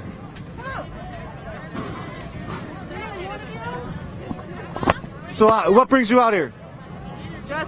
Justice for George Floyd, of course. Fight the power. You're like, why is that? What else? What else would I be out here? Hey, I'm Deja Godbold. I'm from North Minneapolis. Southside, we outside. Hey. Word. What's it been like tonight? You said you've been out here as well before. Yeah. What's it been like this last few days? Your youth, how does it feel to be youth right now and witness it and also be part of it? This is a great time to be alive. Like, every generation always had their big protests, and this is ours. So it was just like I could not miss it. Got a babysitter and put my babies away and came out here to be a part of the movement. Like, this is impactful. This is powerful. This means something. Like, hear us. You don't want to listen to us. You don't want to respect us. You want to kill us. Now fear us. Feel us. We out here. No. All right, real quick, last thing. Yeah. What do you want to see as a future? This is one of those moments, as you said. Yeah. What comes out of this moment? What do you want to see come out of this? Eye for an eye. Regardless of your position and your power, like, if you murder somebody, you should go to jail for it just like anybody else. If I murder her, they taking me right away. If you murder me, you should be gone right away. If the police murder somebody, gone right away. Like, it should be no hesitation. There should be no questions. There shouldn't be no surrounding your house and protecting your feelings. No, fuck you. It's fuck us, fuck you. You got your knee in my neck, you gonna watch me die? Fuck you. It's fuck us, fuck you. You go up in there with all the other motherfuckers who did some dirty shit. Yeah, no, you're still a person. Fuck you. You want to say anything? We need to completely dismantle the system that we have, because the cops are not working to protect us at all. They're working to keep us in check. And they're not even here right now. Where are they? Shit's burning down and they're nowhere to be found. And then at the end of the day, they'll blame this all on us. And it's just not right. We need to break down that system and rebuild it into something that will actually work to protect the citizens instead of murdering us. It's not okay. What does that look like? What does that rebuild look like? Equality, for starters. Actual police training, not 8 weeks in a little boot camp, and then they get a badge. A little thing where they check implicit bias in cops, because we know that that's clearly. Ow! What the hell? Damn! Blockades coming through, hitting you in the head. Interrupted my fucking moment. We see that that's clearly a problem. So that's just for starters. Just enough checks in the process of hiring cops to see if they're actually here to actually protect and serve the people, or they're just here because they want the power. They want to wear the badge. They want the respect that we're supposed to give them. I guess the precinct got breached. People tried to set it on fire. The police left. What's your feeling about that? I think it's very suspicious. I think it's very suspicious that the cops are not here right now, and I'm really wondering where they are, because look how many, there's 1, 2, 3 minimum buildings on fire. It's very strange that they are not here. Here you go. Oh, that's my earring. Yeah, Oh shit. I got you. And I don't trust it. I feel like they are waiting for a moment to come in and justify just tearing us all down. Because if you're here to serve and protect the community, how did they just leave when, you know, property is being burned, when things are being looted? Where are they? So I don't trust it at all. And yeah, like if they were really, you know, they would really stand their ground. I was in St. Paul earlier, and I was at the Target in Midway, and the cops were lining up in front of the Target to protect the Target. How are they not here at their precinct, but they're at Target protecting a fucking corporation? It just doesn't make any sense. So I don't trust it at all. I think they have a plan. And yeah. Anything else you want to say? Word. Not really. Thank you, appreciate it. Would you all want to speak? He'll speak. All right, yo. What brought you out here? Yo, honestly, I live on 39th and Nicollet my whole life, man. This shit's fucked up.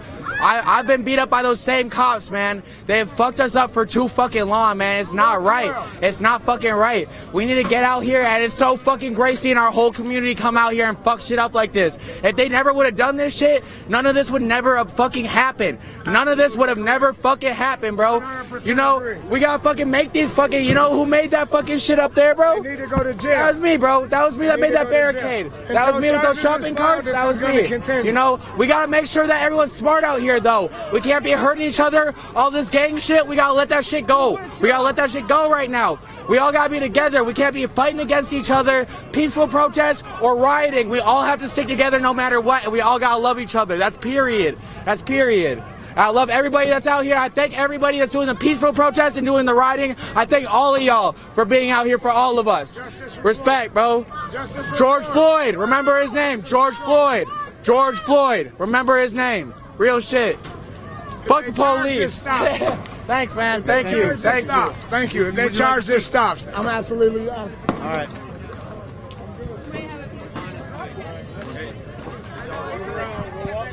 Yeah, I read that.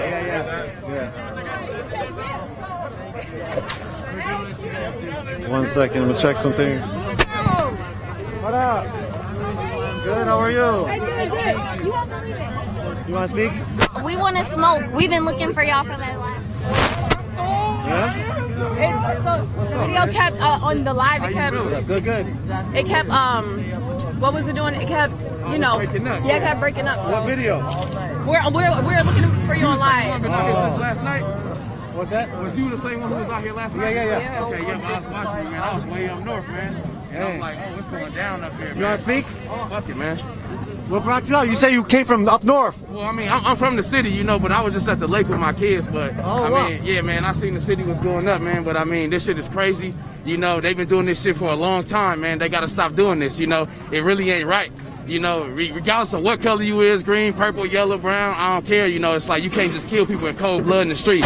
That's not right. So at the end of the day, we is fucking up our own community. Like, I mean, but they'll rebuild this shit. Like, they gonna get paid. You can't replace George, you know? So, like, it's real bogus. They got to get it right. I mean, otherwise, this was gonna happen. And ain't nothing left here. So when we start coming to the suburbs, when we come to the government center, then what y'all gonna do? You see what I'm saying? So, hey, that's just what's gonna happen, you know? Hey, fuck the police. It's your boy Kunta Kinte. Hey, we out here demonstrating. Last thing, you say you had youth, you had kids. What does this mean for you? What do you want to see for your youth? I mean, for me, I explain to my kids exactly what's going on and how hard it is to be brown in America. Like, it make it a little bit harder. You know, it's not saying that anybody else is worse for, you know, getting better opportunities and stuff, but it's kind of like where we come from, we don't get the opportunities that people get. So it's a little bit harder, but then they still make it even harder for us. So it's like, what do you expect? So I just want my kids to be as good as they can, you know, and do the best they can. I mean, at the end of the day, that's all you can ask as a parent. So, but I would just hate for something like this happening to one of my children. I'd go crazy, you know. So it's just like, this got to stop, man. You know, I mean, even if, hey, maybe we got to get rid of the police, you know. I mean, it's just not right. So, I mean, I appreciate you, Nico, for being out here, you know, and like getting all this, because all this matters. You know, they don't want to show this on the news. They don't want to show the real, you know, because they're afraid of that shit. That's why they're gone now, you know. So, like, how y'all just gonna abandon the whole neighborhood? Like, y'all supposed to protect and serve. What if something happened? Everybody's fucked. So, fuck y'all too. Have a good night, bro. You too. Thank you. I want to say one more thing, yo. I want to say one more thing, yo. Just to let y'all know, they didn't tell us any commands before they started gassing us, before they started shooting rubber bullets at us, before they did any of this shit, bro. They didn't say one command. One command telling us to back up. One command telling us that we need to stop doing this shit. Nothing. They just kept gassing us. That's it, bro. They have not said one command from the fucking beginning, and they haven't said one till the end. They're not going to. They can't even look us in our faces. Just remember that. They're not saying shit. I want everyone to know that they're not telling us to do anything. They're just gassing us. Just remember that. We're not doing shit besides fucking... It was a peaceful protest when we started, yo. And a lot of people were trying to stop that shit. Me being one of them, yo. And it's fucked up because they pushed us to this point. That's all it is. That's all it is. And if y'all gonna start gassing us, yo, at least have the respect to tell us what the fuck's gonna happen, yo. Y'all don't know if there's kids out here. They could have literally killed babies, bro. If there's a little kid out here and they got gassed and they got left, they could have died. They could have died. Like, just real shit. Everyone needs to know that. They're not telling us anything. They're gassing us right away. I want everyone to know that. Sorry, I just want to say that last part. Thank you. Honestly, he brings up a really good point because there was no dispersal order ever given. Not one dispersal order ever given. Every time the police were shooting, they were shooting at some people maybe had thrown something in the vicinity, but they were shooting indiscriminately at a lot of areas and a lot of ranges. You see the Arby's is just getting tore up by the fire. The bus shelter is getting tore up right now. There's firecrackers behind us, in front of us, going off, fireworks. There's a lot happening right now. As the people have mentioned, there's no sign of the police. There's no sign of a oppressive authority figure. We don't know if they will come and try to clear the area, if they will just abandon the area totally and allow people to just continue to smash out things. As you heard somebody else earlier say, they're thinking about, you know, possibly this area is done. You know, so what happens next? Where does it go?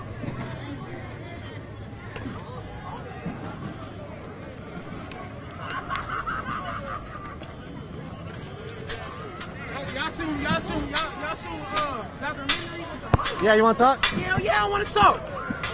Hey. Oh, this the camera? Hey, I ain't from Minnesota, but it's lit. You dig what I'm saying?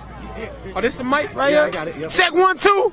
You dig? You're live. Go ahead. Why'd you come out here? Cause you know, we lit. We trying to get this bitch venti. The vibes. Hey. Hey, this documentary finna go down on bro. Hey, tell him to add me though at Snapchat lay_blicky, LAY_BLICKY. You dig what I'm saying? Yes, sir. Hey, don't forget to add me when y'all get there. You dig? Go that bitch. So traffic lights are being smashed up now. That's the noises you hear.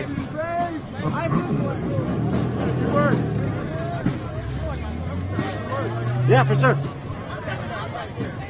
You know, it's crazy out here, man. I mean, I never really condone burning down the businesses. Like, you could just loot them. Why you gotta burn them down? You really hurting yourself.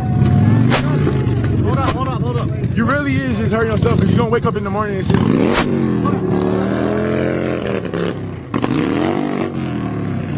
Done yet? Man, he's Michael. Done yet? Yeah, like I was saying, man, it's always fuck 12, but at the end of the day, look at these shit. Y'all gotta clean it up, not them. And definitely not I, because I don't live over here. Oh, shit, I'm out.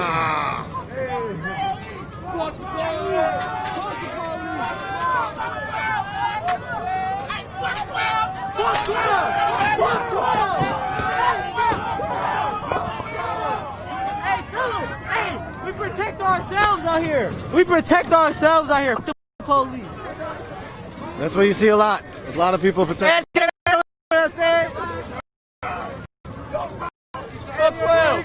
This all for my niggas in Arkansas. Hey, shout out Los Angeles, you bro. feel me? Yeah, you already know we coming. Hey.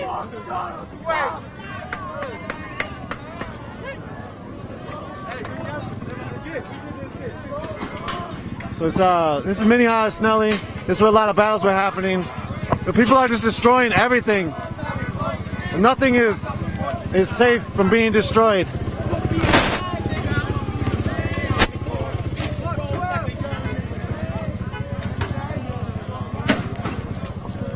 Come and check out this bus shelter.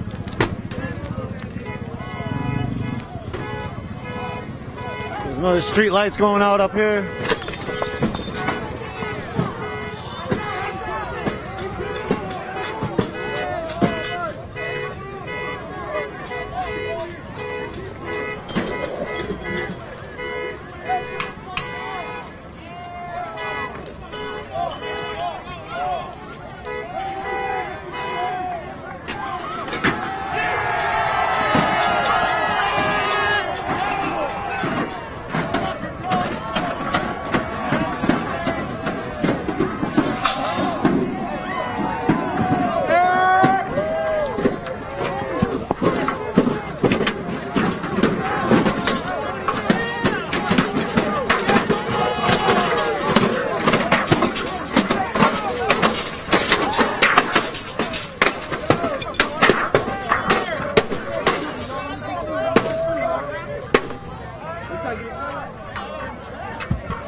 We have been using hand sanitizer continuously on the mic, just to let people know we do not have a continual ability to like always have it ready. Hey, what? Oh, okay. But we have been just to let folks know the mic has been going around, but we have been using hand sanitizer. Yep, you good?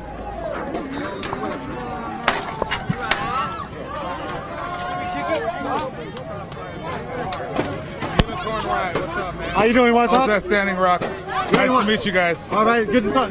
My name is Nico. Nico, what's up, brother? Hey, we're here with Nico from Unicorn Riot, and here's this camera person.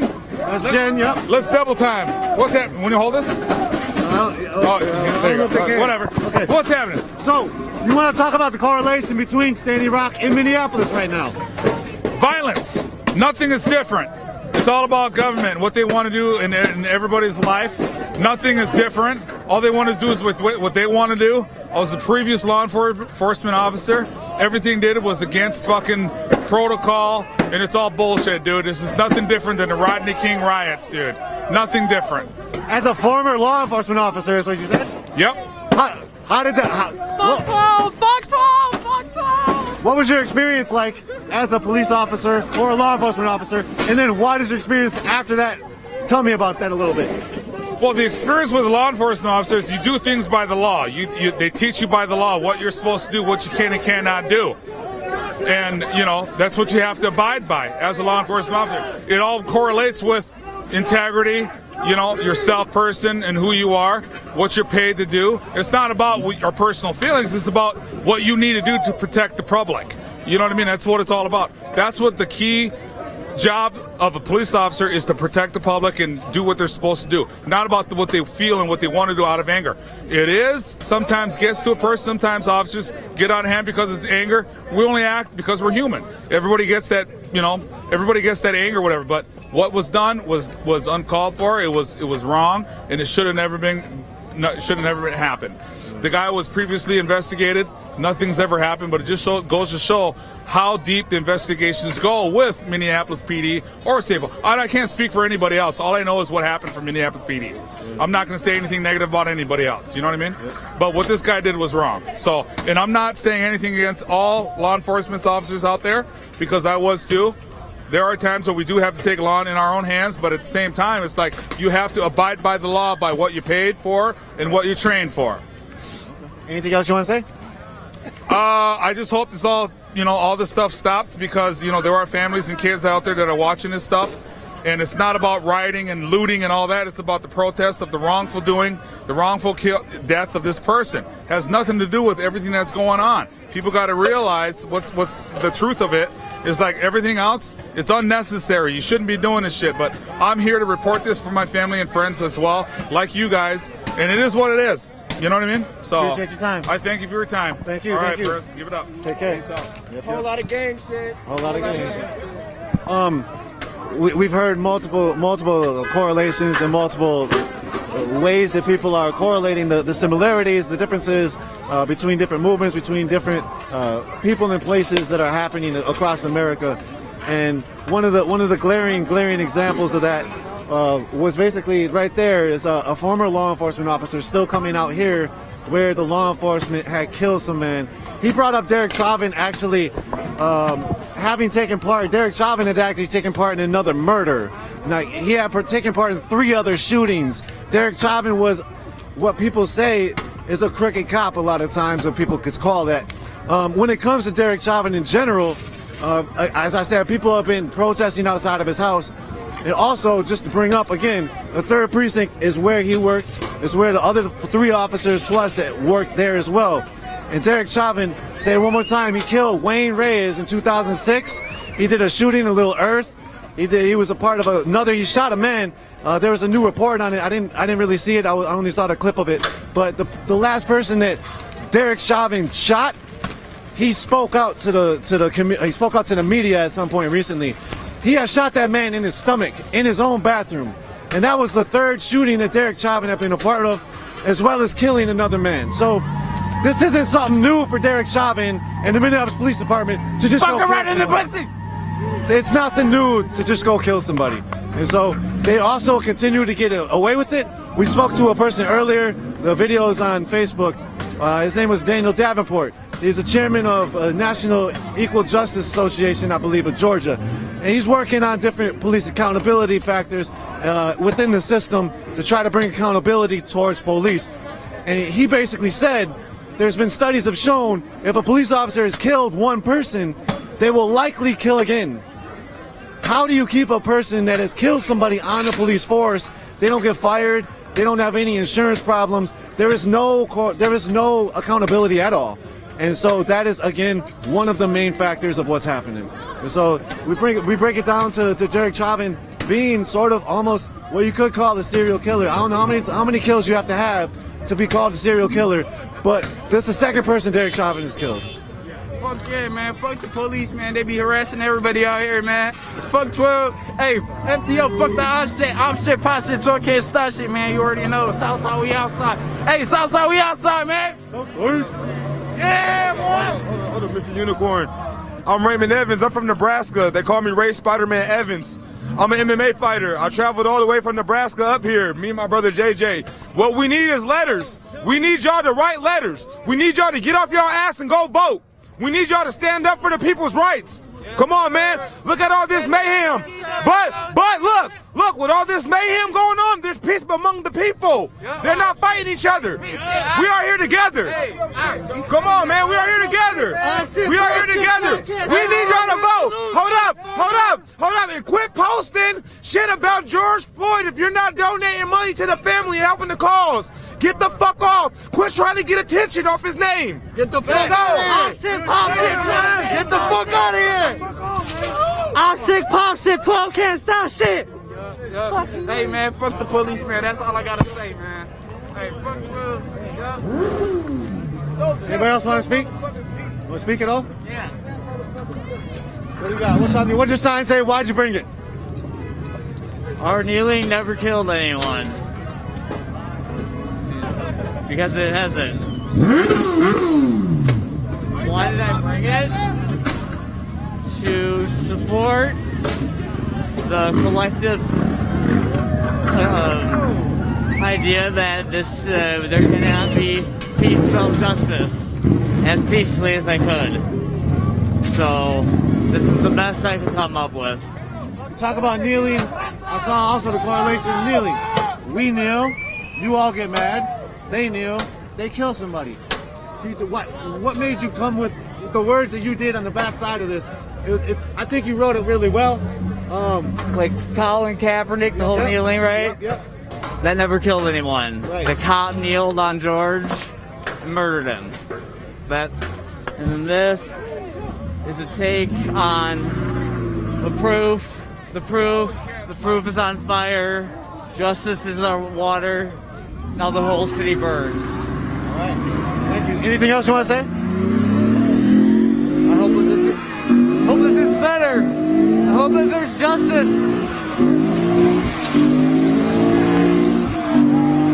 Sideshow. All I want to say is I hope that we come out this better and full of more love and less hate in the world. I hope something beautiful and good ends up out of this ugliness. All right. Thank you. Thank you.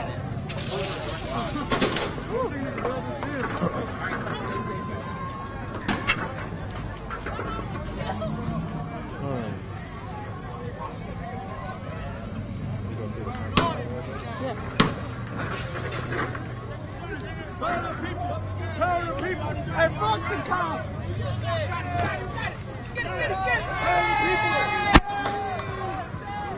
Nigga, we got people out!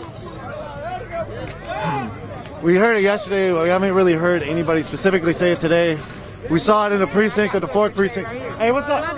Got something to say.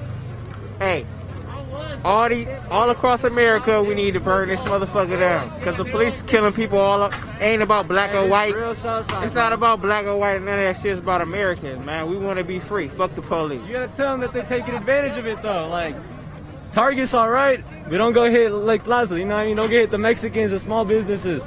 Target's gonna recover tomorrow. Right. Have a good night. Hey, excuse me. Yeah, what up? You want to speak? Y'all, man. I just want to know who the fuck y'all is. My name is Nico. I'm part of Unicorn Riot. Unicorn Riot? Unicorn Riot, you can read it right here. We're an alternative independent media organization. Okay. We're trying to bring y'all's voice to the world. Oh. You want to say something? I just want motherfuckers.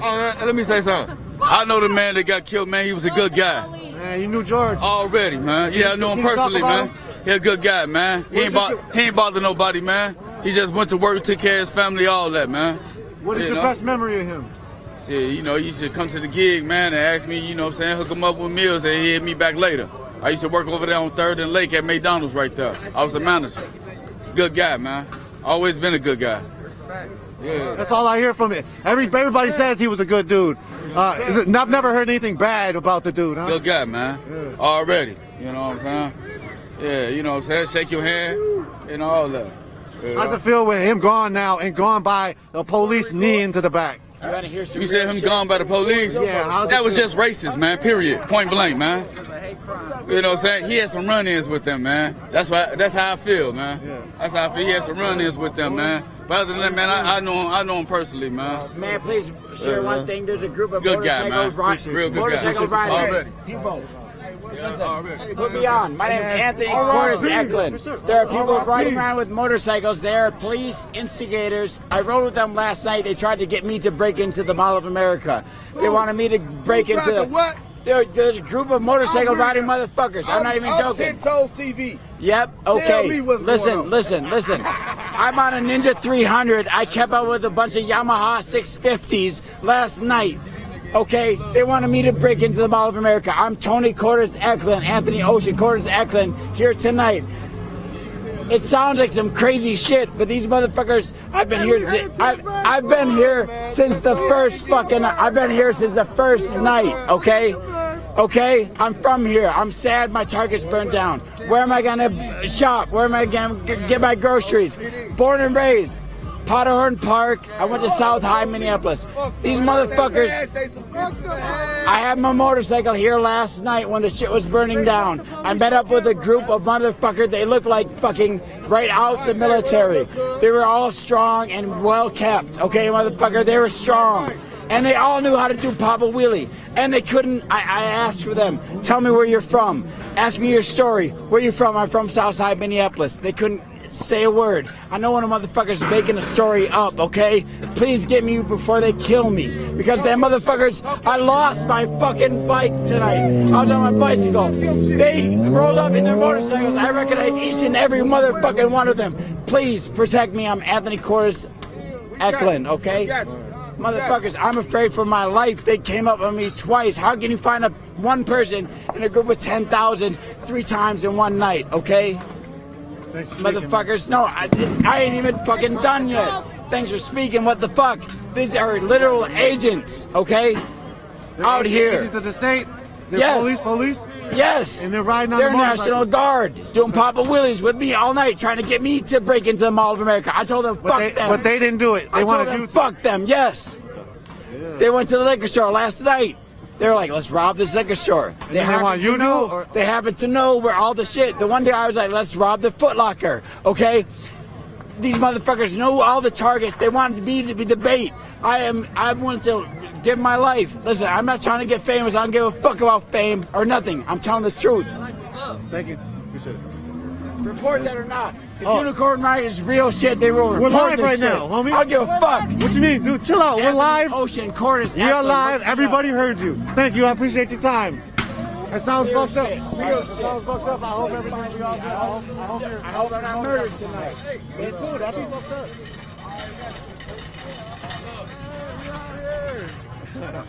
What brings you all out here? You all want to speak too, if you can? What brings me out here is I seen the video and it brought madness. Cause you know we see this shit every day. Police out here just killing unarmed people for nothing. Literally for nothing. This shit's supposed to be a fucking peaceful protest, right? But we don't get fucking heard if we don't do what the fuck we're doing now. And this shit is sad though. You hear me? So what they doing, that's what they doing there. I'ma stand right behind my fucking people though. Alright? Remember that. Minneapolis police, man. This shit's fucked up. Yeah, it is, man. Fucked up. It's real life, you know, it's fuck 12 right now. There's just a bunch of hate crime going on and shit, you know, we all tired of it. We real life tired of it. That's why, you know, we had to do what we do in order to get heard. Cause, you know, all our voices, you know, we can't put all our voices out there one by one and shit. So, you know, we gotta do some damage to get heard. And they didn't arrest him until everybody started doing some damage. And then they want to fire him after we do some damage. Like, this shit is fucked up. Thank you. Thank you for your time, bro. Yeah. Honest to God, everything out here is on fire, and all I know is these motherfuckers just want some beer, man. Those are. What up? Oh, you want to speak, but off camera? Yeah, off camera. So no camera, but we can hear your voice. Yeah, I appreciate you being out here. Thank you. You guys are doing a great job. Appreciate your work at Standing Rock and also at DC. I want you and your viewers to know to be very careful. We've seen this in DC. I've marched with brothers and sisters at Charlottesville. I want all you relatives to be careful. I want you to know when we were fighting the supremacists and the Nazis on the East Coast, they work out of privilege, okay? Out of that privilege, that means they have work. So they work during the week. That means they collect themselves organized on the weekends. So I want you and your relatives to be careful this weekend and expect that possibility that you will have the militia, the Nazis, and the white supremacists coming in and collecting themselves for the weekend and making everyone else as a target. Because another way of seeing this is the Trumpster fire in charge is saying, yeah, if you don't stop, we're gonna take over. It's not verbatim the words he used, but in translation, he's calling on his people, his supremacists, and his races to show up soon, real soon. And are you talking about his tweet as well? Did you see his new tweet tonight? Yes. Yeah. And they are going to. They like Trump. They always want to prove something. That's what they do. They want to prove their hate and advertise their hate, and to expect that possibility that these people are going to be coming in armed. So keep your eyes out. Never, never, ever travel alone. Do not find yourselves kettled or cornered by groups of these people who are going to be coming. They're not just going to be sitting around and have the democratic or the progressive way. Okay, the conservatives are going to collect themselves, and they're going to do what they do best, which is to punch down on all of this, and to support the murderer that committed the crime to George Floyd. So continue your work, protect yourselves, be careful. If the law enforcement will come and gather themselves and try and protect the public again, that would be, we know there are good public servants out there.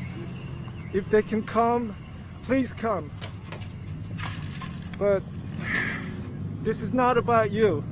This is about being punched down, not for years. This just didn't happen 5 years ago or 10 years ago. It's been happening for decades, if not centuries. So it's not about the good public servants. It's about the bad apples in your group and the training all together. Please keep doing your work. We will support you. And if we can, we'll protect you. But they keep walking in a good way. I appreciate you. Thank you.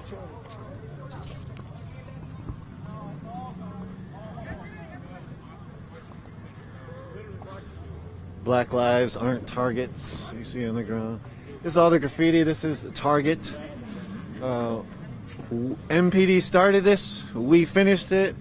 You see fuck 12 all over. You see fuck 12 oink. Fight back. George Floyd. Fire to the pigs. ACAB.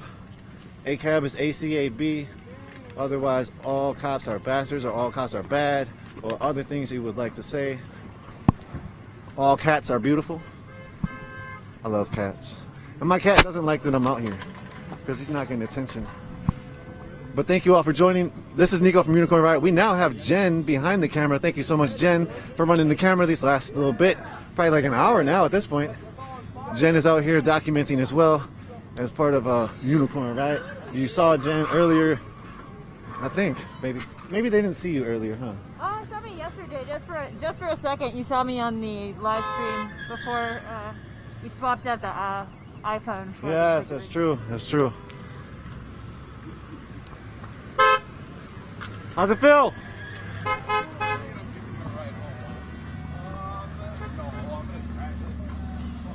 So, yep. When our turn comes, we will make no excuses for the terror. I've read that. I feel like every time I walk by here, and it still rings a little bit more real every time. No excuses. The police terror is one of the main problems in America, and it's the embodiment of the structure of America, how it was built, how it was created, and what it was created to do. White supremacy is a fiction of that, or is a faction of that, is like the head of that, and the institutions are bred and breathed. They breathe white supremacy. They live white supremacy. Every institution in America is built from white supremacy. Yeah, yeah. Damn, they robbed a post office truck. Hey. Oh my God.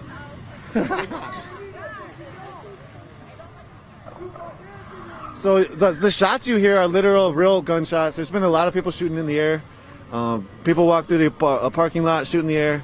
There's probably tons of casings around here in the parking lot.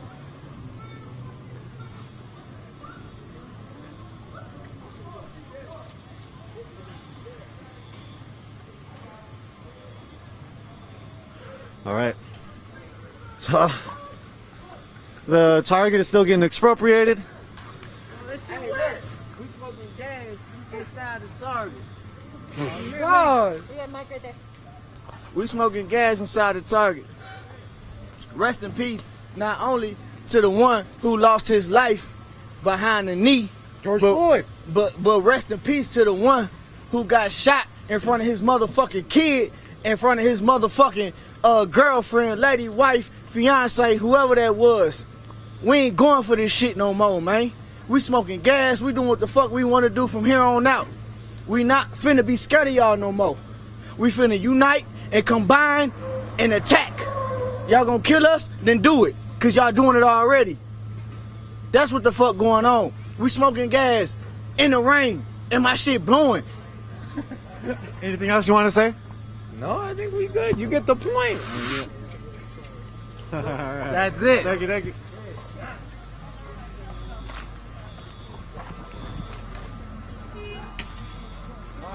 How you doing? BLG 430.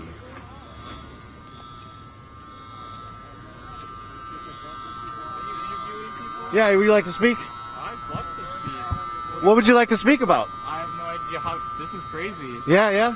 Yeah, we just came down here. We live in Blaine. We just came down to see all the craziness because it's absolutely nuts. Weird. So you came to just like sort of watch it?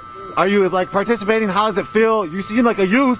How does it feel for like, what do you think about the future? All those few things you can talk about, or one of them. Whatever. So honestly, I don't know I feel about like all destroying all the buildings and stuff. I definitely agree with the protesting.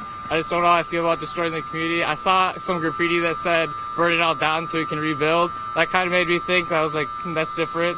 But it's definitely crazy to see all this stuff. I just came down to check it out, not really participating. I don't want to destroy anything, but just want to see what's all going on and talk to people that are down here. Thank you. So George Floyd, did you see the video? I did see the video. I didn't watch the whole thing. I've seen a lot of videos in the past, so I just couldn't watch a whole 10-minute video of that. It's too much. You've seen it all the time. Why is it like that to you? I have no idea. Like I was talking about my friend today, and I was just like talking like, how can a person actually sit there in broad daylight and just make the decision just to kill someone like that? Like, what was going through their head? Like, I just don't understand. Yeah. When it comes to George Floyd and the officer that did put his knee on his neck for that long, over 8 minutes, what do you feel like justice would be? Honestly, I think he's just get a trial and he should be arrested as of right now. I don't want to say anything. I can't speak of anything else like from that, but I definitely think they should be arrested. Cool. Anything else you want to say? No. Thank you. Yeah, thank you. This nasty noise you hear in the background is a alarm going off. And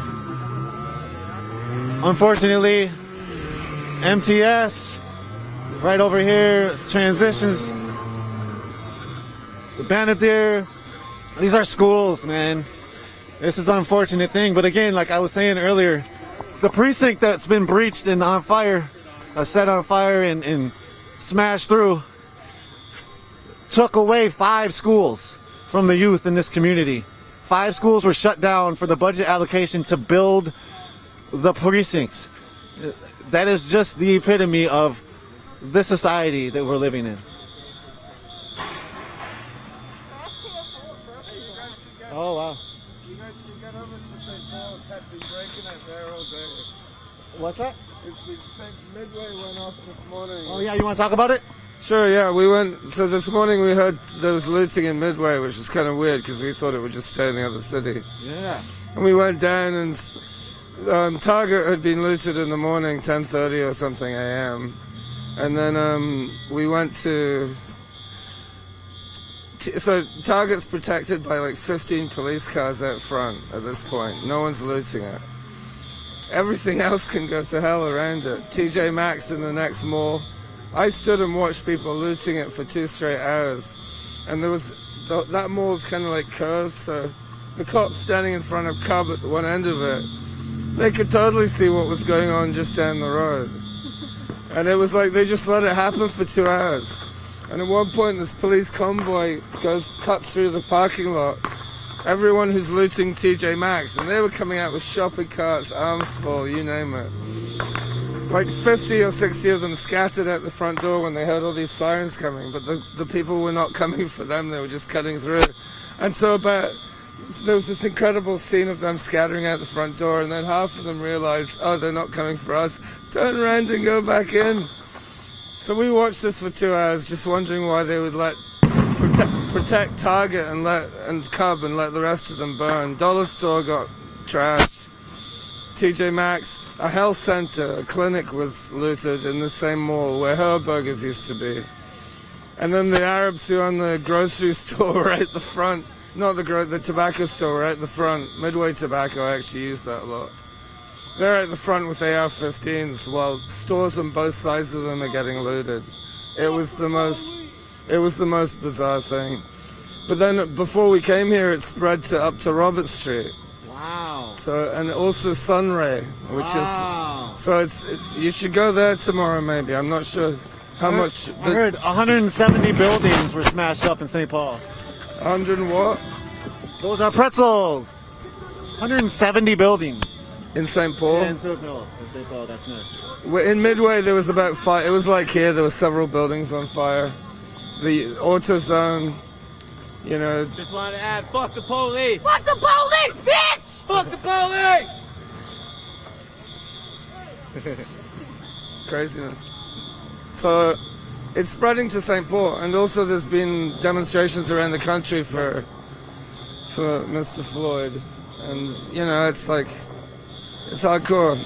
It's always difficult to look at this kind of thing because it's all mixed up with the protests and it's not necessarily part of them. Yeah. You know, because Rondo in Midway got cut in half by 94, had targets built on top of old neighborhoods. Yeah. They've got enough historical pissed offness without the police brutality thing going on. Yeah.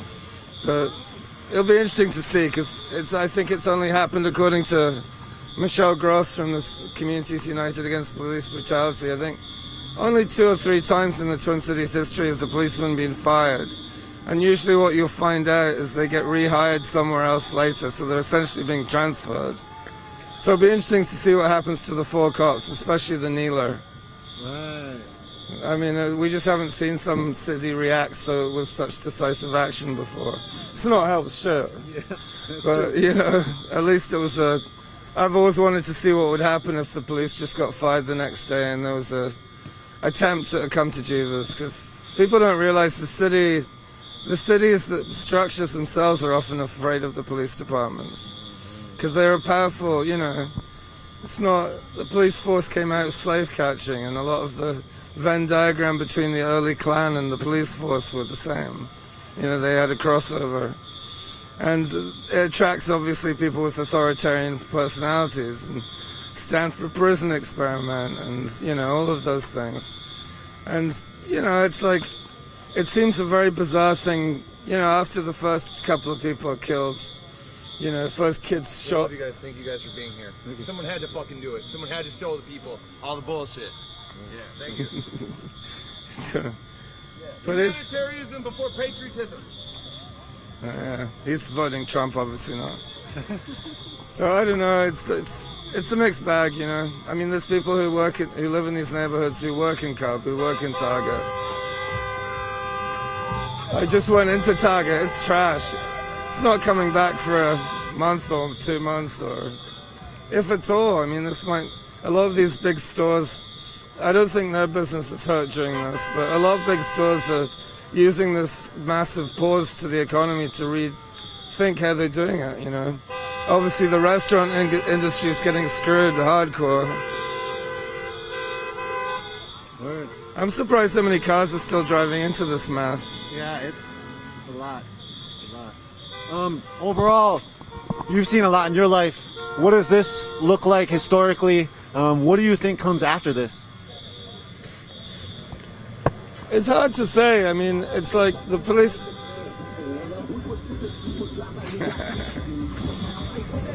I mean, I've been doing a lot of police brutality and police overreach work since, I think, probably the RNC in 2008 was the first thing, then the GNC, then police brutality stuff in Pittsburgh, and also here a little bit. But it's just like, it seems like the ultimate bang your head against a brick wall cause. because nothing really ever seems to change, you know. And it's hard to have hope for that. But then again, I remember the day, and I think it was 1991, that I heard Mandela just got released from prison after 27 years in Robben Island. And, you know, it's like, miracles can happen, you know. Maybe this is the one. Wow. You know. Maybe this is the one, because something needs to change. Yeah. What's the change look like to the youth? I don't know, man, but fuck, man. Justice for Floyd, man. Hey, man. George Floyd, man. I'm gonna tell you this real quick. Tell him. R.I.P. my nigga George, you hear me? Fuck white people. Fuck the police, first of all. Fuck all of them. Fuck the chest stick, man. Tell them check I am my dick. Any last words? You want to say who you are? Yeah, and you're also live streaming? Yeah, I'm Nigel Perry.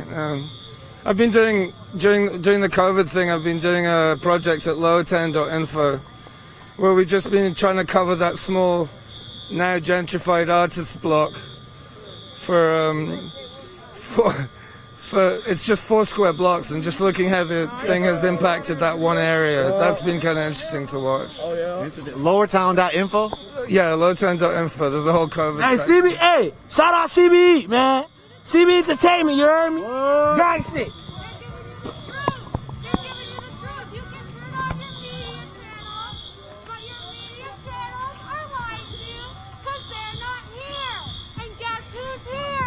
Unicorn Riot is here, so listen to them, okay? Give them your money, give them your funding, because they're the ones who need it and they're here.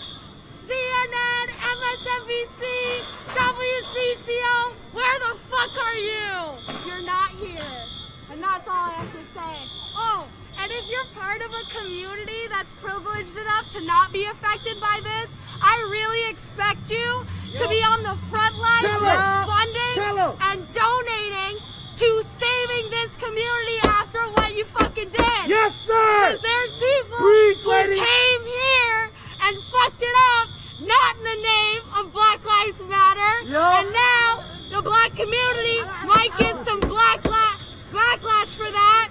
Why do they deserve that? It wasn't them. They never asked for this. No peace, no justice.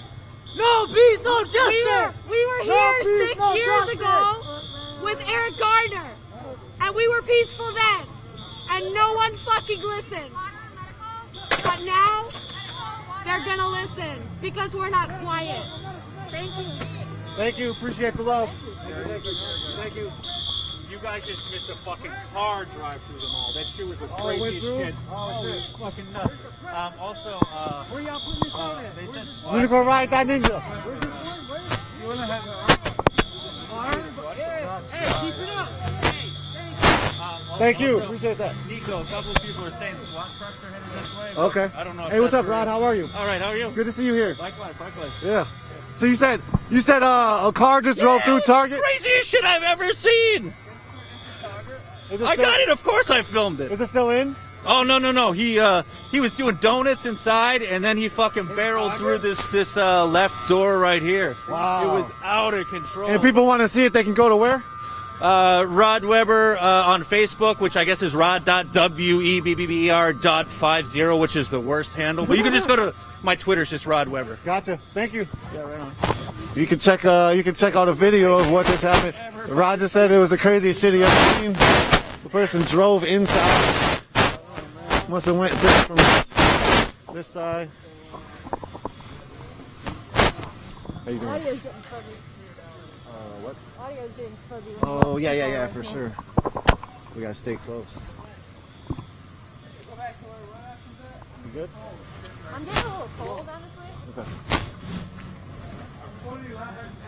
My wrists are stopping, my fingers are stopping working so well. Okay. You can switch off whenever you. We'll go up to the fire, get a little warmer.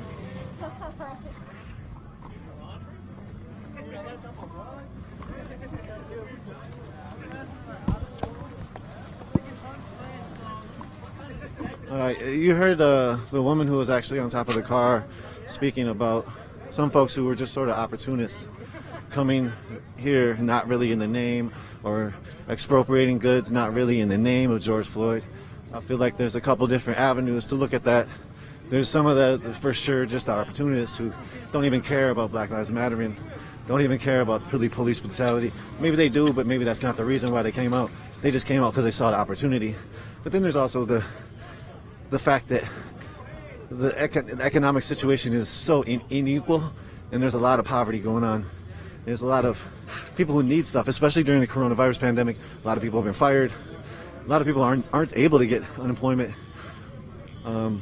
Even though the unemployment is a pretty nice little check, people aren't able to get it. So those people that aren't able to get it during this pandemic, right after the police kill somebody, while there's expropriation going on, sometimes that bears fruit. And they might agree, they might not agree specifically with the cause, but essentially when it comes down to it, this is all the community coming against what we see as a power structure here in our country. We're here in this little Minneapolis mall. Target is right here. Cub Foods is over the street behind us. Dollar Tree is behind us. They all got smashed through. Do you have a second? Yeah, what's up? Can I do a quickie interview with you? Yeah. You want to just hold how it goes? How's shipping going here? All right. Yes, I'm Nico from Unicorn Riot. That's Jen from Unicorn Riot. Hey, so while Nico's being interviewed by Rod Weber over there, I just took the mic from him. This is Jen from Unicorn Riot, walking out of the Minnehaha Mall area here. This is Lake Street and Snelling Avenue. We were filming this Arby's earlier. A lot of the building has disappeared, succumbed to the fire.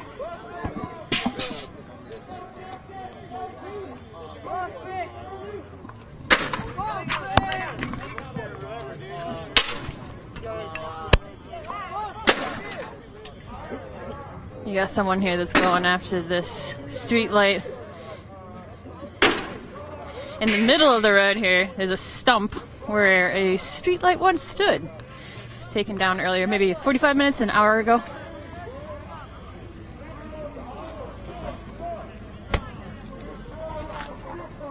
Earlier, we were in St. Paul.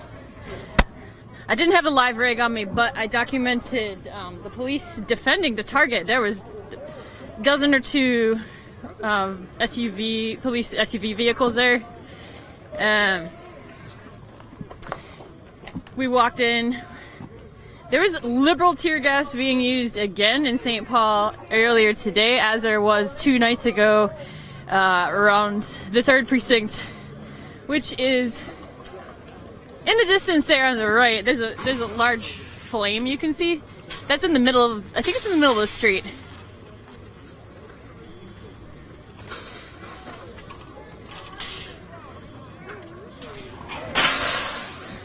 So you got these barricades here. This is BLM, Black Lives Matter, fuck 12. Another way of saying fuck the police.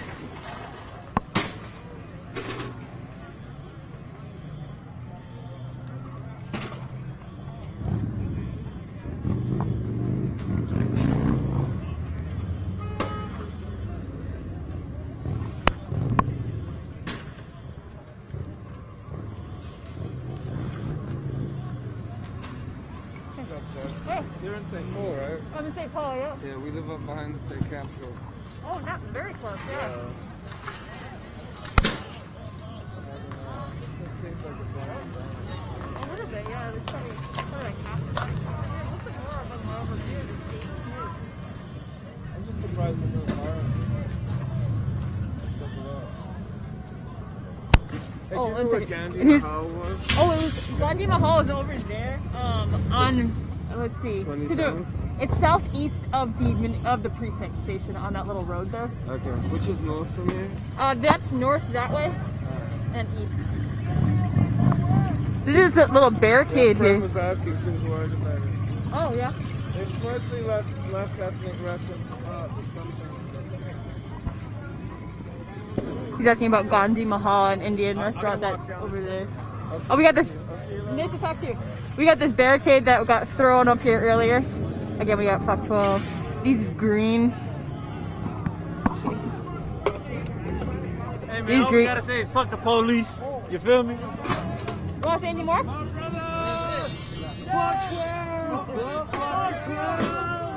Yeah, this says build a wall now. This is in reference to like a barricade here, not in reference to the border wall south of the United States between USA and Mexico.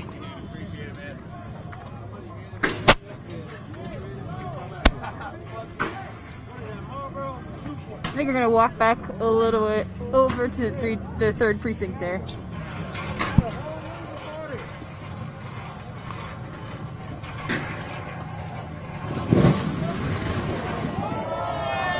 Oh, yep, the roof just fell off that Arby's.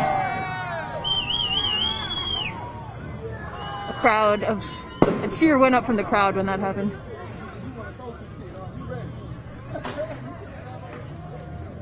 As I was saying a little bit ago, we were in St. Paul earlier filming a confrontation between Black Lives Matter protesters and community members and members of the St. Paul Police Department.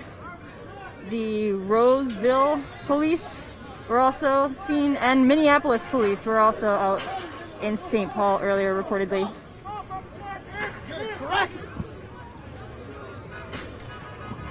Thank you. From the Target, and there's a Verizon store there that got smashed in, a vitamin shop, Noodles and Company. From that area, protesters moved kind of west, and then there's a Leanne Chin there that also got smashed up. Eyeglasses store. Police were advancing towards people using tear gas, using marker rounds. After that, folks advanced across the street, across the university to a mattress store. Actually, 2 vehicles got taken from that store. And protesters moved back east and south. The BP on University Avenue is also attacked. So we are getting some high definition photographs of that and a little bit of video to put on our Twitter feed before we got up here in Minneapolis again today for our 3rd day of live streaming from these protests for George Floyd, on behalf of George Floyd, seeking justice for him and for all that have been killed by police.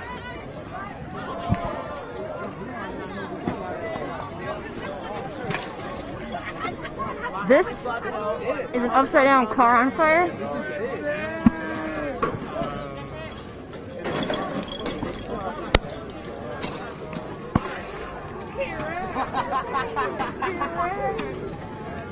We're at the intersection of Minnehaha and Lake. This is the intersection right across from the 3rd Precinct station.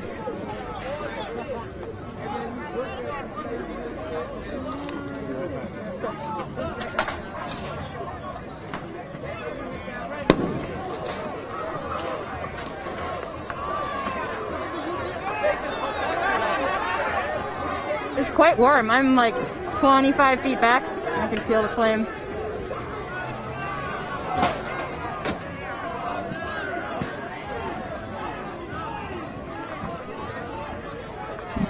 People are adding things to the fire.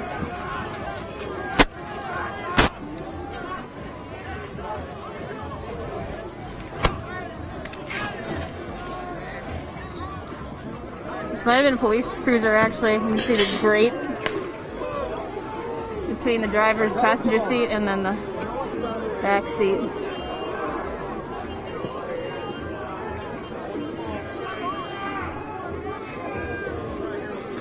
And again, that's the 3rd Precinct in the background.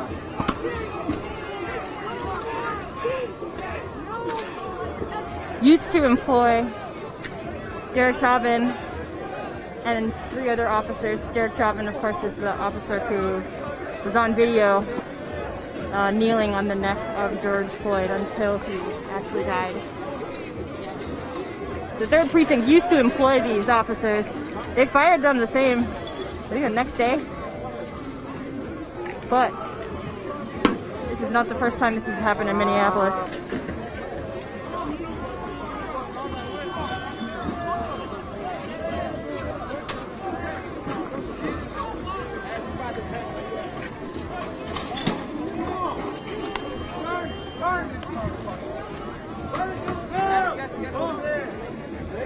A lot of things being added to the fire now. There's this pile of sort of food and supplies over there.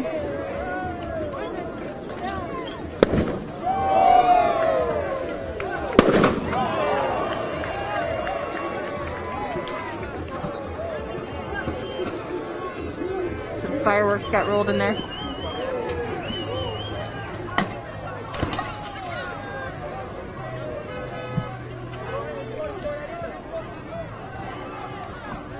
In the background, that's Minnehaha Lake Liquors. The fires are still raging inside of that building.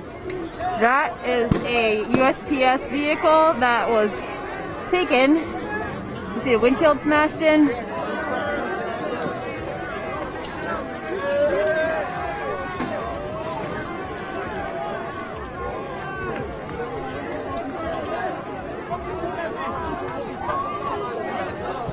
Hey, shout out Clutch Calhoun, baby! I got it. Alright, hey, so we here. Fuck the police, alright? This is what happens when you fuck with us. Fuck the police, baby! Fuck the police!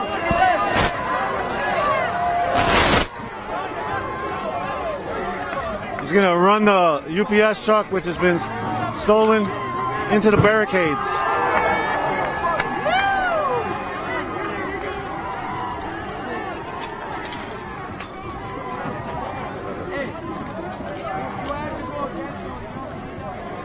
In the distance, that's the 3rd precinct. They're gonna do it again, it looks like. They're trying to smash out the concrete barricades. This is the 3rd precinct. It hasn't gone all the way up in flames. There's been flames on the inside, on the outside, in multiple areas in the precinct. People went into the precinct multiple hours ago, I think about 10 o'clock. People have been ransacking the precinct, ransacking the city, ransacking both the cities, Twin Cities. I've heard the people are going to the suburbs next. Hey, can I say one more thing? Yeah, go ahead. Hey, this is Clutch Calhoun, and this is Minneapolis.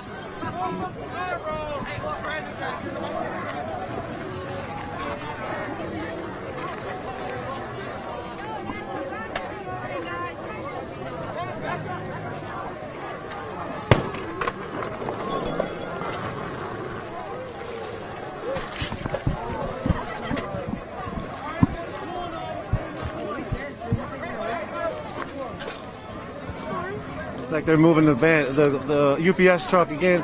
USPS is a building right up the street. That's the United States Postal Service. There's pandemonium out here. People are seeking justice. People are seeking a new world. It's not just about George Floyd anymore. That is the tipping point. George Floyd is the tipping point of all this. So they smashed into the 3rd precinct, moved it up to the fire, and now everybody's cheering. Oh yeah! There's actions across the globe, across the United States of America right now, in solidarity with George Floyd. Minneapolis is leading the way for a possible new world, a possible change. We'll see if it'll happen. We'll continue to, whoa, let's move back a little bit. Shit is popping outside of the vehicle. Again, Jen is running the camera right now. Nico behind the mic. I think Dan and Chris running the back end. Thank you all. Thanks for joining. This is Unicorn Riot. Check out more of our coverage on unicornriot.ninja. We're a viewer-supported, non-profit 501c3 educational media organization bringing context to social and environmental struggles. Today, the last 3 days, we've heard a lot of context around this struggle. We've heard a lot of context around police terror. We've heard a lot of context around how this society right now folks are living in is really not one of the societies that they want to be living in continuously. You want to say something? Yep. 12. Fuck 12. The theme of the 3 days is fuck 12. PDK. And PDK is Minneapolis Police Department killer. PDK.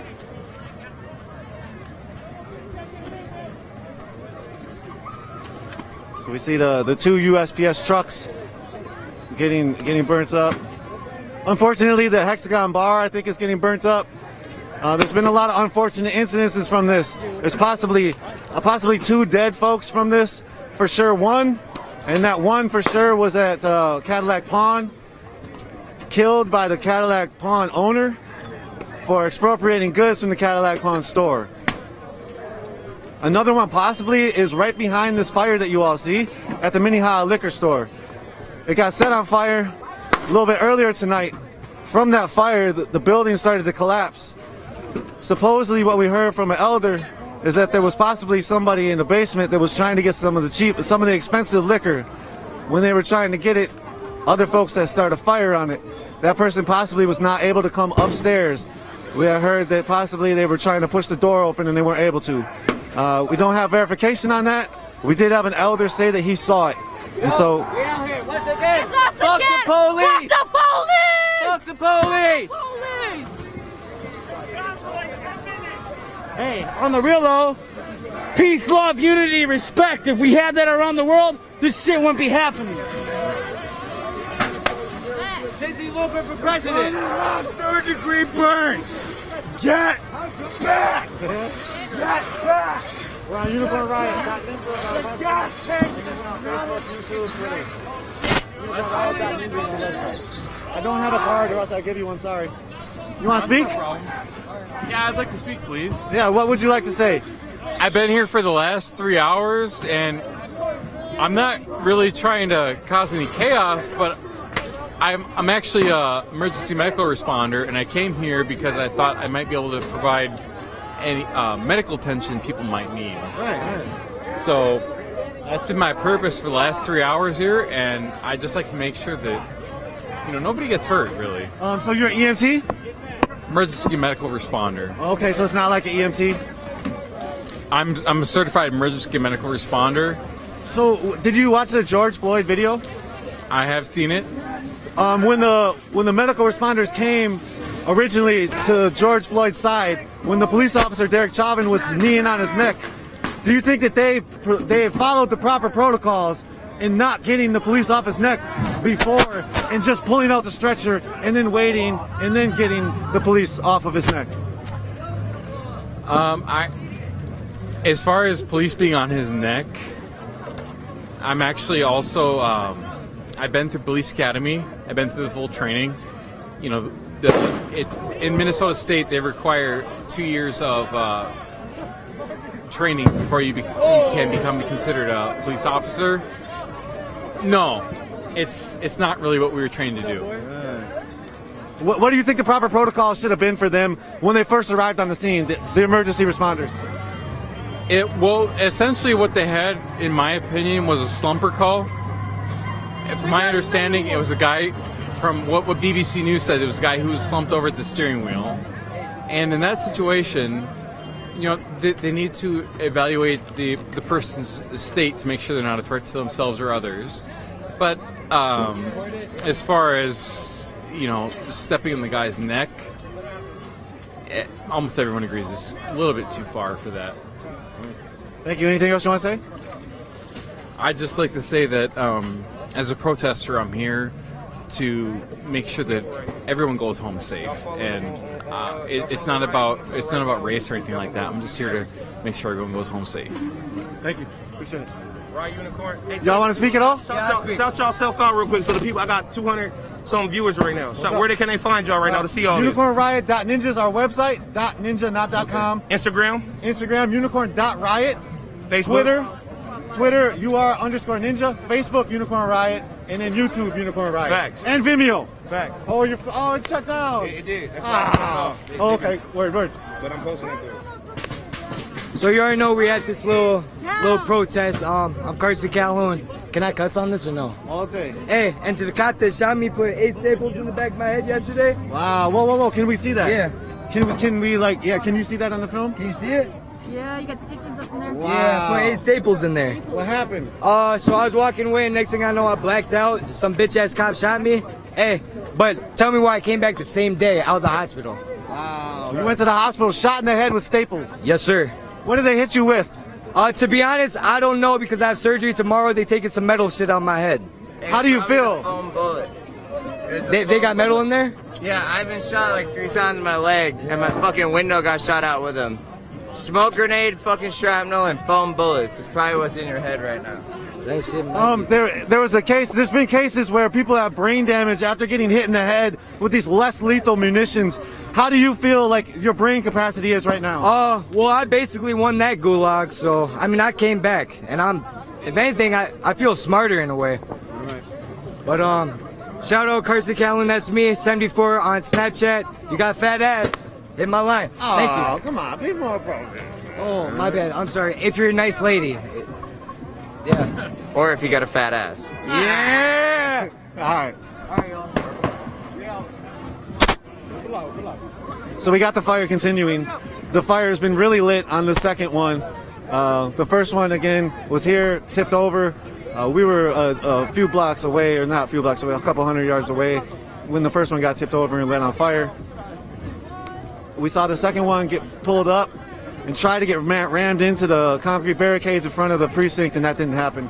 Let's go check out the front of the precinct a little bit and show you all some of the situation up there and what it's looking like. Yeah, we're here on the front. This is basically the front lines. Minnehaha and Lee Street. Woo! That was a firework.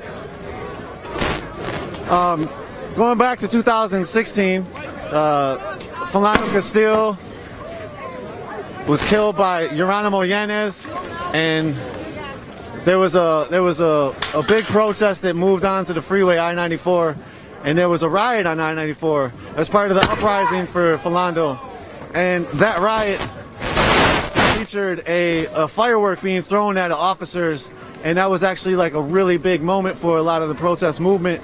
And what we've seen these last few days is that being consistent. That's happened multiple times, where fireworks have been thrown at officers and blown up right at their feet. This is the precinct. This is Minneapolis precinct. This is the third precinct. We've already talked about it consistently. This is where the police are housed. This is who was employing Derek Chauvin, one of the murderer of George Floyd. Derek Chauvin had already killed one other person, Wayne Reyes, and already shot 2 or 3 others and had been involved in other shootings. And so Derek Chauvin, as far as you want to look at it, probably shouldn't have had a job continuing after all those things. And I did see that he was represented in an award for like a best police officer. He had been on the scene for about 2 decades. His partner is Tu Tao, and Tu Tao's wife, or Tu Tao's sister, is Derek Chauvin's wife. And Derek Chauvin lives in Oakdale, which is a faraway suburb of St. Paul, actually. So it's probably 30, 45 minutes. Well, it's about 25 minutes from here. And people have been outside of his house every day since the incident. People have been outside of Mike Freeman's house consistently. People have been outside in St. Paul, as you heard. You even heard from Jen. Jen covered what happened in St. Paul. There was a lot of, it's just massive expropriation, massive anger. People are taking their anger out. St. Paul got wrecked today. It didn't happen in St. Paul, but the feeling continues in St. Paul. It's not a one city thing. It's nationwide, as you see, and that's why the rest of the nation is also rising to different venues and different protests and different actions, taking over freeways and whatnot. And so they're also being met with a lot of police force. Specifically, I think New York had a lot of police force. There's going on right now on the internet. You can probably check it out. I'm out in the field. I can't really see it, but I definitely have heard it. And again, this is the precinct.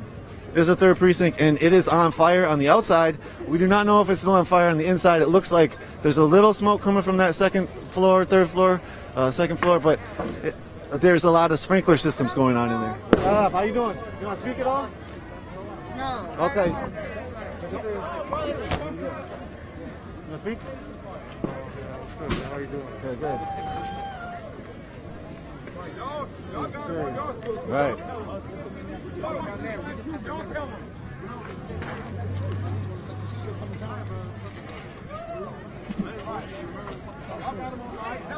Would you like to speak on the camera? Sure. All right. So yeah, what does this mean to you right now? We're watching 2 USPS trucks burn at the intersection. We're right in front of the third precinct, where it's people got it. People took over the third precinct. Right now, the community is in full control. What is your feeling? Y'all sound surprised. I'm not. This is what this comes to. This is what happens when you murder niggas. This is what happens when niggas want their city back. This is it. I hope y'all happy. I hope they keep burning the city down. I hope they reach white folks. I hope they reach their neighborhoods, because that's where this needs to be at. This is it, right? Like, this is the start of revolutions right here. This is government property. They need to burn all of it. All of it needs to be burned. The system ain't right. It ain't working. We need a new one. And this is how you get a new one. This is how niggas revolt. This is angry. And we've been angry for a real long time. So, this is it. Let niggas burn the rest of this city down until justice comes, and it ain't gonna come easy. And we didn't bled enough for this city. We didn't bled enough for this country. Let's go. Burn all of it. Burn all of it. Thank you for speaking all that. When it comes to burning it, coming out with something new, what does that something new look like for you? That's a whole nother conversation, right? Yeah. We gotta take down systematic barriers. We need to be having community conversations. White folks need to be checking other white folks. White folks need to be checking other white folks, and that means your law enforcement, that means your government, that means your politicians. Get niggas where money hurts. Money hurts. Money also talks. Give it back to our community. We wouldn't be burning this shit down if we had our own shit. We wouldn't be burning this shit down if we had our own shit. This is 300 years. This is generations of anger. Y'all they need to burn the rest of it. Go ahead. And new ain't gonna happen until folks really understand. And y'all ain't got it yet. So we can't even talk about new. Y'all ain't burned down the rest of the old shit yet. Burn all this shit, then we can talk about new stuff. Until then,